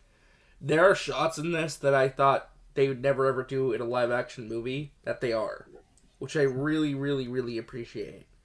So for me, it's like, again, like, I think this movie's gonna be like next level. I really, really do. You got to remember also it's year 2.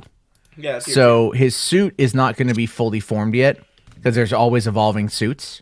I mean, look at like Batman Begins suit versus like the Dark Knight. Like there's upgrades. And so, this is again, this is even in this movie he'll get an upgrade. Most likely. I mean, this is a detective noir, noir story. This is going to be told from that perspective. This is giving us the world's greatest detective, taking on the Zodiac Riddler, and I think this is going to be dope. That's the thing. Did you guys feel detective vibes? Because I felt none. In Well, this trailer. they were establishing the setting with this trailer. Yeah. The next trailer will be a story trailer. Yeah, it's hard to market a mystery too in trailers without giving stuff away. Well, it feels like a Fincher like Batman movie. Yeah. And like that does. opening shot when like the cops are the GCPD are storming that diner and you can tell it's Paul Dano, but he's like dressed down. Yeah. By the way, I love how they're not revealing Paul Dano's face. I don't know why they're doing that, but I really like that choice. I think it keeps, I don't know if it's like to keep the mystery alive, like they don't want to show what he looks like or what, but I think it's an interesting choice on their part. Yeah. Do you think because let's be honest, this film's getting a sequel. Let's just be real about it. No, apparently it's getting canceled because Zaslav is going to cancel all Elseworld stuff, apparently, but... But that's how they're going to afford Justice League 2, RJ, on HBO Max coming in 2023. Don't you know? Don't you know it's going to be the first one? Remember Pass the me that Air cut, copium. I need some. No, hold on. The Air cut's going to get announced, guys. 12 months to 36 months from now. You don't know. I've went from being skeptical to just be like, nah. I'm with Matt on this. Like, nah, it's not coming out. Nah, not in this lifetime. And the thing with that though is like people, people need to realize I want it to come out. No, I do too. Yeah, I think that's the thing people forget, that you were like, you wanted to come out, but you're being a realist. Like, it's just. Yeah. Yeah, like of course I wanted it to come out, but I'm also I'm gonna tell you what it looks like. You know, like I know some people are giving me a hard time talking to William about it, but it's like this merger ain't going the way y'all think it's gonna go. I'm sorry. To add to your point on that, RJ, I was gonna say this when you were debating with William about it, but it's kind of like when like a certain person gets into power, they put a policy up, and you don't feel the effects of that policy till like a few years after they've been in office. That's the type of thing I think you're trying to go around. I'm not saying something can't happen with the merger, but you gotta realize, like, even if they're planning it out right now, they're sitting there saying, okay, we're gonna do this, this, and this, and this, and this. The ramifications of the merger will not be felt until maybe 2023, 2024 at the latest. So here's the thing, is I see Rational Skeptic talking about budgets. The budget for the Batman is rumored at $100 million. Yeah, which is actually relatively low. Yeah, like this movie is it looks great, but it's not super expensive. Yeah, you know? and then also, so it's gonna make $100 million in its opening weekend, right? Let's be fair. Probably more. It's gonna be. You know, it's gonna pull that money in, and then you're gonna look at all the merchandise sales, all the home video sales, everything else. This movie's gonna make money for Warner's, and like this is the whole point. This is a Hamada point. Hamada was brought in to mitigate the budgets, right? To lower the budgets down. Snyder, I mean, for all intents and purposes, his movies got bigger and bigger and bigger, which means the budgets go up and up and up. I mean, look at the overall end scale budget of like what Snyder Cut was. The whole thing, start to finish, including 2017. You're looking at around $400 million. Mm-hmm. Which is fine, by the way. I don't want Snyder to compromise his vision or like lower the budget. So I want to show you guys something. What happened? I just want to show you something. So while I was gone, so GameStop is showing. You know how McFarlane has these gold label figures, right? So they're basically the chase figures, the hard to find figures, right? You know, like whatever. So there is a gold label for the Batman. It's not available in the States yet. You can pre-order it in Canada. So for all of our Canadian viewers, it's $54 though in Canada. So it'll be right around $40. Or I don't know if it's worth $40, but check this out. Oh, that looks great. That's cool. I like that. That looks cool. Sure. I don't know if a paint scheme means $20 more to me, but it does look pretty cool. How metal it would be if that was blood. So pay an extra $3 for this blue skin. Does nothing to you in game, just get a blue gun. So what you're saying is that it's turning into Fortnite. Oh, well, McFarlane's been doing these gold label, like for example, the Dark Side that has the armor, as opposed to just the regular Dark Side. The Dark Side with armor is considered gold label. So even though it's the same figure, it has an extra piece on it. And so they do a few of these different ones that they'll do. Like they did a Batman Beyond one where instead of the Batman Beyond figure, like the Batman Beyond figure that I have, it had like black and white, kind of like almost like a zebra. No, kind of like the newer kind of camouflage almost. It wasn't fully the winter that. Camo. Yeah, it wasn't fully that, but it was like red and black and white and that's like that's the Russian cam. Yeah, it looked pretty cool. I mean, it looked pretty cool. But then usually they charge like $10 more for it. A lot of times they'll do these extra accessories or whatever, and they'll charge $20 for it. Extra. So I don't know. But I saw that actually because I had to exit real quick to go take a major yes. Remember that reference from Family Guy? No, I'm thinking of the one from because "Oui" means yes in French. So, Yes. Peter goes, "I gotta go take a wicked yes." So yeah. Wow. Okay. So, anyways, but I saw that. So, RJ, I don't think I Yeah, got what's my up? point across. Do you think that there'll be a time skip between the Matt Reeves trilogy at all? That is a great question. I thought of that while this discussion was happening. It's so hard to judge because again, I have to wait and see what the actual movie looks like when we get to the end of it. But I would say that I think you'll probably get maybe like a year, so year 2, year 3, maybe year 4, like a year gap between each movie, maybe. Again, I don't know though. I think he is getting a trilogy though. Some people were like, "Oh, he's not gonna get a sequel. He's getting a trilogy. He's getting the trilogy." They have handed Matt Reeves the keys to the Bat Kingdom. He's doing the animated show. He's doing the Penguin show, the Gotham PD show, and the movies.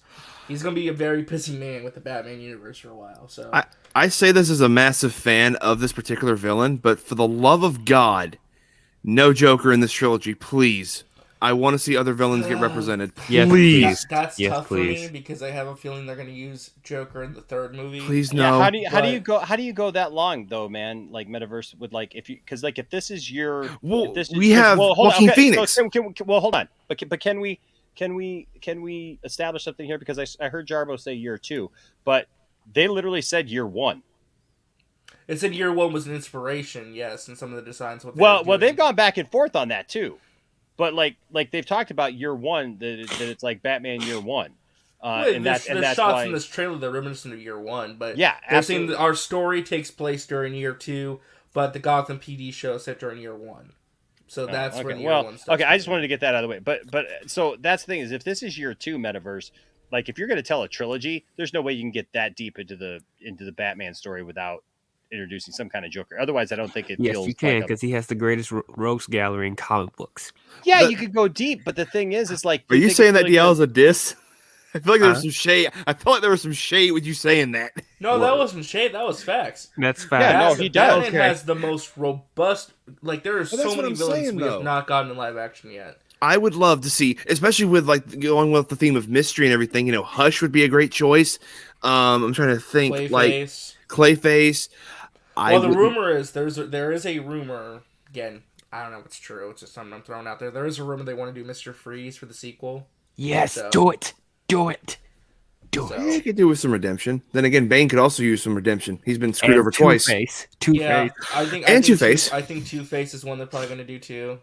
So I want them to not go too over the top. You know, like at this point. I want them to go like not super over the top, Matt, but just a little bit. No, man. Like that's the thing. It's like there are like give me. Mr. Freeze. Look, as cool as it would be to like, how would they make? But okay, like here's man. Well, here's somebody the said thing. last night, I want to see Clayface in this, and I'm like, no, why not? Clayface could work. No, we couldn't. No, we couldn't. Not in. There's no this is like way Clayface works in. What in the about Matt Mr. Reeves. Freeze? The Pattinson films feel like a good. Pushing it. Mr. Freeze is absolutely pushing it with this universe because Mr. Freeze goes under the presupposition that a doctor has frozen himself to the point with some kind of like liquid nitrogen, chemical that he has to be in the cold and he has to have a suit to withstand because he can't be in any temperatures below a certain or above a certain point. That to me is pushing the science fiction of this. If you literally, I agree with Matt. If you have a Riddler in this first movie that's like based and look and feel of like the Zodiac killer and like it looks like a real tangible like dark gruesome world. How are you going to introduce a supernatural thing like Clayface, where literally a piece of clay can... It doesn't have to be verbatim like the comics. They can do their own interpretation. Oh my God! Here's the thing: if they do that, people are going to lose their mind. Oh really? Because I think their mind in the Dark Knight trilogy because they changed a lot from that. What villains would you want to see then? Because what villains would I want to see? Riddler. Yeah. I think that you think they could do. Realistically, someone like Zaz would be cool. Oh, Zaz would work. Zaz though would be a secondary character to me. Yeah. I still like the character of Zaz though. Yeah. I think like I really feel like Black Mask would be great, like an actual Black Mask, not whatever the was we got in Birds of Prey. Yeah, not that. That Abomination. Oh my god, yeah. I don't hate it. But No, but it's like it's not the best thing. But I don't hate it Bane. either. Bane would be cool. Like, I think the furthest I'd like to see them go is like Ra's al Ghul. Like, would be the furthest out there. Honestly, I'd like to see them go. Because that's like a dark. Because you could tell that story from like a dark arts kind of aspect. You know what I mean? Of like some. You know what I mean? Like you could play with that a little bit. Yeah, if they were like, for the third movie, we're gonna make it Solomon Grundy. It's like, get the fuck out. Yeah. Right. Well, I was gonna say, raising him from the dead. I agree with the chat though. I think the next logical step, honestly, for this trilogy is to do Court of Owls. Well, they seem to be putting a lot of emphasis on Court of Owls. Yeah. I mean, so it's the most like popular Batman story from like the last decade. So I mean, that's why. But I'm gonna read the super chat. Benson here with the £2 super chat. Thank you, buddy. Says Zach fans ready to admit the Snyderverse is over. No, I'm not admitting that Snyderverse is over until I see the events. Look, one Fandome to me does not change my opinion, especially with some of the stuff that I saw today. Next year's Fandome, nothing happens. I don't know, man. Like I'm of Integrity's the mind gonna move the goalposts. No. No. I haven't listen. No, not you. Integrity 101 in the chat has been like taking like dangerously near OD levels of like copium all night, and he's like, no, it's 12 to 36 months down the line. It's like, okay, you know. Matt be delivering food and copium to people. Not right now. I'm sick. I can't work. I'll tell you this. I've just said this. I don't know what isn't happening. What I know is this. I see ways that it can possibly happen within the spectrum of everything that even we saw today and the things that are being released, and ways that pocket universe can be explored. And I don't think that it has to be explored in a $200 million movie that goes through all this stuff. I don't think that it has to be that. So I see different ways. And there's a lot of people like me who are in this fandom who are not like of the mind and of the nature that it has to be this big thing that takes over everything. I don't want Zack Snyder to come back and take over the DC universe, because I don't think that he wants to do that. He's very much committed to his story, to his thing, and Zack has made very clear to people that I know. The one thing I do know is that Zack has made it very clear to people that I do know that he very much still would like to tell his story if given the right circumstances, the right thing, but that would all have to come together. So I'm not gonna just give up hope, or whatever anybody wants to call it, to just say, I'm it's over with, it's done with, because I feel like as long as the guy who's done it wants to do it, and as long as there's possibilities that we see that, regimes change, things change, we'll see. It's not going to happen anytime soon. If it does happen, it's going to be down the line, and we're going to have to see what that entails. Well, but so to kind of further extrapolate on that, here's the problem. Jason Kilar is actually the guy, right? He's actually the guy who would be the best course to get this done, right? Correct. And he always has been. And that's the thing. And that's the thing is currently, but he is going to lose his job when Zaslav takes over. Never mind the fact that recent HBO Max numbers have actually shown it increasing exponentially. And now that they're finally opening it up in different markets, and it's actually showing a rise along with Disney Plus, like kind of making a very heavy play towards Netflix. How big are we talking about the rise? Like, what are they looking I'm not at too right sure now? the numbers. I don't want to quote anything right now because honestly, like I'm just foggy because of the cold. I get that. But I was reading that the other day, and it's like but it has been growing. It has been doing better. And that is Kilar, and that is his initiative. And that's kind of like the move that he made for 2021, pissed off Hollywood and everything. But it is going to see positive effects down the road for the service, And the stuff that he was trying to do with it. I think the problem, though, is that everyone else doesn't want to do it. And even though he could go and enforce them, it's not like, it's not I would say that his bosses, John Stanky and the shareholders of AT&T, who clearly do not know how to run this kind of business, may have been the ones that have kind of set that back a little bit. And so, but the thing is Kilar is actually a fan of all this stuff. And I've been listening to him speak recently, and I feel bad for the guy because he was trying, and now he's getting screwed over because there wasn't that instant gratification that Hollywood demands. Yeah. So his legacy is going to be tarnished to an extent. But then again, when the success is there that comes from the bold moves that he made, he won't be given the credit. Oh, for sure. And you're absolutely right. I mean, he has said it to others, and he has gone on record as saying, hey, let's see what Discovery does. You got to let things play out. Who knows where we'll be in a year from now if half of this stuff gets made and This is why I've been saying I think it's just on high. Like it's in stasis right now. Like I think that's the best way to put it. Is like it's in stasis. We'll see what happens with it. Either it's going to live again or it's going to die. Mark, I've never changed my goalposts. I've always said the exact same thing from the very beginning. I've never said that this is absolute 100% that this is what it is or what isn't. I have said the exact same thing from the very beginning. The man wants to do it himself. The man who did it wants to do it. There are changes coming that could absolutely open the door for this to exist. And I've always said that I don't even care about seeing it necessarily on the big screen. So you've never heard that from me. You've never heard from me that it has to be on the big screen and that it has to be some $200 million movie spectacular. You've never heard that from me. So I have never changed my stance on what it is or what the possibilities are. I have always said, I want to see it. It's absolutely something I want to see. I will do everything in my power to try to make it something that what I can do. What can I do? I can talk about it. I can share, a hashtag that shows that I support it. Right. I can stand by the guy who made the stuff. I'm going to support his other stuff, that he's doing on Netflix. I absolutely 100% support what he's doing. I'm loving his content over there so far with Army of the Dead. I'm looking forward to this, Rebel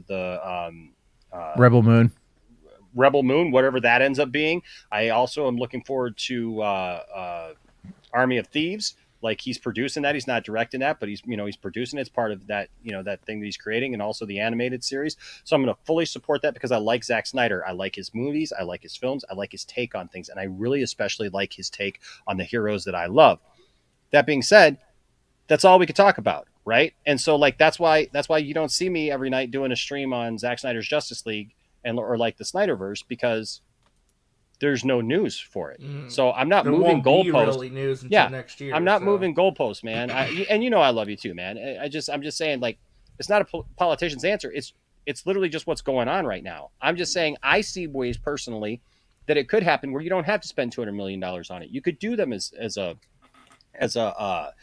limited series or something like that, just to finish out the run, in that pocket universe. Say all this other stuff is happening. The Flash is happening. All that stuff. I don't want Zach to come back and take it all over. I know that there's some people who do.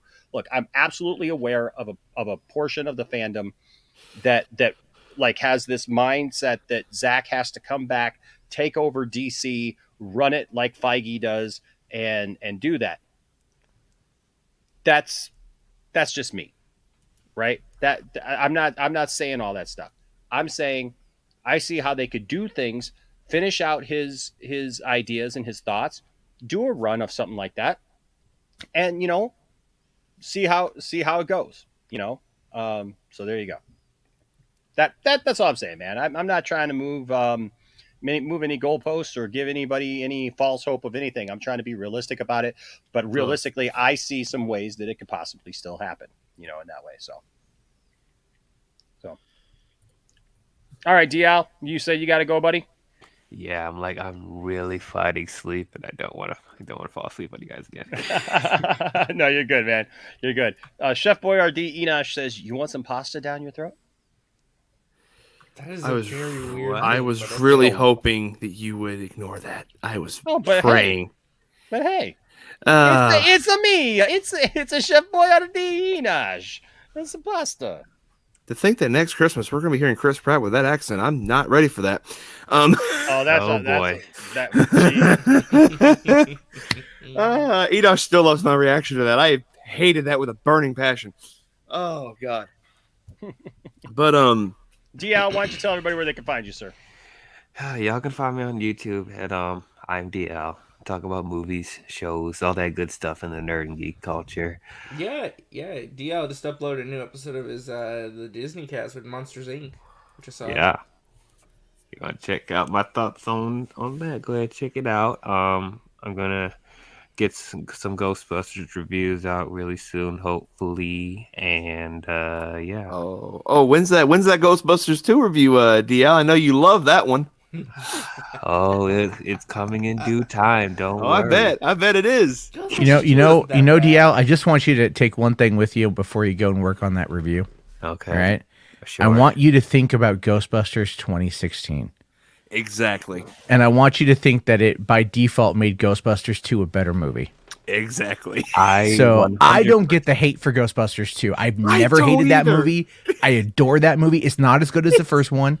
All right. But you know what though? God. You know what though? If you think about it, it's a bad movie. Like, it's bad. It's not a bad movie. It's not a bad movie. Written. It's not a bad movie. Not good. It is not. It's not as good. 2016 is better than Ghostbusters 2. Get the hell out. Get the hell out. You heard me. Get the hell out. I will say it louder. I will fight you on that, dude. I have a cold. Are you kidding me? Are you kidding me? No, I'm not kidding. And I how can you, dude? The Bobby Brown song in Ghostbusters 2 is better than the entire 2016 movie. Oh God! No. All right, the court sequence in Ghostbusters 2 is better than the entire. The court sequence? Are you kidding me? Are you kidding me? Ego. It doesn't. Hell yeah! The fact that they cream pie the Statue of Liberty, it makes it a better movie than the 2016 film. No sense in that movie. Makes no fucking sense. You're right. 2016 makes no sense. So why are you saying it's better than 2? I have no idea. The Liberty scene in Ghostbusters 2 doesn't make any sense. No, it makes actually. Yes, it does. Yes, it does. Here's the thing. Here's the thing, man. When you watch Ghostbusters Afterlife, have you seen the new trailer for Ghostbusters Afterlife? It ties into Ghostbusters 2. They are tying it into Ghostbusters the video game. Like it is all connected, dude. It is all connected. How can you sit there? What do you talk? Is it Vigo the Carpathian? You got something against Lithuanian death rulers and shit? Like he sucked too. Thank you. Yes. What? He sucked. The next thing you're gonna say is Zool was a piece of shit. No, Zool was great, but whatever that villain was in the second movie with the mood slime. You got mood slime. It ties into the original movie because it's all about the cult of Shandor. Dude, look it up, man. There's deep lore in Ghostbusters. There is a deep ass lore that we are going to get to see in Afterlife when it comes out. Go watch that new trailer. You will literally see the ooze. You will literally see the ooze. It's there. Ghostbusters are low key OP. How are the people still believing that there's no ghosts in the second movie when there was this huge mass hysteria in the first movie? What? Idiots. Oh, there's silence. Ooh, wait a second. So hold on. No. You're an instigator. Stop this. I'm just saying. Here's why. Because I wouldn't necessarily say that Ghostbusters 2016 is better than Ghostbusters 2. I think they're pretty much kind of like if I go to nostalgia, then I'm going to go Ghostbusters 2 just a little bit, edges it out.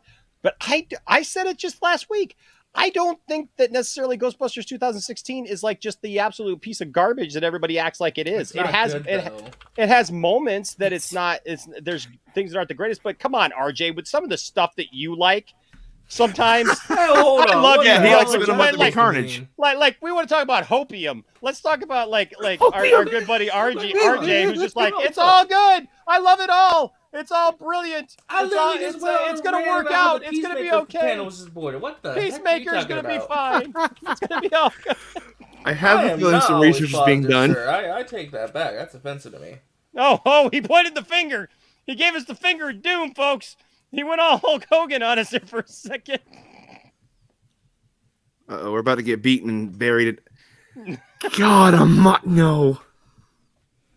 I'm sorry. DL, explain to us your wisdom. Your wisdom?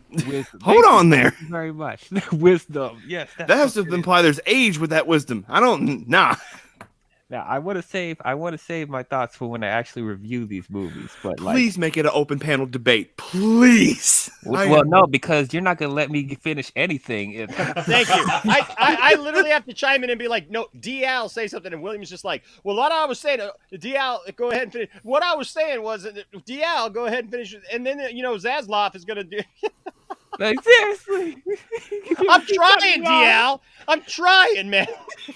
I'm trying to bring it around. No wonder DL's falling asleep. Every time he says a word, like RJ's like, well, you know, to your point, DL. Like, DL didn't even get the point out. I'm sorry, DL. I'm sorry. No, it's okay. I know. Like I know earlier, that. DL tried to get a point out, and all of a sudden, like RJ's like, and on that idea, I was just like, poor guy, man. If William leaves, he still can't. I'm sorry, DL. It's okay. I know everyone's passionate. Everyone has a lot of thoughts, and I completely understand. That's fine. I want you. I just want you to speak up, DL. DL, you just got to punch through, bro. You just got to be like, look, I'm DL, and I swear to God, I'm going to get what I got to say out. All right. Listen, you mofos. Whoa. I'm DL, and I'm going to get my thoughts out, goddammit. I don't care how hot the takes are. Even if they're wrong. All right, that's fine. you keep thinking that. You keep thinking that. I like The Rise of Skywalker, by the way. Anyway. Oh God, why? But I'm sorry. Let me do this comparison to you to expose how stupid You said Ghostbusters 2 is. expose is a strong word. Yeah, I'm going to expose it. So remember the opening scene in the first movie in the library with the lady, right? Mm-hmm. And it set the tone for the movie with you know how creepy it is, the scares and stuff like that. Okay, now let's cut to Ghostbusters 2. What was the opening scene of Ghostbusters 2? Them doing the kids' birthday party? No. It was the Sigourney stroller Weaver chasing a baby carriage stroller. all throughout the town. That's Okay. the tone we are setting of how ridiculous this movie is going to be. Instead of setting the tone of how what the threat is, we're doing this silly bit with the baby carriage running around. Really? Wasn't the baby the one that the ghost was after for the beginning? Yeah, Vigo wanted the baby. Vigo wanted a baby to be reincarnated because that's how reincarnation.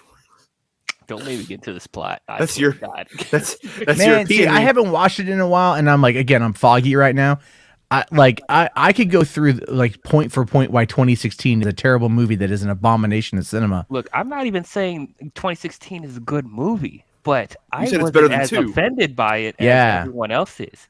I don't There were understand. actually things in 2016 that I liked a lot. Actually, It's not even that. It's the things. fact that you said that it's better than 2, and that's where me and Matt took offense to that. Yeah, I can understand not liking number 2. Fine. Have a bad opinion. That's okay.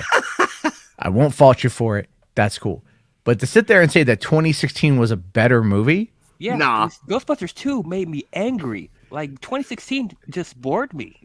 You know, so I'd rather. So you're telling me though that like they crapped on everything, that they killed Bill Murray when in the movie. They caught one ghost and then they let it go and it killed Bill Murray, and then there was like no repercussions for that whatsoever. We got no info on the bad guy, period. There was no setup for why Neil wanted to do what he did. He's like, oh, I was the bullied. Now you will be the bullied. Ooh. And MRA is a effing bad guy. And then never mind the fact that at the end of the movie, when the city is being destroyed and they end up sending the Ecto-1 into the pit with the nuclear device to blow it up to send everything back to hell, it just reverts everything back to normal. So they literally come out of a building at the end of that movie, right? So it's like, what are you talking about? Like, there's no consequence. At least in Ghostbusters 2, the reason why everything shut down, why Ghostbusters shut down, was because they were sued over what happened. Which, again, if you know anything about why Ghostbusters is being a workplace comedy, a blue-collar comedy, the lawsuits, the civil suits coming off of that is something that would absolutely happen, especially in New York. That was, again, it was like very very cynical humor based upon how our society would basically throw away our heroes. Okay, but you're taking the fun away from the Ghostbusters movie. Why are we going through this See, again? but again, hold on. You sitting there talking about taking the fun away.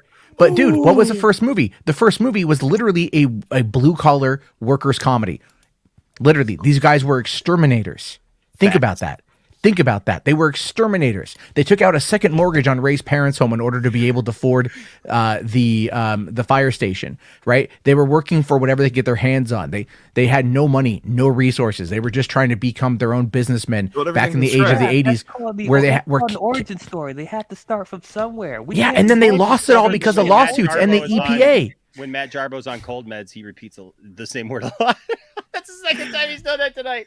I'm tired, dude. It's like no, it's good. No, it's it funny. is. Hey, it is. hey, I'm just saying. I'm just saying. Adrenaline right now. I'm just saying. Because you're ignoring context to like suit an opinion, and I get that, and I want to try to convey it in a way that is like how it's presented in the movie. Everything about the original Ghostbusters. Think about that for a second. Just think about that for a second. Peter Rabbit's Defender with a 1999 super chat. Thank you, Peter Rabbit's Defender. You are awesome, man.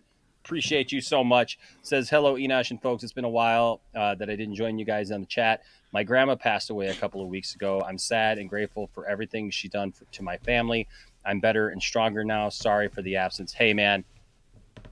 My condolences to you, man. I was raised by my grandma.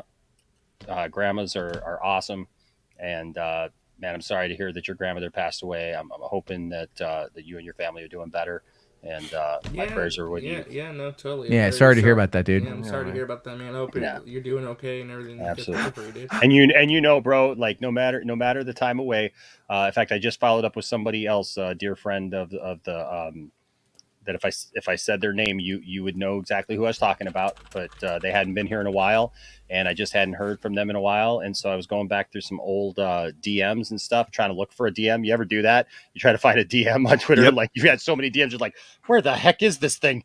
And I was going through, and the last that person had told me like a month and a half, 2 months ago, was that they were going through a loss in their life, and I reached out to them, and they said, they're just going through a hard time still, but we do care about everybody who views. So like we always say, you're our nerd family. So Peter Rabbit, man, we miss you. And when you're not here, but we're glad that you're here now, bro. So hope you're doing better. So, yeah, and by the way, Metaverse is a hater. That is what you call someone when they can't accept facts. Wow. A hater? I love how DL was like trying to go to bed. He's like, I'm tired, guys. I gotta do a big old. When you explain something with facts, someone's, oh, you're just a hater. No, I'm giving you facts on why you're wrong. I guess I get that literally every day. I witnessed it on Twitter. You got Henry Cavill fans like Metaverse. Be careful. No, here's the thing. Here's the thing is, I like DL. I do. I like DL quite a bit. So I just like but we get passionate, so it's fun to debate. Oh, yeah. Plus, I really am effed up, so it's like I'm so tired. I'm trying to just not cough and sneeze and stuff. It's very difficult. Mm-hmm. Stupid other children not looking after their kids, getting my kids sick, and then her bringing it home. This is why I hate public schools. I mean, if you really want to kill that thing, just take a mixture of not at the same time, but like intervals. Take a mixture of Be careful what you say next. Literally. I know this started off really weird. It's like you really Miralax and Theraflu. Miralax. Yeah. Why the heck would you take Miralax and Theraflu together? Not. I said in intervals, not together in intervals. What's Miralax going to do for a cold? Decongestion. Am I thinking of the wrong one? Hold on. Am I thinking of the wrong one? I don't know. I don't know what Miralax is. That sounds I like don't know Miralax is either. I'm just going to put it this way to you. It has lax in the last part of that. Hold on. I could have sworn. Hold on. You're going Jarbo on this. Hold on. I know I'm not. No. I'm sorry. Yeah, no. Miralax is what you take when you have constipation. I said the wrong thing. That's not going to help with No. Wrong side there, buddy. Yeah, no. To come Wrong out thing. Here, you don't take stuff to push Wrong, it out there. Enosh. I admit I was wrong. I thought of the wrong thing. I'm thinking of oh my god, now I can't think of the name of it. It has like it's like the mascot type of thing, is like the piece of mucus that talks or whatever. I can't remember. Mucinex. Yeah, I've got some of that. That's what I meant. With that. Dude, it's 4:22 in the morning. Next thing you're gonna come out and you're gonna say man, I use KY as toast, as jelly on my toast.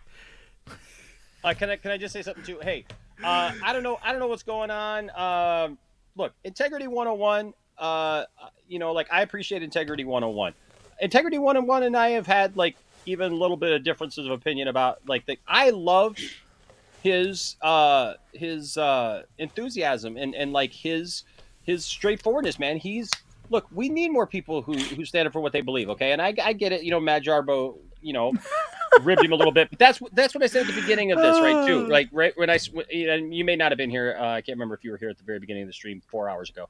But look, I opened this up by saying, look, when we have these conversations, we kind of tease each other. So let's all love each other. Let's all, if we see we're on a topic that maybe is kind of rubbing people the wrong way, even if we feel we're in the right, maybe we just kind of ease back from that a little bit. Yeah, let's just all and mods. Like I always try to tell my mods, please don't be too quick to try to censor people or whatever. I don't want that. I don't want anybody spamming the chat, obviously, but let's try to be within reason, right? Because I don't like to silence people, and I don't like we got mods. Yes, I got a lot of mods for a reason, because we've had different circumstances come back in the past where we needed a lot of mods, and the reason why people had mods because everybody couldn't be here or whatever at different times where we needed people. And just make sure when you're a mod you don't accidentally time someone out by accident. Thank you. I wish, and Matt, do you know any way? Like, is there like a way? Do you know through YouTube to like just contact all your mods?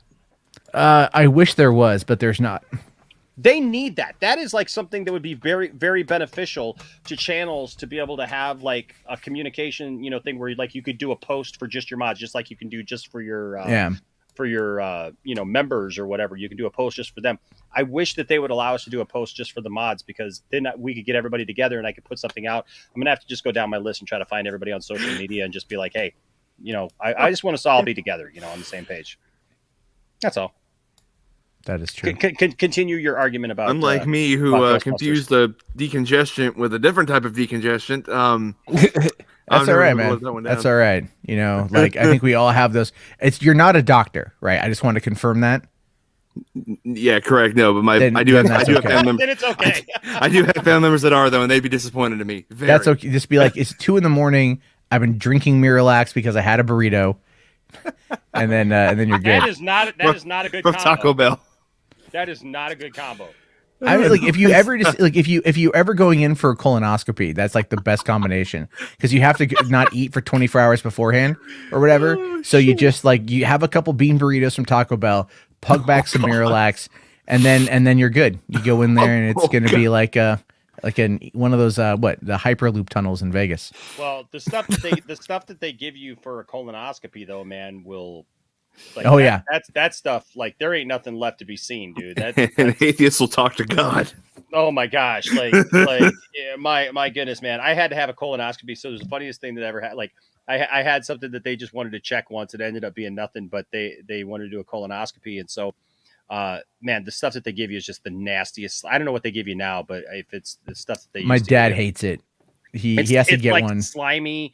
It's like a slimy liquid substance that goes right through you, and sometimes they make you take magnesium citrate, I think it is, which isn't that bad because that's almost like a Sprite or something, like a weird tasting like Sprite, the way that the bubbles are and stuff. But man, the I can't remember. It's called Go Lightly, and you don't go lightly, so I don't know why they call it Go Lightly. I mean, literally. Within 10 minutes, man, you're just like it's like that old Saturday Night Live thing, like colon blow. like seriously, you're calling out to every god you can think of. Tom Cruise, little baby Jesus, Oprah Winfrey, whatever. But man, the funniest thing happened because when they do a colonoscopy, they fill you full of air first, and they don't let you leave the hospital until you pass all the air because they want to make sure that it all comes out okay. And it was so funny because I woke up because they put you in like a little, twilight, and you wake up and this little old lady had a colonoscopy next to me. I'm in this little waiting room, with all these people. And so this little old lady's next to me and she's just farting left and right, man. She's but she's very dainty. And so she's like, oh, excuse me. I'm so sorry. Oh, I'm so sorry. Oh, I'm so embarrassed. I just never. And so she's getting it all out, but she was so embarrassed. And then I had the greatest guy moment of my life. I farted the loudest and longest fart that I've ever done in my life. And I had a group of 6 nurses all gather around me and applaud me. And trust me, if you don't think that that's like a guy moment right there, every guy wishes that they had a moment where 6 women gathered around and listened to them fart and applauded them with much enthusiasm. That sounds like the life right there. I just That is the imagine, life them right there. forming a circle around Enosh, just like going, You know, congratulations. I'm just saying, man. It's just, you know, I don't think I'll ever have a moment like that again. Like that's kind of one of those life-changing moments that you're like, man, you know, like where do we go from here? Like, you know, like is this kind of changes everything. You know, it changes. It changes entire, the power dynamic of the team. It does. It changes changes everything. I invited all the ladies to the barbecue. Hello, ladies. Welcome to the barbecue.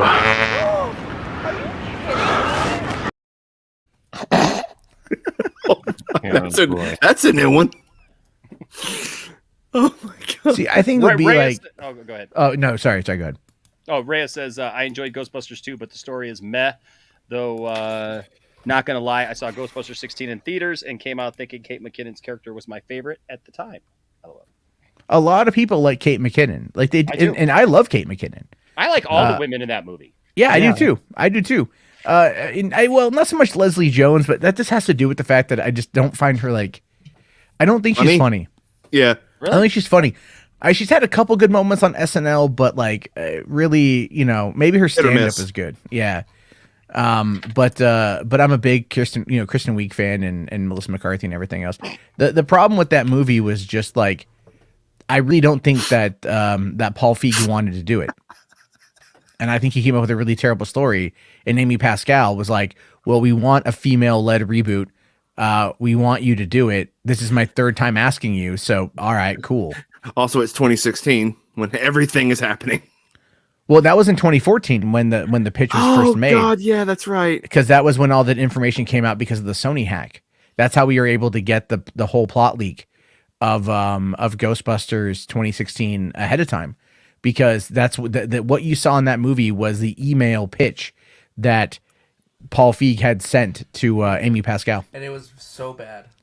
That's like the leak script for the Powerpuff Girl thing. That's why. Just why? Oh God. It's like a dance sequence. Yeah, and then they never made it the final cut of the movie. Isn't the end credits or something? Yeah, if you watch the extended cut, it's which I have for science. I have to. For science. For science. What science? I own the movie. Wait, hold on. We're still talking about Ghostbusters, right? Yes. Yeah. I own the movie, and like I liked it. I think the moment like where they start playing the newly updated thing, and they're all fighting the ghosts and everything. Like, look, I mean, it's got moments that like I don't like, but I just don't. I guess for me, it's like it's not really a thing of like, do I think it's the perfect Ghostbusters movie? No. I mean, Ghostbusters 1 is a classic. It is what it is. Ghostbusters 2 is something that like even before that other even before 2016, I always look at Ghostbusters 2 as like it's good. It's definitely not as good as that first one. It's got some weird stuff in it. I see what they were trying to do, and it's okay. It is okay. It's good. I like it, but it's not as hit. And so when they did the Girl Ghostbusters one, I was like, I love all these actresses. I love Kate McKinnon. I love Kristen Wiig. I actually really love Leslie Jones. I think she's hilarious. And I like Melissa McCarthy, and what's his name was in that movie too. Chris Hemsworth. Yeah, that was the only good thing. Chris Hemsworth. I thought he was really funny in the movie. I liked the way that like everybody came back and was represented in the movie from the original series. So even though they played different parts, Bill Murray. even though. Yeah, I know. But even though they played different parts, right? Everybody was there. And I loved the way that they handled Harold Ramis, actually. I thought that was really cool, actually, the way that they handled Harold Ramis. Mm-hmm. And his thing with the statue and everything. I thought that was kind of cool. But is it a perfect movie? No, absolutely not. It's definitely got some weird parts in it, and for sure. But I just never thought that, like, I was always kind of surprised that, like, it was like really where people put their stake down and they were just like, this movie is the worst movie Crucify ever. this Like, movie. yeah, and I was like, really? I've seen a whole lot worse movies than Ghostbuster 2016. Yeah, I mean, that's me. I mean, I've seen a whole I lot. agree. Like I've just seen a whole lot worse. I have seen The Last Jedi. Yes. Oh. Really? Oh God. Matt said when I was keeping. Seriously, dude, that was. Seriously. I felt like you reached into my brain and grabbed that from me. That was bad. Oh, dude. I feel violated.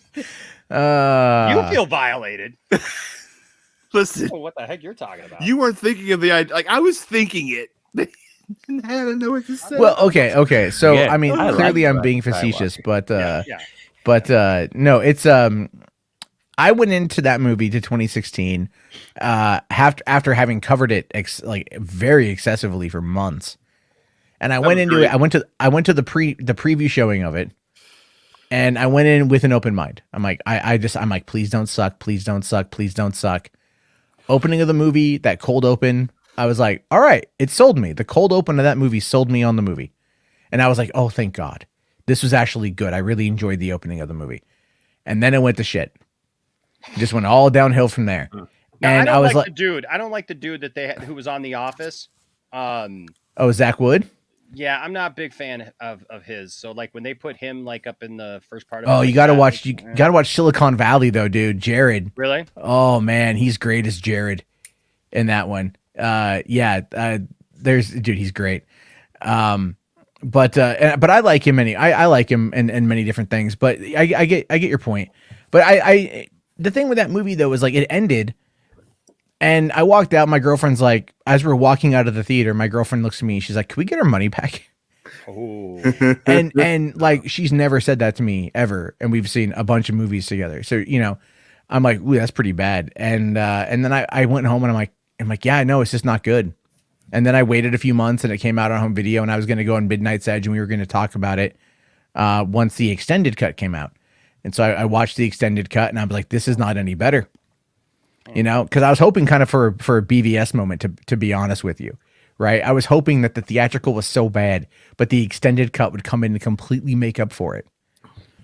I kind of gleefully went into the extended cut of Ghostbusters, like, all right, come on, wow me, come on, just make it a better movie, and then it's so much worse. I mean, it's literally just the meme of our expectations for you were low, but holy, like, it's just yeah. Well, I was gonna ask you, like, just AWGN did not ask people to boycott Ghostbusters 2016. He just said no, he did not. See it. Yeah, no, yeah, he got raked over the coals for that. That really made me mad. Even Patton Oswalt was like, "This guy sucks. He's just in his basement." I'm like, Patton, shut the hell up. The bad guy in the movie was like a basement dwelling neckbeard. Yeah, what was that? What was that, RJ? I missed what you were saying. I was saying like, the angry video game nerd made a video saying he had no interest in watching Ghostbusters 2016, and then all these celebrities, all these people said, "Oh, this guy is a white guy. He lives in his basement. He sucks." Like Patton Oswalt even went after the angry video game nerd, said he was a misogynist. I mean, he also said he's not going to watch Afterlife either. So did he? Did he? Angry video game nerd? Yeah, he made a video recently. Hold on. Really? Yeah. That doesn't seem right. But okay. Yeah, I don't like. Hold on. That's right. Okay, while we're holding on, Peter Rabbit's Defender with another 1999 super chat. Holy crap, man! Thank you so much, buddy. It says my country's movie theaters were reopened a couple of weeks already, and I'm glad that I finally went back to the movies. First time since June. Most people was April. I saw No Time to Die, Free Guy, Shang-Chi, and I'm so excited for Dune. That's cool, man. I'm glad that your theater's open, man. That's awesome, and that you're able to do it. Yeah, I mean, like, there's some people who love the theater going experience, and I think to be able to go back and experience some of these movies, especially like some of these films, these bigger films and stuff, to be able to experience them on the big screen. It's like I got a 65-inch TV too, but there's just there's just nothing like seeing in the theater, sometimes. So thank you, man. Thank you, Peter Rabbit's Defender. You're awesome, bro. Let me see what I can give you here. I'll give you the Ric Flair woo. Showtime! Woo! Woo! Woo! Woo! Woo! Woo! Woo! DL, I'm not seeing it anywhere. Lily, I was scrolling past and I saw like send it to me. Afterlife. I refuse, and I watched. No. That's his thing for Ghostbusters 2016. That's what it's titled for that one. No, but I saw Afterlife as well. Did he like? Ghostbusters. Yeah, because on May 16th, 2016, he put out a video. Ghostbusters 2016, no review, I refuse. Wait, that says Bames Literally Rolf. saw the same thing for Afterlife. Bames, it's. Yep, I think this I'm watching. I'm looking at the video right now. Ghostbusters Afterlife, no review, I refuse. This is Bames. Is this Can not you a parody account? can you bring it up then and like share can you- your screen? Yeah, can you or just like copy the link and put it in the private chat, and I can. Wait, does James have a separate let me personal see. YouTube account? I think he does. Yeah, so it may not appear on the Angry Video Game one, but probably on his other channel. I'm gonna pull it up right now. Hold on a second. What'd I walk into? We're talking about Ghostbusters 2016 Oh. versus Ghostbusters 2. DL was actually like falling asleep and tired, and was actually going to be like, "Hey, I'll see you guys later." And then DL mentioned that he thought that Ghostbusters 2016 was better than Ghostbusters 2, And and then him and Jarba it got just into ignited conversation all over again. Oh. So I was actually at one point thinking about cutting it short because I didn't think we were going to have time to get into the whole Smallville thing, and we just spent the time instead talking about. Talking about Ghostbusters, which is fine because I plan on doing a nice like Smallville stream now at some point. I mean, yeah, I'll say this: after all the movies I had to just watch, like Ghostbusters 2 is looking pretty nice. Then again, oh god, It was released the same year as a whole bunch of other sequels, and it was the worst of them in my opinion. The only one that wasn't better than was Star Trek V. Okay, I just put it in the chat. I refuse to believe a Gremlins sequel was better than a Ghostbusters sequel, but that's. I mean, no wait. Oh, it's a Indiana it's a- Jones. It's a parody account, DL. It's a That's parody what I account. thought it was. It's a parody account. It's a parody account where it's them taking the Ghostbusters 2016 video and retitling it as Ghostbusters Afterlife. Yeah, it's a parody. Yeah, because it says instead of James Rolfe, it says Bams Rolfel. Yeah.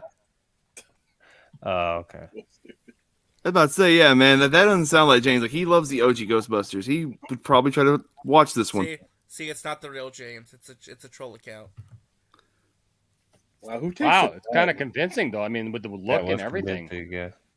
It's a really good troll. It's a good troll. I mean, It's look a at the very look good at the troll. back here. I mean, like, yeah. I mean, like the. No, that's a real video. He's just Yeah, that's- taking it. He's literally just re-uploading he just re-uploaded. He just changed it a little bit from whatever he's talking about. Yeah, but it's the same video. Then he just put in a Photoshop of the new poster instead. Wow, that's still too Wow, much time. that is a lot of effort to. Yeah, just for one troll. Wow. People take that trolling game serious, man. It's got 6,000 views. Okay, yeah. Somebody says here, yeah. Wow, all you did was take the footage from James' refusal to watch the 2016 film video and edit clips from the Afterlife in. Nice try, but I'm sure he's going to see this one since, well, it's the third movie. This level of trolling is amazing. I hope James finds your channel one day and is amused. Okay. I won't tell anyone that this is satire. I refuse. Well, there you go. Do you feel better, DL? No, I feel better. I actually feel stupid. What are you gonna interview James Rolfe? I'm already defending slightly defending 2016 and looking weird, but that's how it is. I'm sorry, RJ. You sound like you're like super far away. That's weird. I don't know why. Hold up. Let me fix that. Check to see if your mic's plugged all the way in. Yeah, the plunger said, "For the love of God, I would rather you take my handle again. No Miralax, no go lightly. Nothing can make Matt go lightly." What the hell? And then we absolutely lost. William, don't worry about it. Just let it go. We're letting it pass. I'm aware of the Adventures of the Plunger. I was in the chat room when he told the story one time, and I watched this legend be born. It was hilarious. But and then it got its own page, or it's got its own YouTube account. It's got its own Twitter. It's got its own Twitter Oh account. my god. Maybe it's just Matt. You ever notice that? Like every time Matt's here, like the plunger finds its way here. Well, that's what stalking is. I mean, Wait, I'm sorry. What? I said maybe the plunger is just you. Oh, me? Yeah, it's like No, it's I'm like way just- too lazy for that. These things take work. These trolls take time. I mean, look, dude, there's another person in here that super chatted you earlier to get a message to me. So it's like people follow around, all right? So, it's like, it's just, no, I'm not, I don't have troll accounts. I find that to be pedantic. Oh my God. Somebody's gonna walk up H to you. First Can H you First sign was my like, pledge, please? If I was Matt, Okay, I would does still it have sound my better handle. now? Yeah. Okay, good. That's good. That's No, good. what was I gonna say? No, What it's were you just, saying, RJ? I'm trying. I can't even remember what the hell I was interviewing gonna the say. video game nerd. Oh yeah. I was gonna say. I was asking when are you gonna interview James Rolfe? You want me to interview James Ralph? Yeah, why not? Dude, I'd be down. I'd have to reach out to him. I never thought about it. Like you're asking me a question like it was something on the docket. Like, when are you going to interview him? By the way, like I don't know. Like, who don't you interview, Enosh? I don't know when I'm going to interview him. Like, it could be any time. I guess first I would have to come up with the idea to interview him, and then which now we've done, which is great. We're one step closer to that interview there, RJ, and then I'd have to actually get a hold of him, and yeah. But actually, William, I was gonna ask you. We kind of talked about it a little bit, but I didn't get a chance to fully talk to you about it. What do you think of that Batman trailer? Oh, I loved it. I like the way it was framed. I like the cinematography in it. I like the so far. I'm sorry. Not you can tell this just a second. Mary Wilcox was the best comeback to the plunger so far ever. Mary Wilcox says, "Get over it, plunger. We all lose something." And now we have multiple Jack Marbos and Matt. Oh, yeah, we got Matt Mellons. Matt Mellons is here. I wonder who that is. But no, I am everywhere, for I am omnipotent. You are Legion. Yes. We love you, Mary. You're very much loved around here. Thank you so much, Mary. Yeah, I am the Three Musketeers. I'm gonna leave this time now. Okay, you're gonna leave this time. You're not gonna say anything controversial. Not gonna say anything controversial real quick on the way out, like of a movie, like that maybe like everybody else hates that you love. Well, what is a movie that you love that everybody else hates? What's a movie I love that everyone hates? Yeah. He loves Shyamalan films. Yeah, but not everyone hates Shyamalan films. I can't stand Shyamalan. I'm messing with it. I don't like the endings to them, but let me think. What's a movie that I love that everyone hates? I mean, we talk about Man of Steel numerous times, so that's a no-brainer. we don't hate that one. Oh, I said. I mean, I like The Rise of Skywalker. I will say that numerous times. That's fine. There's good elements to that movie. A lot of people like that movie. I guess, everywhere I go, it's like, oh, Rise of Skywalker's horrible. Oh, Rise of Skywalker killed it. Oh, Rise of Skywalker's what? No. It didn't kill it. If people saying it killed it, they're like they're like one film or two films off from a plan. Like, no. The Rise. How can the ending kill it?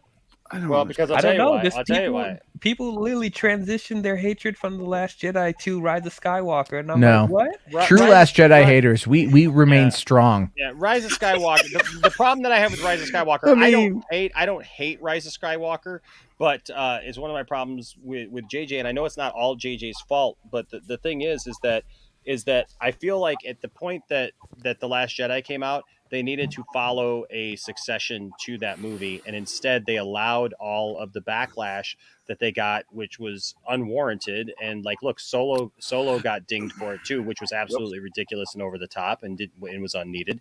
But the thing is, instead of people allowing a story, whether or not they felt that it had been planned ahead of time or not, if they would have just let a story be told and then make their judgment call on what they thought of the whole story, we would have actually gotten that story. Instead, The Rise of Skywalker comes across, even though there's elements of that movie that I absolutely defend. I've defended him to Jeremy. I've defended him, from Geeks and Gamers. I've defended him as far as the Emperor and all those things. But unfortunately, it got cobbled together then at the last minute because they couldn't find anybody to do the movie, first of all. Right, because they couldn't, because nobody wanted to do the movie, including JJ. JJ didn't even want to do it. And then it was, hey, how can we try to stop the bleeding and make everybody happy? And then they're just throwing like random willy-nilly stuff in there just to try to literally appease people that aren't going to be appeased by Chewie getting a medal or trying to appease other people by just throwing stuff in. I don't know. It's just there was. But has it ever occurred to you though that because they brought on JJ in September of 2017, 3 months before the release of The Last Jedi, and did it ever occur to you that they realized they had backed themselves into a corner with that, and Rian Johnson wouldn't budge, and that it was Rian Johnson's overall creative decision to kill Luke Skywalker, knowing Carrie Fisher had died a year prior, almost was a massive issue that should have been rectified? I don't think that they would have been able to rectify that quickly. You cut that scene where Luke dies by 5 seconds. Problem solved. And honestly, I think he should have killed Leia in The Last Jedi. Leia should have died when the bridge blew up. You know what I mean? Yeah, like but, in that but moment, all- they but should have all let her of that die is- right but there. all- But all of that is Laura woulda, Dern's coulda- character. but all of that though is woulda, coulda, shoulda. Like that's all saying. Well, like we know what we know now, so like we're gonna go back and like make a judgment. Like this person should die. Like I agree. There's some things that I wish would have been done differently, even in The Last Jedi. I'm not saying The Last Jedi is a perfect movie either. I mean, the whole Canto Bight thing should have been done differently. What's his name's character? Benicio del Toro? That should have been Lando from the very beginning. That doesn't. It makes even sense that Lando would be in a casino on a casino planet, and it would have actually lent some connection and a point to them going to do that. Benicio del Toro's. I never thought of that actually. But Benicio Oh, del that's a pretty good Toro's idea, character, like it doesn't even warrant having Benicio del Toro be that character at all. Like Yeah, it if was a you waste send them of- there it was a and waste you're of like time. because earlier they talked about trying to like call out to like later they try to call out to everybody or whatever, and try to get some help or whatever, and they can't get any help. But the thing is like if you send them there and Lando's there, Lando's all about that life. Lando's all about that type of shady kind of gambling kind of life and stuff. So you find him on there and it just happens to be him. And can you imagine like he's the one who walks up and then all of a sudden you bring him back into the fold through that, and then it feels like a natural progression to bring Lando in. Which I think, like I agree, like the kind of the running out of gas thing. I think that's silly too, because like at no point, I mean, I get it. They would have to be gassed up, and there is the reason why I never really griped too much about that is because I've seen people say, well, they're spaceships. They don't have to. Well, yeah, they do. Because if you look in A New Hope, they're literally gassing up the X-Wings. So they do have to use some kind of fuel. We're never really told what it is, but they do have to use some kind of fuel. And they actually talk about that I think Han stops somewhere and says like, when they go to, is it Cloud City? Maybe, I don't know. I'd have to, but he says something about like what they need. He says like, like we need to refuel, we need parts, or, whatever. And I so think that's Cloud City. So there is some of that, but like, and so like I get it where it maybe works, but again, I don't know about the whole thing of like the First Order wouldn't get too close to them because of fear of getting blown away. Because if they really wanted to overtake them, I feel like they would just overtake them, right? Yeah. So I get all that, but like, and so those gripes, I will meet wholeheartedly with. Yeah, I get those things. Galaxy's slowest car chase. Yeah, I get that. And I totally understand that. I totally understand that stuff. But like when it comes to like the mystical stuff and like the Luke Skywalker stuff and people saying, well, that's not my Luke Skywalker. I think people are selling short what's actually happening there. And the fact that people change and know you're not going to see the same mindset and the same, not worldview, but universe view in Luke Skywalker as an old man who's seen a lot of things and been through a lot of hurt, obviously, and been through a lot of tragedy and has been fighting this battle now for decades, as opposed to Luke Skywalker, the optimistic young man who's in his early 20s, who has like just recently discovered the Force and is all gangbusters to go, do all this stuff. Okay, actually been waiting to talk to you about this because I've been waiting to talk about that because I talked about this on Brian's channel, so I wanted to talk about it with you because I don't know if You ain't we've leaving. ever discussed this. Okay, so 2 hours later. I want to roll now. Okay, so what I talked about on Brian's channel is I don't have a problem with Luke, going through suffering, feeling like he's a failure, whatever. I don't expect Luke Skywalker to be perfect. I actually thought it was really interesting to see Luke in a slum, being a grumpy old man. I thought that's a really interesting. It adds dynamic to the character. But I can't help but feel the way they got to that point felt really mean-spirited and out of character for him, just given what we saw in the original trilogy and how much he developed at that point. Not saying that he's going to succeed at everything, but just given what we've seen from him by the end of Return of the Jedi, it feels like it's just going back on this character. I've said before, when he goes out of his way to try to save his father, given that he knows how all the bad things that he's done, he's one of the most powerful Sith Lords in the galaxy. He's responsible for a whole bunch of murders and taking over Genocide. galaxies. Genocide, exactly. Can But I he point still something went out out to of you his though? way. Hold on. Okay, Before, okay. let me finish. Okay, that's fine. I know That's what you're fine. gonna say, but but as I say, it's like he went through all that to save his father, but he won't give that same courtesy to his nephew. It just doesn't. It feels like he would have thought of other things before he would even. I wouldn't even think he would even pull out his lightsaber to even consider killing his nephew. I Well, think he there's would two have things found at play there, another though. way. There's two things Because at play there, though. if now I said if to make it feel more organic, if back when he's training Ben as a Jedi and he's going through all of that, that torment with the dark side, Snoke getting all in his head, and Luke is aware of that. What would have hit more and would still, it would still give the same amount of impact is if he tried his best to help Ben get out of the dark side. He tried his best, but he failed anyway. I think that would have He hit a may whole have lot though. more. He may have though. See, those are all stories though. So there's three things now here at play with what you're saying. So I'll address that last one first. Here's the problem with the fact that the sequel trilogy doesn't come within a reasonable time after the original trilogy. Okay, because if the sequel trilogy is set just a little bit after the original trilogy, okay, you don't have to fill in so many gaps. When you're using the same actors, going from that original trilogy, and now you're having to skip 30 years into the future, you don't have all the benefits of being able to say, okay, this was 5, 10, even 15 years later, and using like a completely different cast. See, like even the prequels, even though the prequels skip years into the future, it's a completely different cast. And now they've taken that time to fill in a lot of that story. So some things that didn't make any sense right after Revenge of the Sith now make complete sense to people, like because of the way the story is being filled in. The problem with the sequel trilogy is that you literally had to go from seeing Luke Skywalker in his early 20s to that.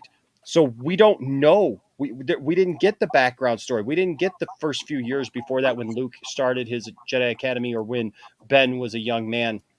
And we haven't really had that story completely fleshed out even in books yet, where we fully understand what Luke and Ben were going through and how their relationship is, which leads me to the other two things at play here. Luke is actually a very complicated character because he's not just all good. Okay. In the original, and he was never written to just be all good. Okay. In Empire, his problem is he's brash. He makes horrible decisions. He runs off at a moment's notice because he's a hero and he wants to save everybody and he wants to do the right thing. But he has a hard time learning from those things. So like in Empire, when he has the vision of the future with Han and Leia and everything, he has that vision of the future. His first reaction is to react. His first thing is, hey, I got to go save them. I got to go help them. Like he was going to be able to do anything. He hadn't even Exactly. completed I his knew you were training. going to bring that up. Okay, I knew hold you were on going though. to bring Hold that on up. though. So he's going to go run and he's going to go do that. And then Yoda says to him, wait, no, you may be able to help them, but you don't even know that. And then even Obi-Wan comes in and says, hey, Luke, you need to slow your roll. And Luke says to them, well, what am I, are they going to die? And Yoda looks and he says, it's unclear. The future is moving and it's unclear and stuff. And so he tells Luke, he says, you may be able to help them. We don't know, but if you do, you'll sacrifice you'll sacrifice everything that they've fought for, right? And he says, I mean, like people complain about Man of Steel, but that's something that like Yoda straight up tells him when Luke asked, well, should I just let him die? Yoda just straight up says, yeah, let them die. If you value what they fight for, yeah, because they're fighting a different battle, something else, and you should be concentrating on this because the Jedi returning would have a greater impact on the universe as a whole. And so what does Luke do? Luke says, nope, I got to do this. I'll come back, I promise. And he runs off and does that. So future Luke, the other thing about Luke is now when we meet future Luke, he is a Jedi Master. He's studied all this stuff, so he's got the head knowledge, but he's still that complicated character. Remember when they first wrote him for Return of the Jedi, he was actually going to become a Sith. He was literally going to kill Darth Vader and literally become the new Darth Vader. That's what he was going to be. But they changed it because they didn't feel like it would sell as well to end on a sour note. Everybody told George not to do it. That's what George wanted to do, was make Luke evil, literally at the end of that movie. And they pulled back the reins, and he becomes the hero that we know today. So we could all be having a completely different conversation 30 years now, 40 years down the line, than what that was, right? But the thing is that when we see Luke now, 30 years later, so he's got all this head knowledge, but he's still at heart Luke Skywalker. So yes, he was willing to fight for his dad and everything, and for a cause that he believed in, because he's got that brashness, and it's a challenge. And that's another thing that Luke loves. Luke loves a challenge. He loves that, and he's willing to face a challenge. He's not scared of a challenge. He's willing to face a challenge. So with his dad, with him finding out that Vader was his father and everything, his whole thing is like, everybody was telling him, you've got to defeat him. You've got to defeat him. And Luke's like, no, I'm going to take this as a challenge, and I'm going to try to save him. I'm going to try to do this, because Luke had all these pie in the sky ideas of what being a Jedi was, and how like we could all just do this good and everything. But when we see him now 30 years down the line, Luke has experienced a lot more. He's gone through a lot more.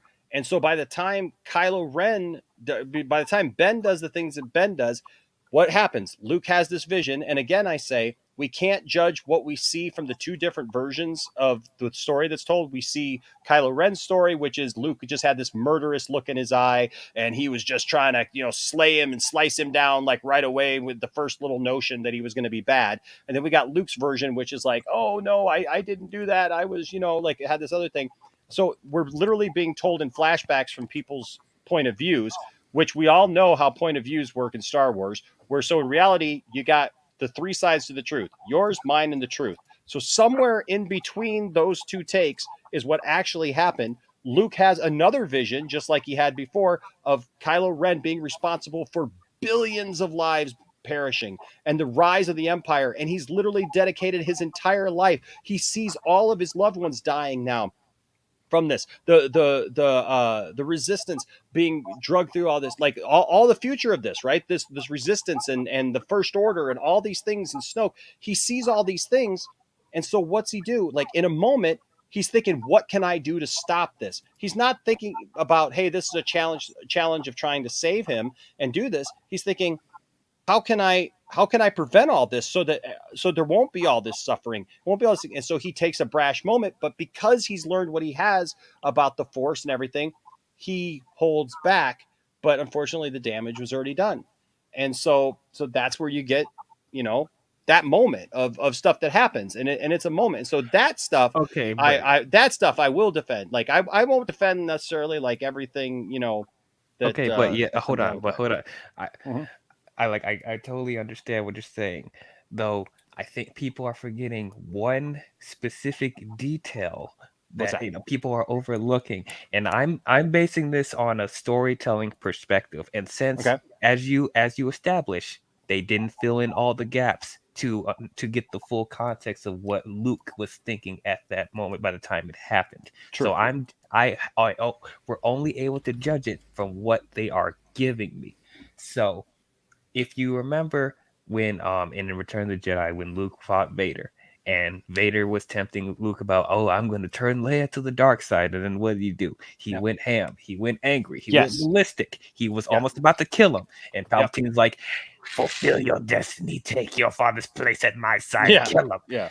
Okay. And then what does he do? He looks at his arm, and then he looks at Vader's arm that he just cut off. Now, at that moment, that he was this close, to turning, right? This close. He making the same mistakes that his father did when he was young, right? And then you brought up in Empire Strikes Back when he made that brash decision to go save Leia and Han. And then what happened? He got his ass handed to him by Vader, and Han and Leia were just fine, right? So from a storytelling perspective, by the time he gets to that moment where he looks at his hand and looks and he's like, no, I'll never turn to the dark side. You failed. I'm a Jedi. At that point, from a storytelling perspective, it establishes that Luke knows better, right?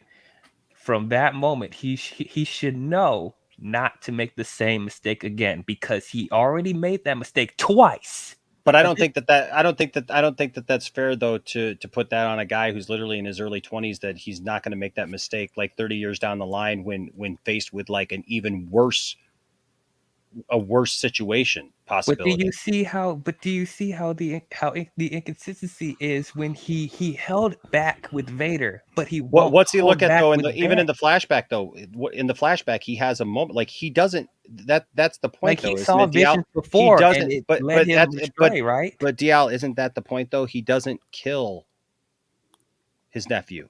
He raises his saber, like he ignites his saber, but then he also has that moment again where he looks at himself and he realizes that, yeah, okay, I can't do this, right? There's got to be another way, or I'm just not going to do this, because he's learned.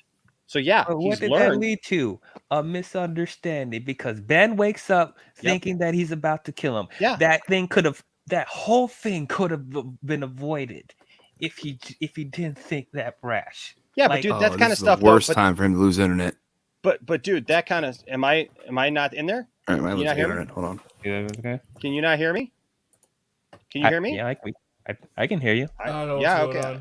Yeah, I can. I can hear you. Yeah, I don't know who everybody. lost Okay. internet. Okay, I don't know what happened there, but no. What I was saying, Dial, is that actually isn't that kind of the point though? Is like he doesn't like he actually stuff like that happens. That's what I was saying. Stuff like that happens in families all the time, where there's a misunderstanding, and no matter how much, like I just had a misunderstanding with a friend last night who was upset over some stuff that happened on the stream, and like I tried to reach out to them in love and tried to like explain just like why we were saying the things we were saying, or at least the reason I said something that I said about something last night, and they just didn't want to hear it.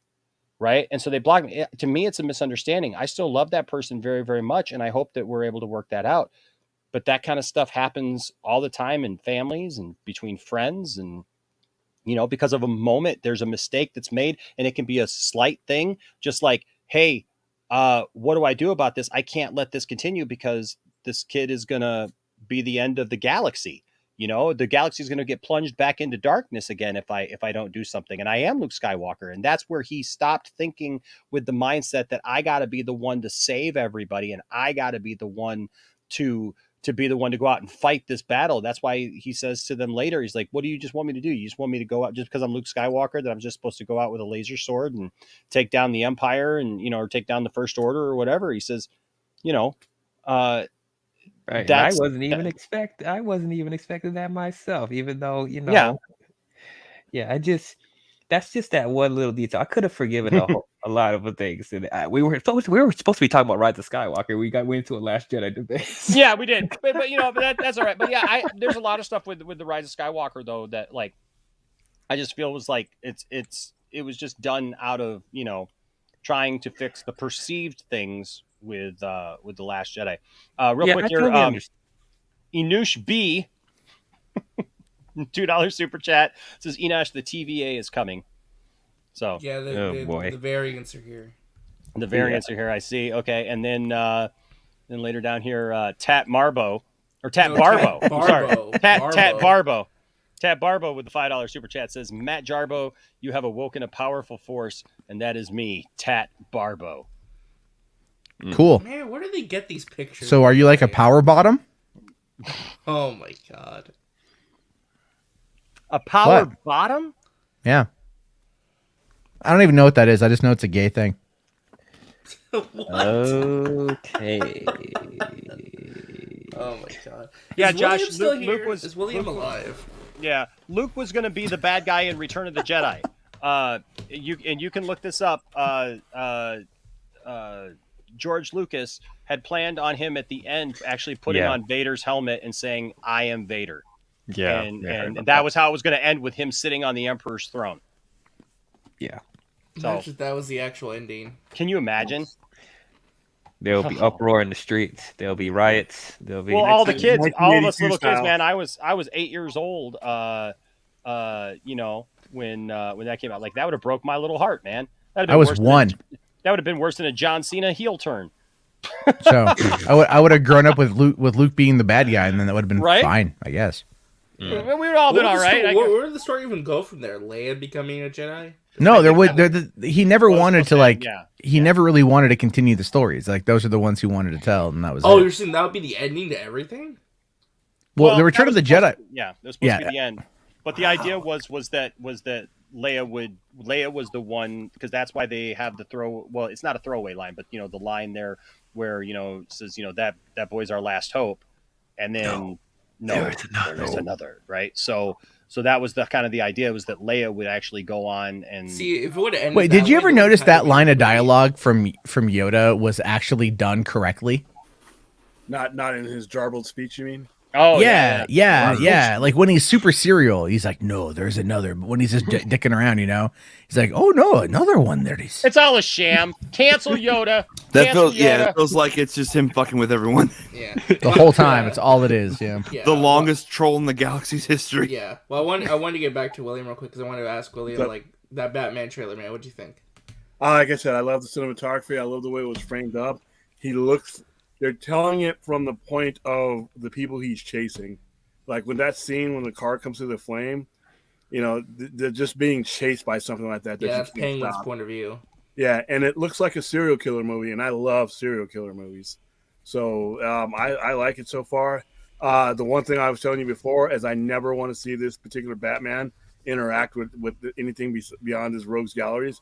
I think it looks like You're saying you don't want to see him join the Justice League? No.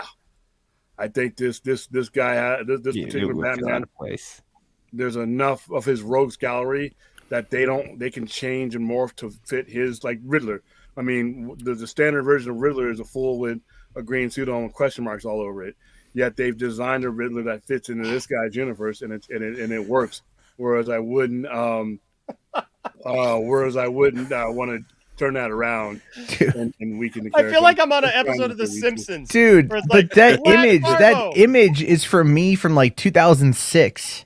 Dude, multiverse. You got some serious talking, Man, like, are you safe right now? You might have these people might be sitting out front of your dude, house. my address has been out there for years and stuff, so it's like I have no idea anymore. You live in Seattle, which is the serial killer capital of the world. So. No, I live south of Seattle, so they have to travel the distance. Oh, that's where they bury the bodies. So that's Yeah.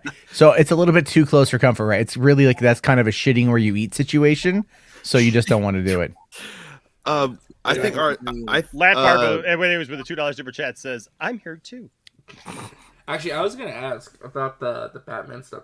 Do you guys think that Matt Reeves, like in his universe, they'd ever do like a Robin or like a Bat Family with like Jason Todd? I don't think so. Nah, this feels like a mixture of Burton and Nolan in the best way possible. If this is what I feel it is, like it's going to be way too like you would never see like this. That's again why I say like I don't want to see supernatural stuff in this, like Clayface, like transforming, into stuff, and like the those kind of villains, because this just seems like super uber grounded in something that's dark and sinister and like more mesmerizing. This Riddler is obviously not Jim Carrey's Riddler. You know what I mean? Like joking and cackling. Seriously, you mean? Thank God. I mean, like, that like this is a serious, like, hey, I'm a villain, I'm a killer, I'm a whatever, and I'm gonna leave these clues behind for you, kind of, thing, and like psychological, warfare. It's basically the idea is that like this Riddler is trying to expose the corruption going on in Gotham City. That's the heart of the story. Is that this corruption in Gotham that's like underneath the surface that the Riddler's trying to expose, and somehow Batman's connected to it. So like anarchy a little bit. Yeah, and I think this is going to be a little interesting. I think they're going to take some inspiration from Batman Earth 1 and like the idea that maybe the Waynes are corrupt. That the Waynes weren't necessarily the good-hearted people. They've been doing that a lot more recently with the Wayne family. Well, good. Maybe it's time to do that. I mean, the Telltale series also did that, and that was awesome. Well, I think it makes more. I think it makes more interesting if it's like, no, the Waynes weren't perfect. They were part of the corruption too. Maybe not as bad as other people, but they played a part in it. You know? Is it possible that the Batman 2 is going to be all about the Court of Owls? I think so. That would be an appropriate enemy for him in Batman too. That's one of his. I mean, William, what villains would you Or like season to see, or the third one, because like they could establish it and set up to it. Yeah, they could actually be in this one. We wouldn't know about. Because there's them. rumors that the second one's gonna have Mr. Freeze, which I know everyone thinks might be a stretch. I want Mr. Freeze. So It all depends on how they do it, though. Like I said, I would have never imagined the Riddler looking the way they've done him. And so I mean, I think of Mr. Freeze, and I think of all the goofy interpretations of him, like there and things like that. Wait, but like I said, I would love to see. I don't know what that is. I don't even know what that is. I've seen that picture using. Yeah, it's been used many times. That knife was actually found. My car was stolen. My girlfriend's car was stolen on Christmas night 2017, and they flipped it into a creek about 10 minutes away from here. And when we went to go to the salvage yard where it had been towed, I was looking through it and I found that knife. So whoever stole the car left that knife, and it had been submerged in water, so there was like no prints I could get off of it. But it was still really sharp, and actually was used to cut the seatbelt containing my child's car seat that was still in the bag. So yeah, and then that image has been used so many times. This is So, sort of creepy, but. Well, I was going to ask William, like, what villains do you think that you would like to see in this trilogy that makes sense to you? Other than the Court of Owls, like I said, whatever one he puts forth, because like I said, I'm interested in seeing his interpretation of him. I mean, I think the Joker's been overused to the point where I wouldn't want to see that again. Thank you. But Ra's al Ghul, I would love to see Ra's al because he's more of a cerebral enemy. Do you think they would do, like, a proper, like, League of Assassins with, like, Talia and stuff? They could. Oh, that'd be interesting. Oh, you know what? Speaking of Ra's al Ghul, I'm thinking of Arkham City. They need to Hugo Strange. Hugo Strange. Oh, Hugo could work. Yeah, I mean, there's a lot of his rogues got to be, but I think the way Matt Reeves, he's going to use he uses thinking man's villains. It looks like, you know, so he's not. Yeah. It's not going to be the power. It's not going to be the power of the villain that is going to be what you recognize. It's going to be, you know, some interpretation of him that could actually happen. Like if you see a Mr. Freeze, it's not going to be the goofy one. It's going to be something that could actually happen that would make him be able to do what he does. So I'm interested in seeing it. Yeah. But on the flip you don't side, think there's no Bat family in this? No, because once you start extending it out into the Bat family, you start thinning out the story. And not even a Robin and Batgirl. Not even. You have 3 movies. And they really should all be focused on him. That's the one thing that frustrates me, though. Even though this does look really interesting, what Matt Reeves is doing. We still haven't got another version of the Bat Family, and it's been over 20 years since. I know they gotta try again, man. Like, why not? Well, because you could do a serious take on Robin. You really could. All right. I want to see this, and not in the Matt Reeves universe, but I want to see this eventually. Once again, I hate to kick a dead donkey. I don't want to see it from these current guys. I just don't.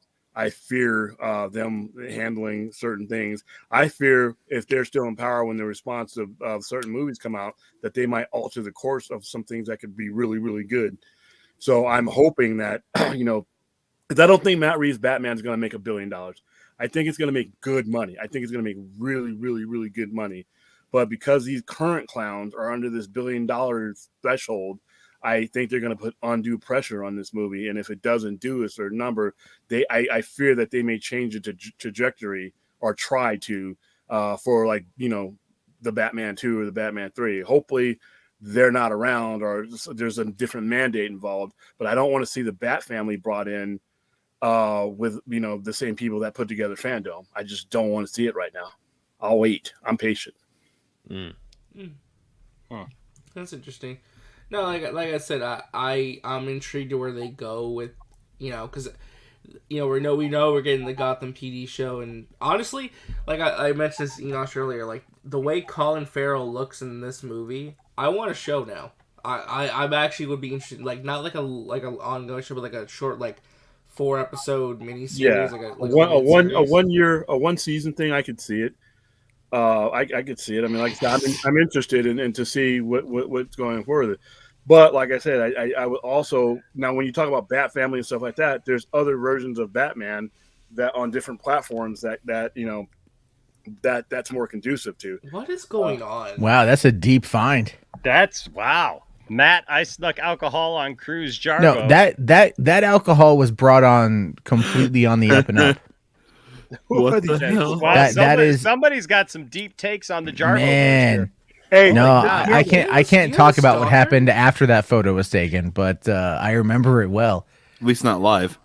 Yeah, not live. No. So Matt, I snuck alcohol on Cruz Jarbo with a $2 super chat. Yeah, I did it. So what? Check your door. You may have somebody out there with some duct tape of their own, man. I mean, That's I have another channel. I'm honestly surprised no one has grabbed a screenshot of me in a wife beater. And now that you said it, it's gonna happen. That's fine. That's fine. Go look it up. Go look. It's called Hillbilly Hunting with Jimmy and Earl, and it's on Vimeo. It is context, please. Sure. So back in 2005, it was about 3:00 in the morning one night. God. My friends and I were going like, "Hey, we need to make a movie." Because I had just finished up my first semester of film school, and I had bought this little Sony mini DV camcorder, and we were like, "What could we make? What could we do?" And we came up with this idea of a reality show, like kind of a documentary thing, where two hillbilly rednecks were hunting goth kids for money. The idea was that like each episode we would hunt something like an urban legend, like a Bigfoot or whatever. But this time we wanted to do goth kids because there was one of our friends, this guy named Noah, was like 6'5", looked like a goth guy. Mark and I were, fat bearded bastards, and we could kind of play it up. So we called up some friends real quick, and this is like literally we went out to like the middle of nowhere and we shot this opening scene. And then we just did this like little movie in my backyard in my garage, and we lit Noah on fire a few times, and like it was really bad. Noah almost died by falling out of a camper with an axe. He was holding an axe. He fell out of the camper. The axe landed blunt side down, right? So just thunk on the ground, and he landed 2 inches to the left of it. Oh shit! So he almost impaled. He almost yeah. Right. It was like really stupid early 20-year-old stuff. Yeah, it exists though. It's pretty bad. It's pretty bad. I would recommend it. It's horrible. It tastes like crap. Here, you want some? Hold on. What now? Oh, is there something else? Hold on. Did I miss something? Okay. So I was just. This is funny. So I was just looking up some stuff here just to see. He's on that page. Here's it's fun actually to do a search on Matt and just do like an image search on Matt. No, it's not. No, it's not. Oh, Matt Jarbo, believer. Is that really you? Yeah, that was me. That was 2006. Wow. You look like Ned from the Spider-Man movies. I look Asian? In that picture you do. Although I will say though, I have a lot of my goatee there looks like a rebellion symbol.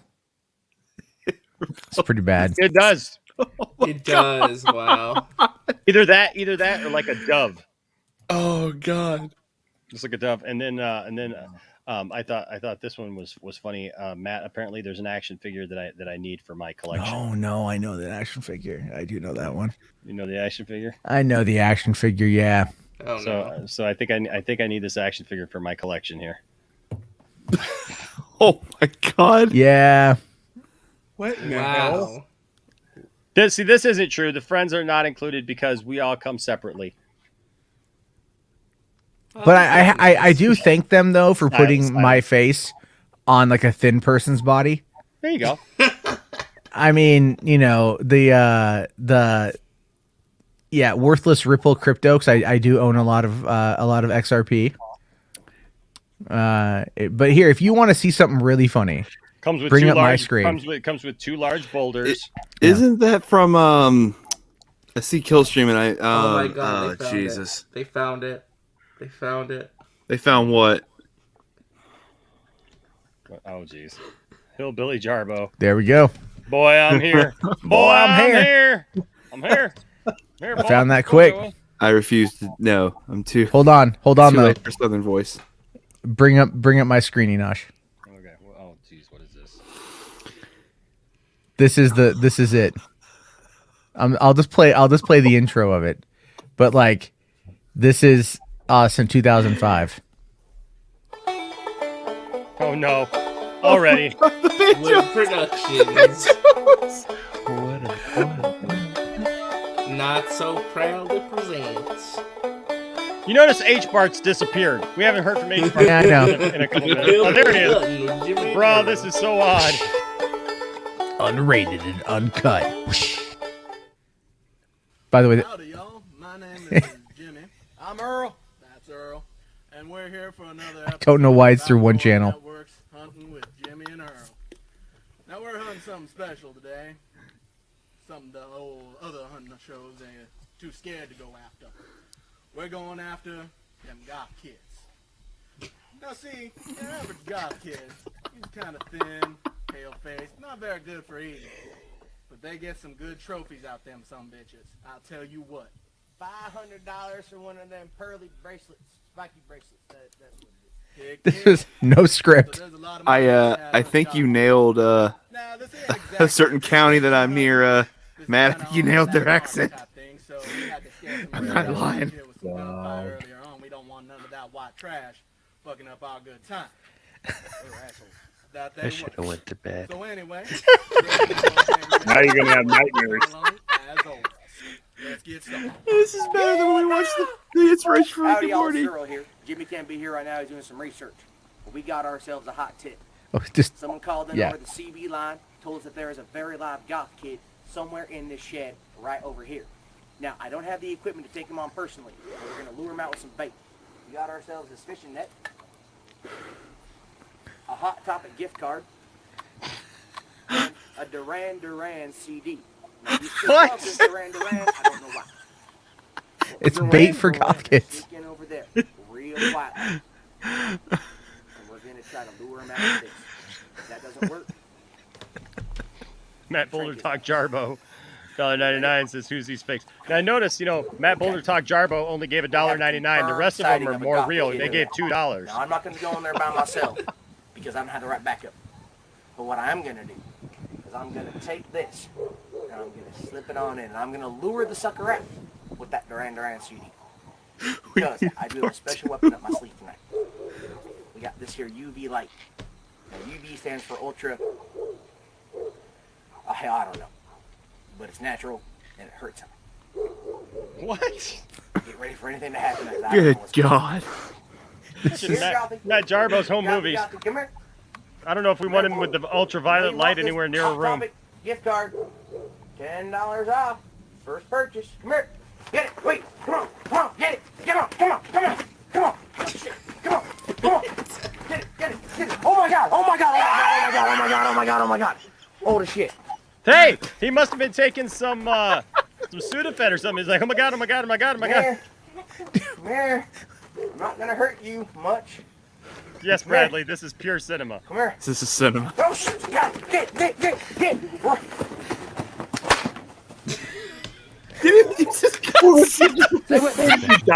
is going on right now? Drop down to the light. Is that post effects?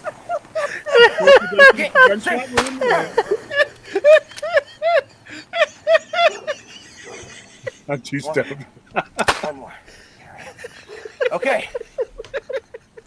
Oh my God. We got it. Oh, come on. Come on. Got a picture of 12-year-old me over here. Miami Vice Enosh in my white suit with a $2 super chat. The Jarbo got nothing on me. Live golf kit.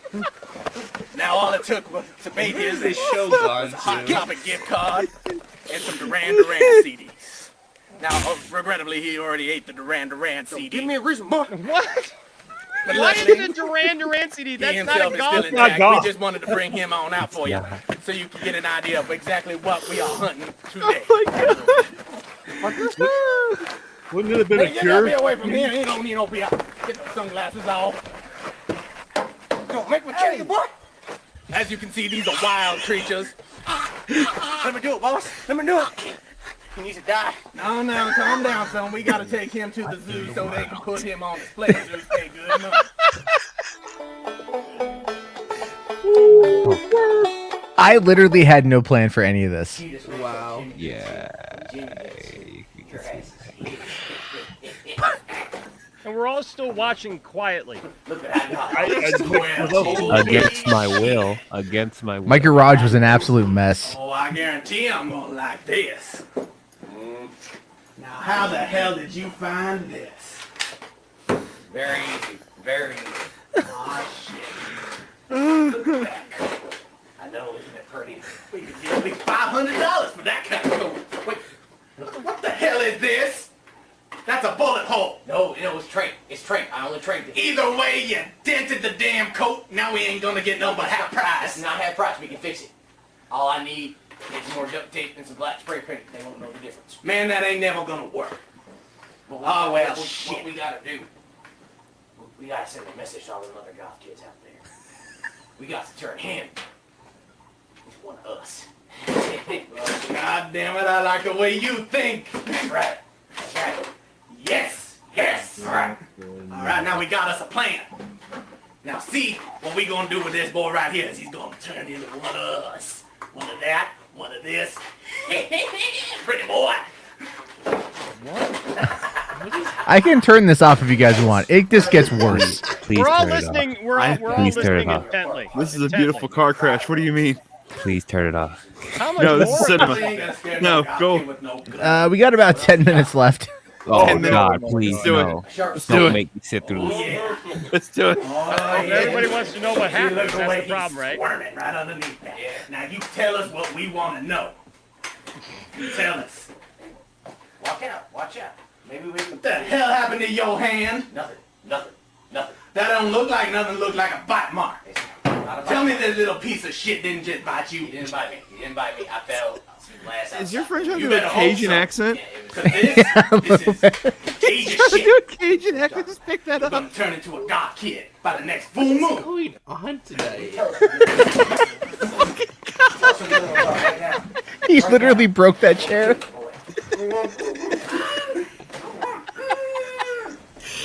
That's awesome.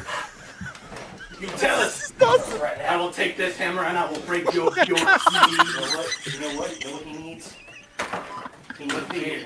He needs Ball beer. Jarbo Before that who gets broke Ball down, Jarbo down, who is down. sad. Just gave a $2 super chat. That's my hair. Yeah, you're gonna become one of us. Yeah. You see that? He spit beer in my face. Don't do that. You find us. There's no dentist. There's no more dentist for you. I don't know why. Sorry, I had to put him down. He's getting a bit too wild. All right. You shut up now.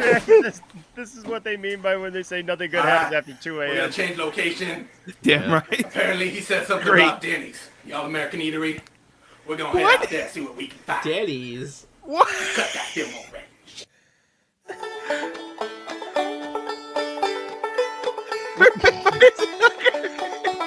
Huh?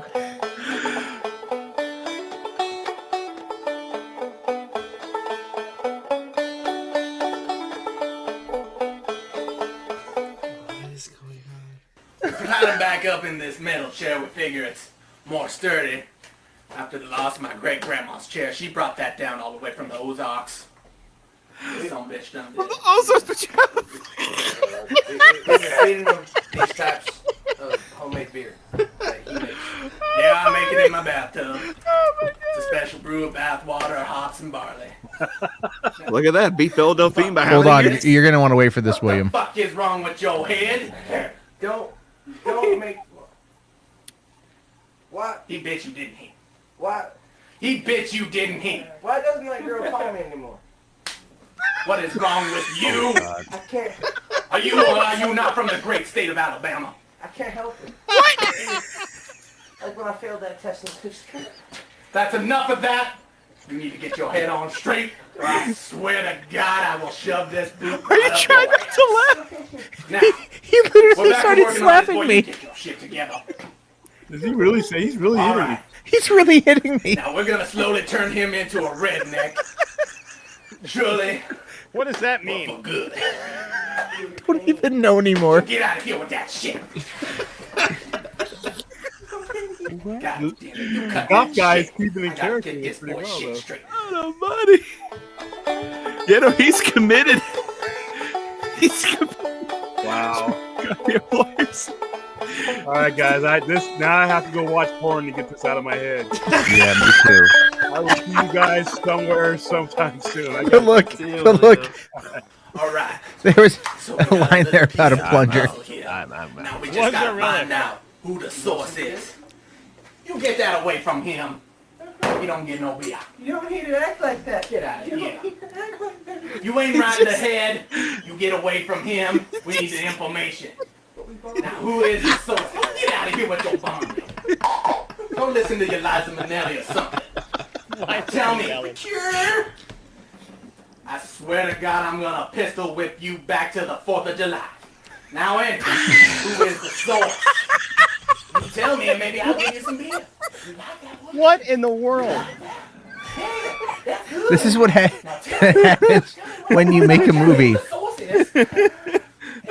with no plan. All right, this is the sequel trilogy. A nutshell for the sequel trilogy. Shaggy Enosh V over here with $2 super chat says Matthew Lillard got nothing on this Tell me what swag. I wanna know. That's true. That's Past true. the niceties. I was really proud of that picture, by the way. Wearing a nice black silk shirt. So Enosh, you saying you could play a better Shaggy? I could have there. I had the beatnik look going, like little scruffy facial hair there that I could only grow on my chin at the time. Michael Jackson? You're telling me that Michael Jackson is the source? The Mad Jarbo fandom. I Let's use go to the round StreamYard, table. man. We'll talk about what it was like making this. Big dub. I use StreamYard, man. What in the world? Is he supposed to be hanging? No, Oh. it was that was accidental. Oh, God.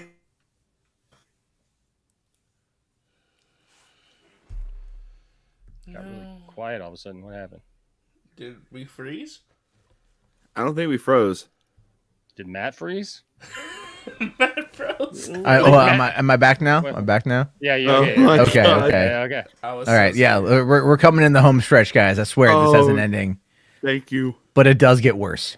My boot in about 3 seconds. You don't get off me, boy. All right. I swear to God, someone's gonna die by the end of this night.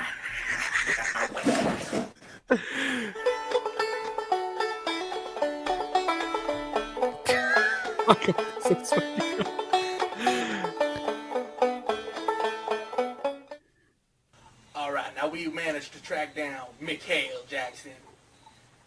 My good friend Toby here. He's more reformed now. He's one of the group now. I thought I was your friend. You get the hell out of here. Earl, you ain't my brother no more. You're more like Toby. I love Jesus. Fuck you, bro. You go cry about it with your Cure CDs. You don't know what he's talking about, Toby. You don't That's a listen little to bit him. better. Now we gonna go in there. We gonna get us The some Cure. Mikhail. So hopefully that's good. That's good. I like to hear that. That's good. Drink some more beer. It's Mexican. It's okay. There's alcohol in it. That, by the way, that Corona had been sitting in my garage for like well over 6 months to a year, Don't worry about it, nonsense. Just drink. God. Anyway, and he drinks it. go in there, you give him a can. Oh, That's gnarly. Come back from being a bitch. I mean, he's not wrong on that one. Right now, here Dude, we are. that's a Corona. Got Oh my Mikhail over God. by that trailer. Now we gotta keep quiet. We're gonna sneak up on him, and since Toby's newly reformed, I'm gonna let him do the honors. That's right. That's your name. That's you. That's good. Now, come on. We go. Come on. Jarbo. I love Jesus. I love Jesus. This is like the worst thing I've ever made. Is I would like to just, dude. This is great. You're welcome, man. Go inside. Now, there's a boy, and you need to take care of that boy. You need to take him out, or else Brother Earl, you're gonna be in a world of hurt. This was like 4 o'clock in the morning, and my parents' bedroom is like not far away. Yeah, that's him. That's him. I feel like you saying this means it's gonna get loud soon. It is gonna get loud, yeah. Get on in there. And you'll hear me because I'm controlling the camera at this point. Big Dub says the movie is so bad it tried to shut itself off. Now you get in there and you get to work. That's okay. Get to work. I'll back you up from out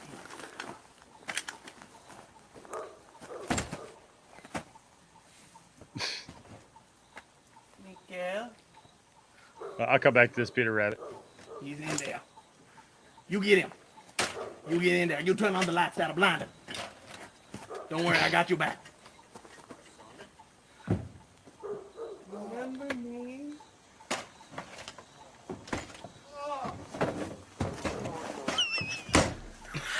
Let him get away. What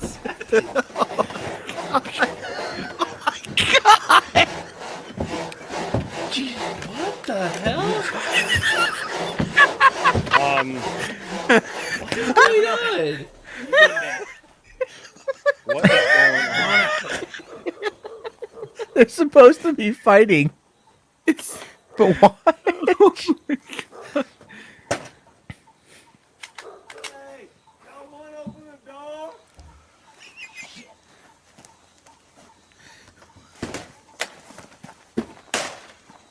How'd it going there?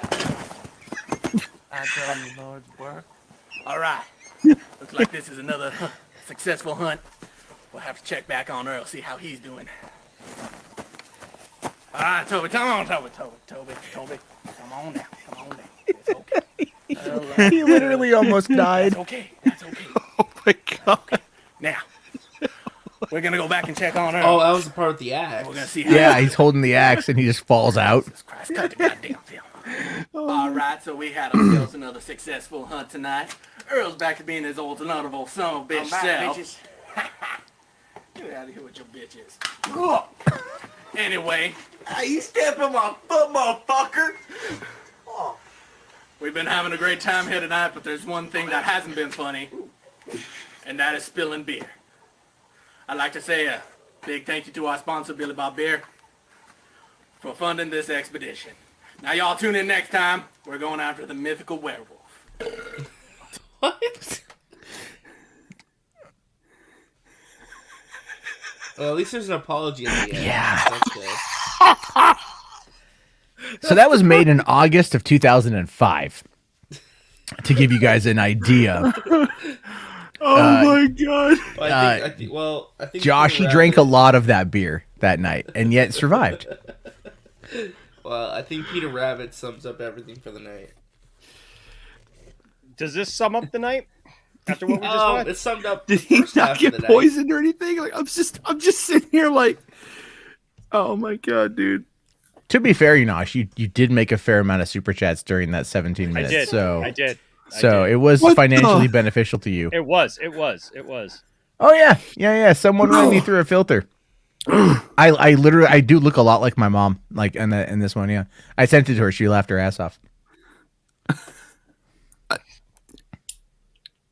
Yeah. Okay. No. I'm a pretty bangable chick. Peter Rabbit's Defender with a $9.99 super chat. Thank you, sir. Says DC Fandome is so. It's felt like Hamada Sarnoff's Fandome and gave middle finger to Snyder fans. The Flash footage is so underwhelming, AF. While Black Adam and Shazam 2 and Aquaman 2 looks promising. Batman's trailer saves them all. Yeah, I mean, I know that there was, for anybody who was looking for any kind of like Snyderverse announcements and stuff. Look, I never thought that there would be. You know, there were some people at the last minute saying that they thought that like the Ayer cut stuff was going to get announced or whatever. Like, look, I'm hoping for the Ayer cut as much as anyone else. I want to see the Ayer cut, and I absolutely want that. I just didn't see them doing it necessarily at this.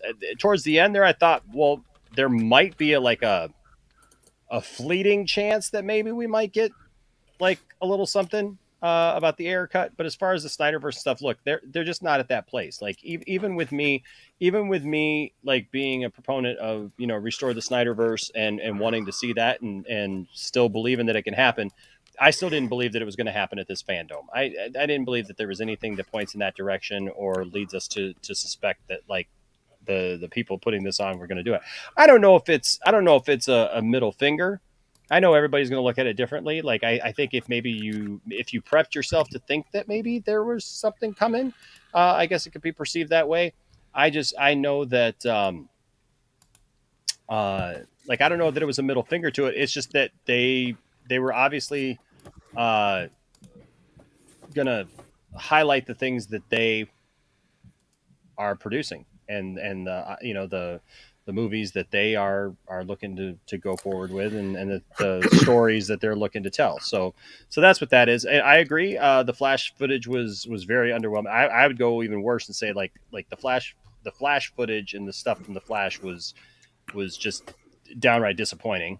You know, there were a couple of things maybe, but like we've gone through it all, you know, piece by piece. Outside of the very end, there was really nothing there. Yeah, I mean, just so much. Yeah, so much of that was just. Isn't it funny that 2 fandoms in a row relied on the Batman to close out the show?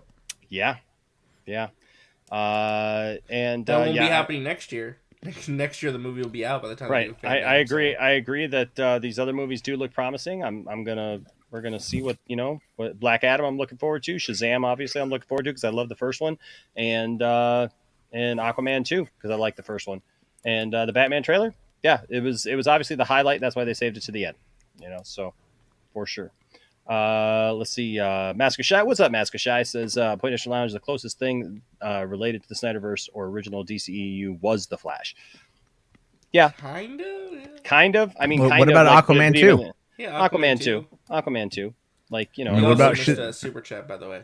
Shazam and Black Adam technically do fall under that category. They fall under that umbrella.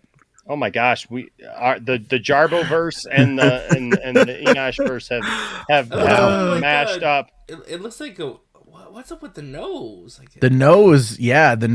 I'm getting like a real Watto vibe out of that. My kids don't work on them. Only money. Only money, no credits. So that's what Matt and my baby looked like. God. Sharba with a $2 super chat. To be fair, hey guys, a full beard. Yeah, it took 2 of us, but we got it. Yeah, it did. It took 2 of us pulling our weight, man.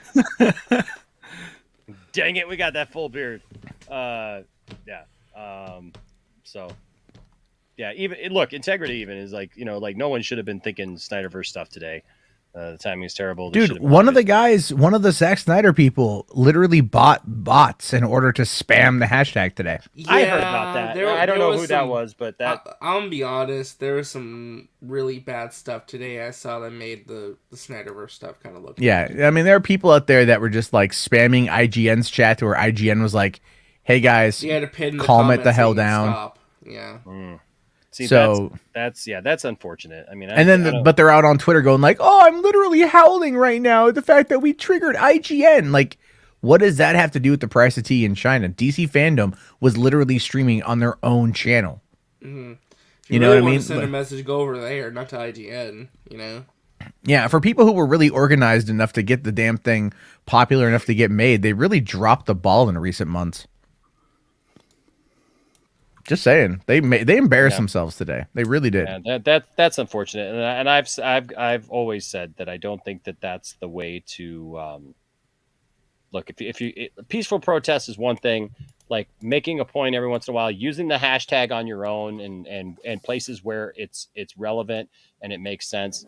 I'm all for that. Spamming people and in channels or whatnot and making doing that stuff. I just better ways to go about it. I think there are better ways to go about it. So, We got Master Shy says Methnosh Joe Boxster. Jarbokster. Methnosh Jarbokster. Oh. And then, oh my goodness. Hey guys, I gotta bounce. My kids are up again. That's fine. Yeah, all right, man. We'll see you, Matt. But Thank hey, you for I sharing it with us. appreciate you guys laughing at my terrible film from a long time ago. That gets a 5 out of 5 for me. Honestly, that was you should check out In Search of, my feature length movie. This picture of me here it says deranged Enosh $2 super chat says, hey man, this looks like Penn Jillette ate my face. Oh my god. What did that come from? I don't know. Who did they mix you with?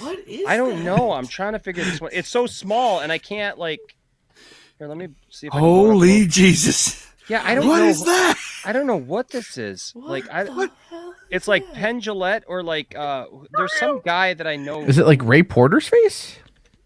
No. So. No, I think that's my hair actually. But it's like me when I was younger. Maybe. Who's that one guy? The Italian guy? He's always on the Joe Rogan podcast. The actor. Yeah, this guy looks like one of the guys maybe from The Sopranos. Oh my god. Like what the. This is so bizarre. All right, well, good luck getting to the bottom of that particular mess. Yeah, I don't know what that is, but thanks for the $2 super chat, deranged Enosh. Appreciate it. All right, Matt. Still. Yeah, I'm gonna go to bed or try to get some Joey sleep. Diaz, Right. thank you. Joey Diaz. Joey Diaz. All right. Yes. This Okay. has been well, fun. hey, this has been fun. We still got 54 people watching. This has been I don't know interesting. how. I don't know. We There's were, that film, bro. Well, Dude, I'll we tell were you at what. like 120 at some point. Yeah, man. It's been a good stream. It's definitely been a good stream. Thank you to everybody who joined us tonight. Thank you to everyone in the chat. You guys have been awesome. Thank you to everyone who gave super chats. You guys are fantastic. And all in the running, of course, for Batman The Long Halloween, which So you're is our telling giveaway. me deranged Enosh could win this? If there was some way to contact deranged Enosh, I guess so, yeah. I don't know how to reach across the multiverse of the Enosh verse or the Jarbo verse to do that, unless that person wants to make me aware of who they really are, or Oh whatever. my I don't god, this is fantastic. know. Just saying. Wait, hold on. What's it? Enosh, show the Mario trailer for Meta. No. Josh, you go to sleep. There's no What is- Mario trailer. It's a joke. There's no Mario trailer, and I refuse to get mad again. What is that? Don't worry about the it. Mario movie with Chris Pratt. Archie, don't give me information. Just go to bed. We're gonna end the stream now. I don't need to get mad. I'm not gonna get mad. I get mad. I hated that so bad. RJ, did you please tell me? Did you clip that? Did you clip my reaction like you I said didn't you clip would? out the reaction yet. I should. I need to do that, but Muddy, I got so mad. Josh, the prerequisites for being part of the giveaway are either being a patron, a member, or giving a super chat at any time, and then you're put in the running for this week's giveaway. So that is how that works. Mm-hmm. So there you go. All right, guys. Well, hey, thanks for joining me. Oh, jeez. What? Smile well. Now it's smiling. What? Oh God, that's how did, demented. how did they go from And why having does he look younger now? There's no Yeah, wrinkles. Oh my God. Oh It's like my the God. whole face changed. This feels like a creepy pasta. I don't know why, but it does. I have no idea what's going on here. Like, what? How? How did that even happen? What in the world? Who I don't is wanna- that? I don't want to know the answers to these questions. I feel like Yeah, once yeah, you know the I would- answers, we're unlocking dark secrets of the universe. We're opening Pandora's box. Wow, deranged Enosh went to the well twice. That's the first one of all of the multiverse who's actually responded twice. Wow. Okay. Some people are saying it's Melissa McCarthy. That's what H-Bar says, Melissa McCarthy, but I don't think that. I don't know. If Melissa, Our talk's like ended. I'm scared. RJ, you got to get that trailer. Ended. I'm scared. It looks like Walter White's brother-in-law. Oh my God. Who's Walter White? That's Wait, Breaking Bad. Did you just ask who Walter White is? That's Breaking Bad. Yeah, I've never watched Breaking Bad. Heisenberg. Okay. I was about to I've say, never watched Breaking Bad. Doom, Cluck was wrong. I love how she said Doom Cluck. I love that too because I spelled it out Doomcock, but she said Doomcluck. Oh, She was trying. Yeah, She was trying to read it and sing at the same time. So she goes, Doom Cluck was wrong. Yeah, she's reading. It's like I can't say that word. Jalapeno Cheetos, where did you go? I had a whole bag a minute ago. I think I blacked out and woke up with a Cheeto crusted mouth. There you go. All right, folks. Is it Saggy? I don't know who it is. I honestly, I got an idea of who I think it is, but can't prove it. So, Metaverse. all right, guys. Well, hey, this was fun. This was a good night. not We literally went 5 hours and 43 minutes right now. So this was a long one. I knew it was going to last a long time. We joked about how long it was going to last, but we didn't even get to the Smallville story because we started talking about Ghostbusters for like. This would have been like a 7-hour stream. What in the literal heck is this? What is that picture?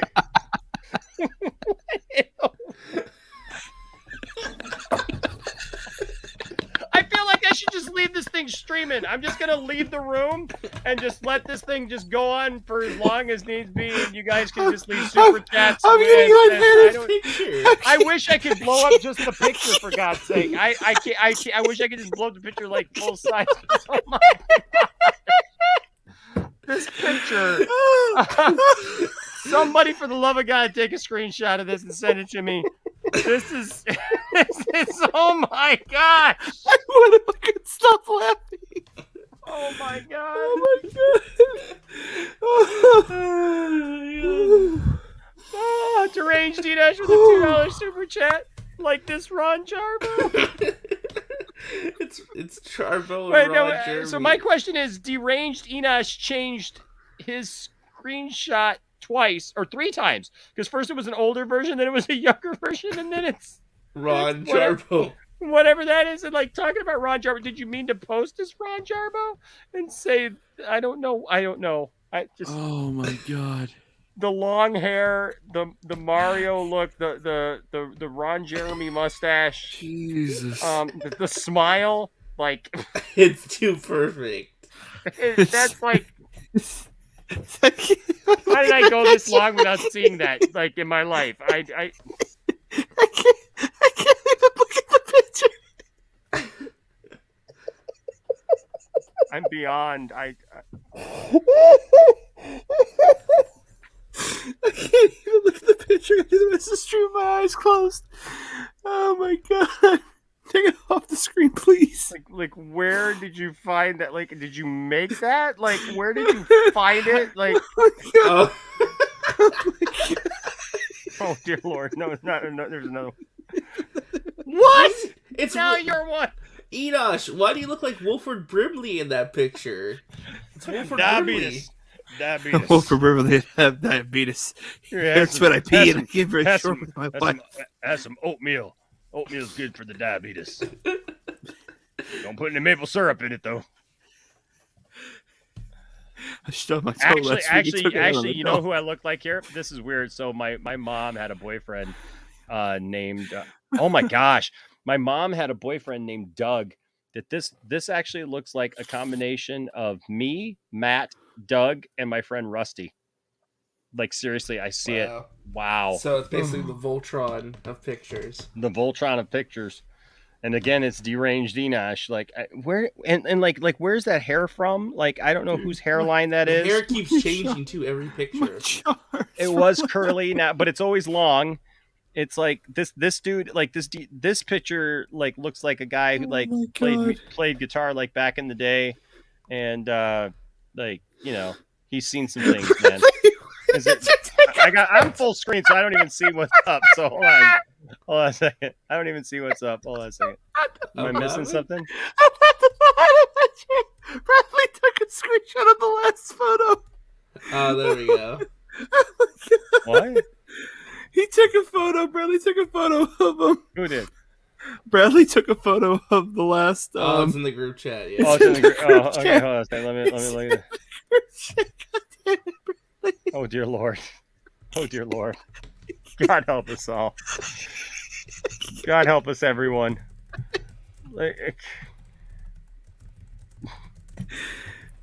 I'm gonna. I swear to God.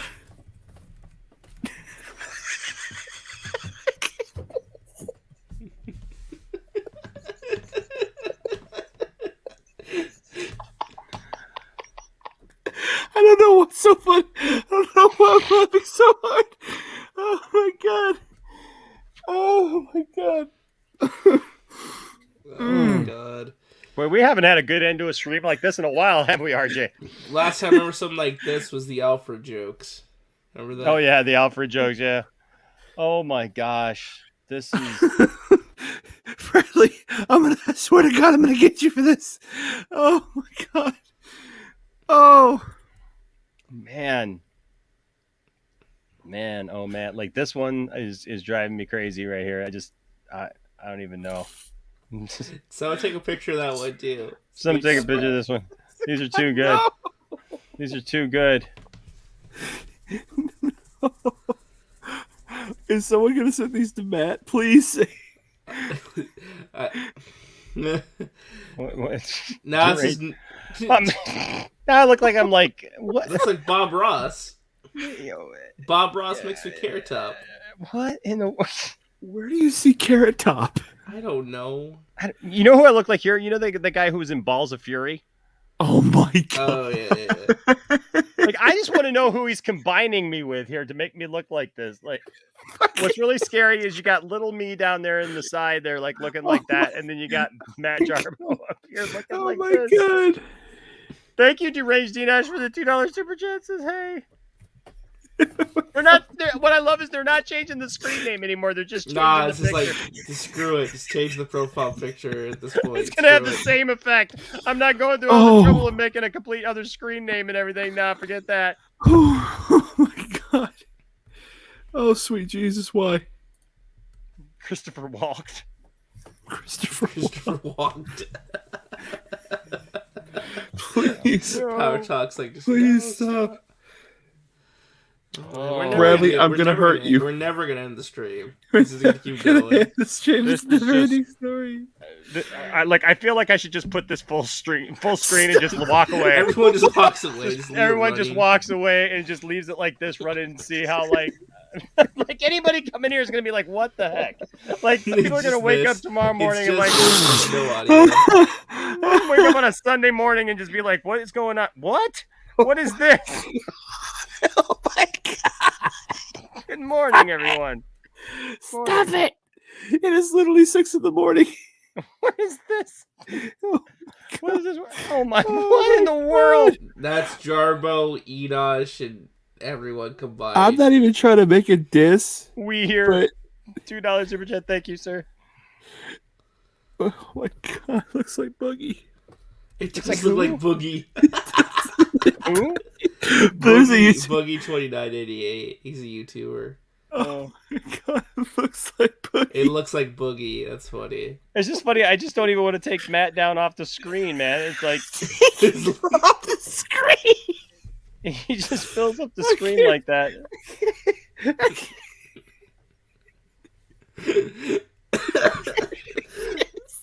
The smile, the presumptive smile on Matt Jarbo's face there is just. Oh my God! It's like he's happier than he should be for being like that. Like right now, like I'm serious. Like it's just. What in the world, man? What have we come to? The face you make when you go to a pizza place, order a pizza, and then you say they gave you the wrong pizza, but you just lied to get a second pizza. Oh my God! That's a really specific joke, but okay. Dude, like I'm trying. Dude, yeah, right. That I'm like, done. You put more effort into trying to make that a joke than the person who's been making all these things up for the last half hour.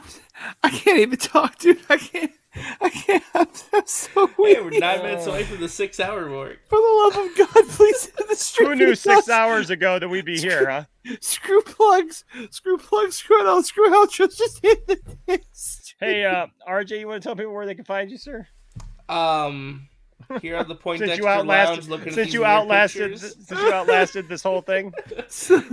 Yeah, Resident Justice, Twitter, YouTube, Instagram, all that good stuff. Wherever I'm around. Oh my You'll find me somewhere. Oh my God! Not another one. Oh no, not another one. Not another one. What? What? I can't. What I the- can't make the joke that I have for that one. No, Um, no, that we looks- can't. Can't. My But it's pinky is just a joke. It looks like somebody's aunt. I'm just saying. Oh, yeah, that's what I was gonna say. Yeah, totally that. PE teachers. Looks like what? It looks like a PE teacher. It looks like one of my PE No, teachers. Yes, I can't yes. say it. Softball coach. He goes, can you make this picture the thumbnail? I can't do anything with it. Like I can't. Oh my I god! can't save just the photo. I'd have to go back through and like try to pull it down on my phone or something, and just I don't know. It's Just wow. put this. You know what? No. Here's a great idea. This right here, the Ron Jarbo on the screen. That should be a channel emote for the members. Oh my! Oh my gosh! God. Oh my gosh! RJ's a mad genius. I'm just saying, like, why not, man? Why not? It looks like someone's aunt with a Ryan Kinnell hat. It's Ryan Kittle's aunt. Anthony, we love you, man. We'll see you later, buddy. Hey, Anthony, send a prayer. I was just saying. It just says A. It just says A. I missed that part. I was looking at the A. picture too closely. It just says the letter A. Not even like AH or ah or like it's just A. A. Maybe there's like a secret message, like you take the first letter of every single super chat this person sent, and it makes like some kind of weird message. Okay, I know we've been talking about the Batman, but dude, this isn't the Riddler. Hey, we hear A. Let's put it together. Oh my god, Now they did you're another one. There's Now- another one. Oh, there's another. It's Jarbo as Hagrid. It's Oh, Hagrid. please somebody screenshot this. Bradley, please screenshot this one. Bradley, no. Oh, You're a what? wizard, Jarbo. You're on about. It's Hagrid. He looks like Hagrid. No, He I'm looks saying like- that'd he be the looks- response. Actually, he looks like this guy who's like a Satanist on like YouTube. He's like this guy who like does these videos that I run across every once in a while. But he's got too much of a smile on his face. The other guy doesn't have that much of a smile on his face. And Matt, that's like Guru Matt right there. That's like It looks like the guru. Looks like Mike Myers. yes. It's like we went to the top. We went to the top of the mountain, and there was Matt. Matt's like, I got some wisdom to bestow upon Matt you. found Shangri-La. Matt found Shangri-La. She found Oh, yeah, Shangri-La. Bradley says he got it. Oh my gosh. I'm done. I can't. I'm losing the will to stay up. Oh, he does. He does that, dude, Vince. Absolutely, he does. Oh my God, help me. You're a wizard, Jarbo. That's just, oh my God, it's just too much. Just too much. Well, folks, so hey, this was fun. I had fun. I hope you all had fun. We argued, we laughed, we did the thing tonight, and it was fun. So there you go. The Guru Jarbo. We love Oh it. my God. Oh no. Is it in the private chat? No, there's another one on the. There's another one. What? Oh, The old. Now the worst part is that if you go to Old certain man parts of the Jarbo. South, you will find people that look exactly like this. That dude will look like that dude. And there's people in Michigan who look like this Matt Jarbo. So I'm just. There's a few people I know. I can't go to Michigan. Then I'll die of laughter. He old. Wow. I'll give you this. Kudos to whoever is doing this, because you are like, you killed me. You're putting this stuff out really fast and really fast. Yeah, you're getting this stuff out there pretty quick. So, wow. I don't even know if I could properly like breathe this for a second to plug. I can't. Wow. I can't even. I almost feel bad because deranged Enosh here is paying us to look at this stuff. Like, you know, like with this comedy gold, my goodness. And 47 people are still watching this. This is awesome. Hooray. This is awesome. Okay. I think I'm done today for today too. Thank you, Power Talk. But hey, thank you guys for being here. Metaverse, you want to tell them where they can find you, sir? I know Yeah, let me catch my breath. Oh Right. my god. Oh, all right. I'm good. I swear to God, if another super chat pops up though. All right. Yeah, if you wanna, you can find all of me on Twitter at the most meta. I also have a YouTube channel called Metaverse. You can find me on there, as well as I know Bradley put a link in the chat, and so did I. Put a link in the chat to my YouTube channel if you want to check me out. I also do a podcast called Talking Meta. I plan on doing a stream actually tomorrow night where I talk about the thriller They Live. I'm doing a reviews for Halloween films for the next 3 Sundays back to back to back, all starting at 8. So head over there if you want to see me talk about They Live with an awesome panel. By the way, I know it doesn't have any content, but I just subscribed to Deranged Enosh. You're encouraging the behavior, is what you're saying. Boy, I'm always here. Boy, I'm always here. Boy. See, oh dear God. All right. Well, okay. Well, hey. So that was fun. Thank you guys for being here. I appreciate you all. What a crazy stream this has been. This has been a crazy stream. Thank you guys. Thank you to everyone.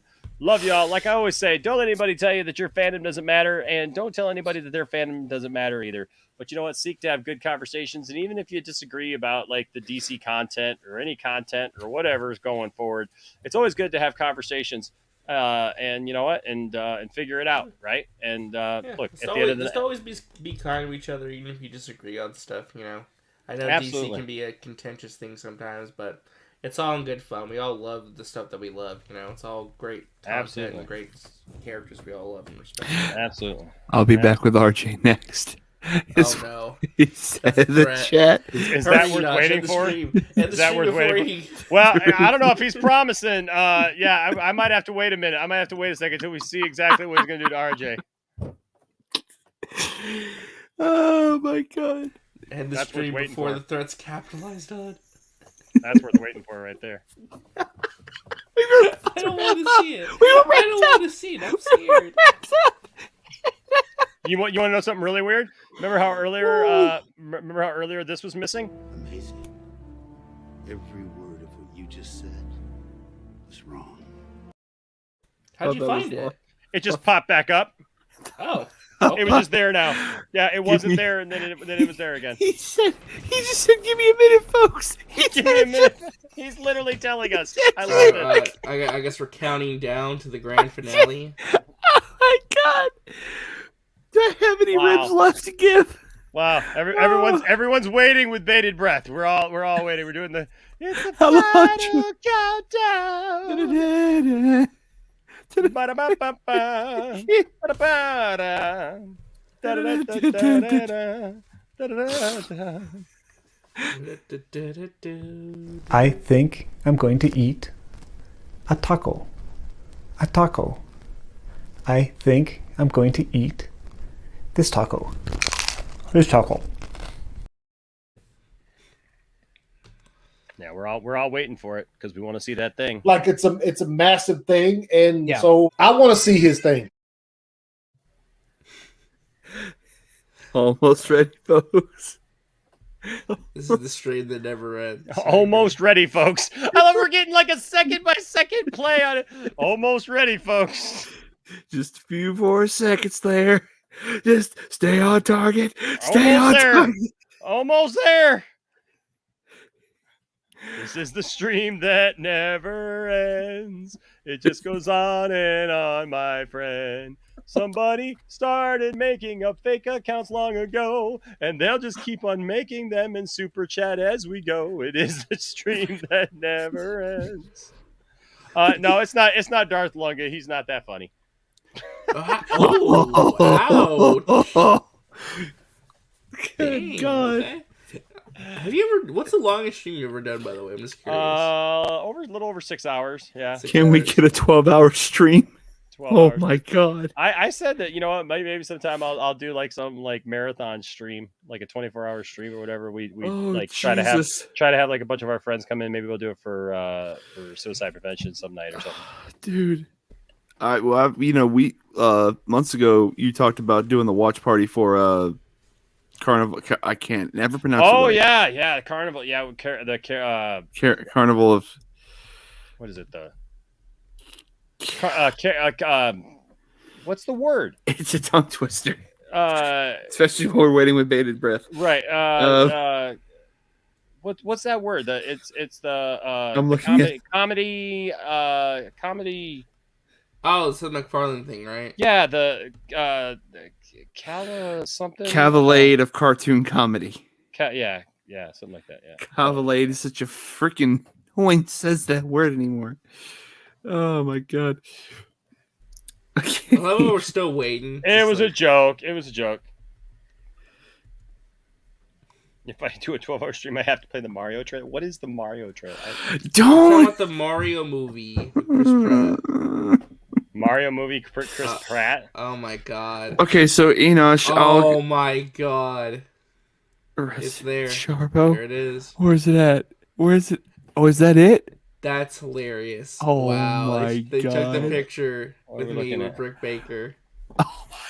Oh my gosh, man. That's like super. Oh my gosh. That's so detailed. Did he give your dad an eye patch? Yes. I don't know why. Like, it's so tiny, it's like hard for me to see. Like, I even full screen, and I'm like, wait a second. Did he give you an eye patch? Bradley, see if you get a photo of this one. I don't know why you gave him an eye patch, but okay. He's a pirate. Arr, that's Arr. Yar har fiddly dee. Yar, he's a pirate. That's funny. That's funny. Thank you, whoever did that. That's funny. But yeah, no, like, so what Josh is trying to get you to show is like, during one of the Nintendo Directs, Nintendo showed off the people in the Mario movie, and like Chris Pratt's going to be Mario, Charlie Day is Luigi, Jack Black is Bowser. Yeah, I know. So, yeah. Like, I hated that so much. He joined my live reaction to Nintendo Direct, and we were talking about the Mario movie. He was so angry. It was so funny. I was laughing at his rage as he was. You're laughing at my pain. I was. It was really funny. But is there a video on it or something? Yeah, Like, it's on my channel. Oh yeah, it's on his channel. I think if you go to the comments, it'll be like my Nintendo Direct live reaction stream. I think TW put a timestamp for it. So you should put on timestamp. TW. Oh, okay, hold on a second here. Oh my god, dude.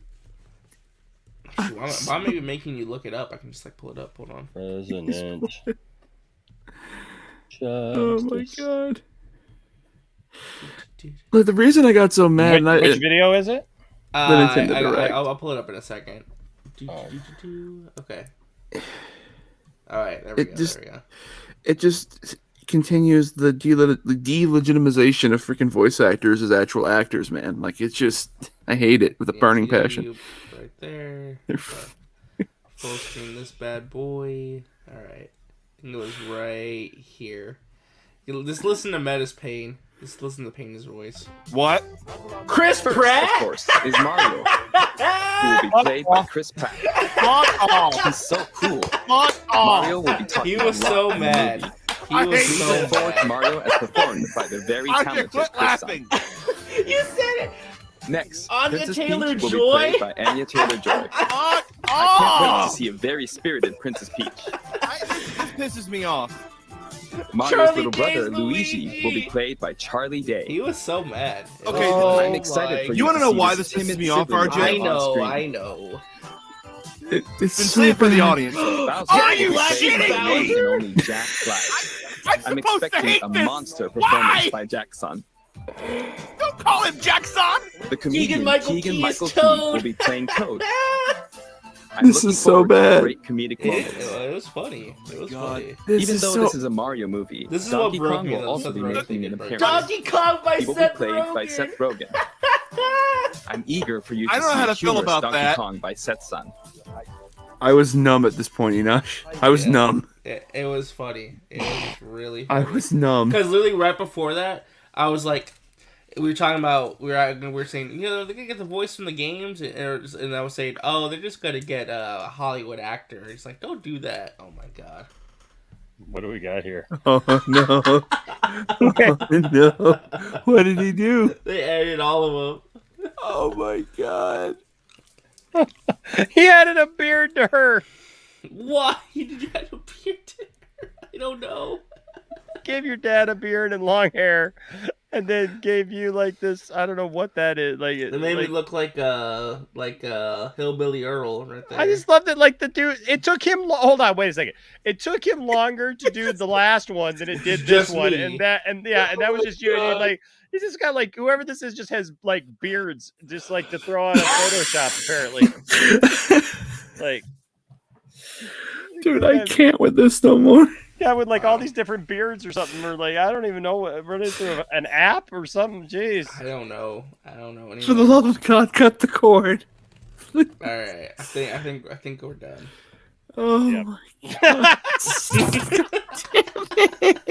This is never not going to be funny. You know what? I just want to see what our private chat thinks of this. Like when they wake up tomorrow, and they're just like, "Oh my God!" This is the first thing they wake up to in the morning. What? Oh, Like nobody say anything. Nobody say anything. Just leave it there. And I'm just telling see. you, Enosh, make this a membership emote. I'm telling you. Oh yeah. Everyone we'll will do it. Yes, we'll have to make it. We'll have to make it for sure. Yeah. I got one more, boy. Oh, come on.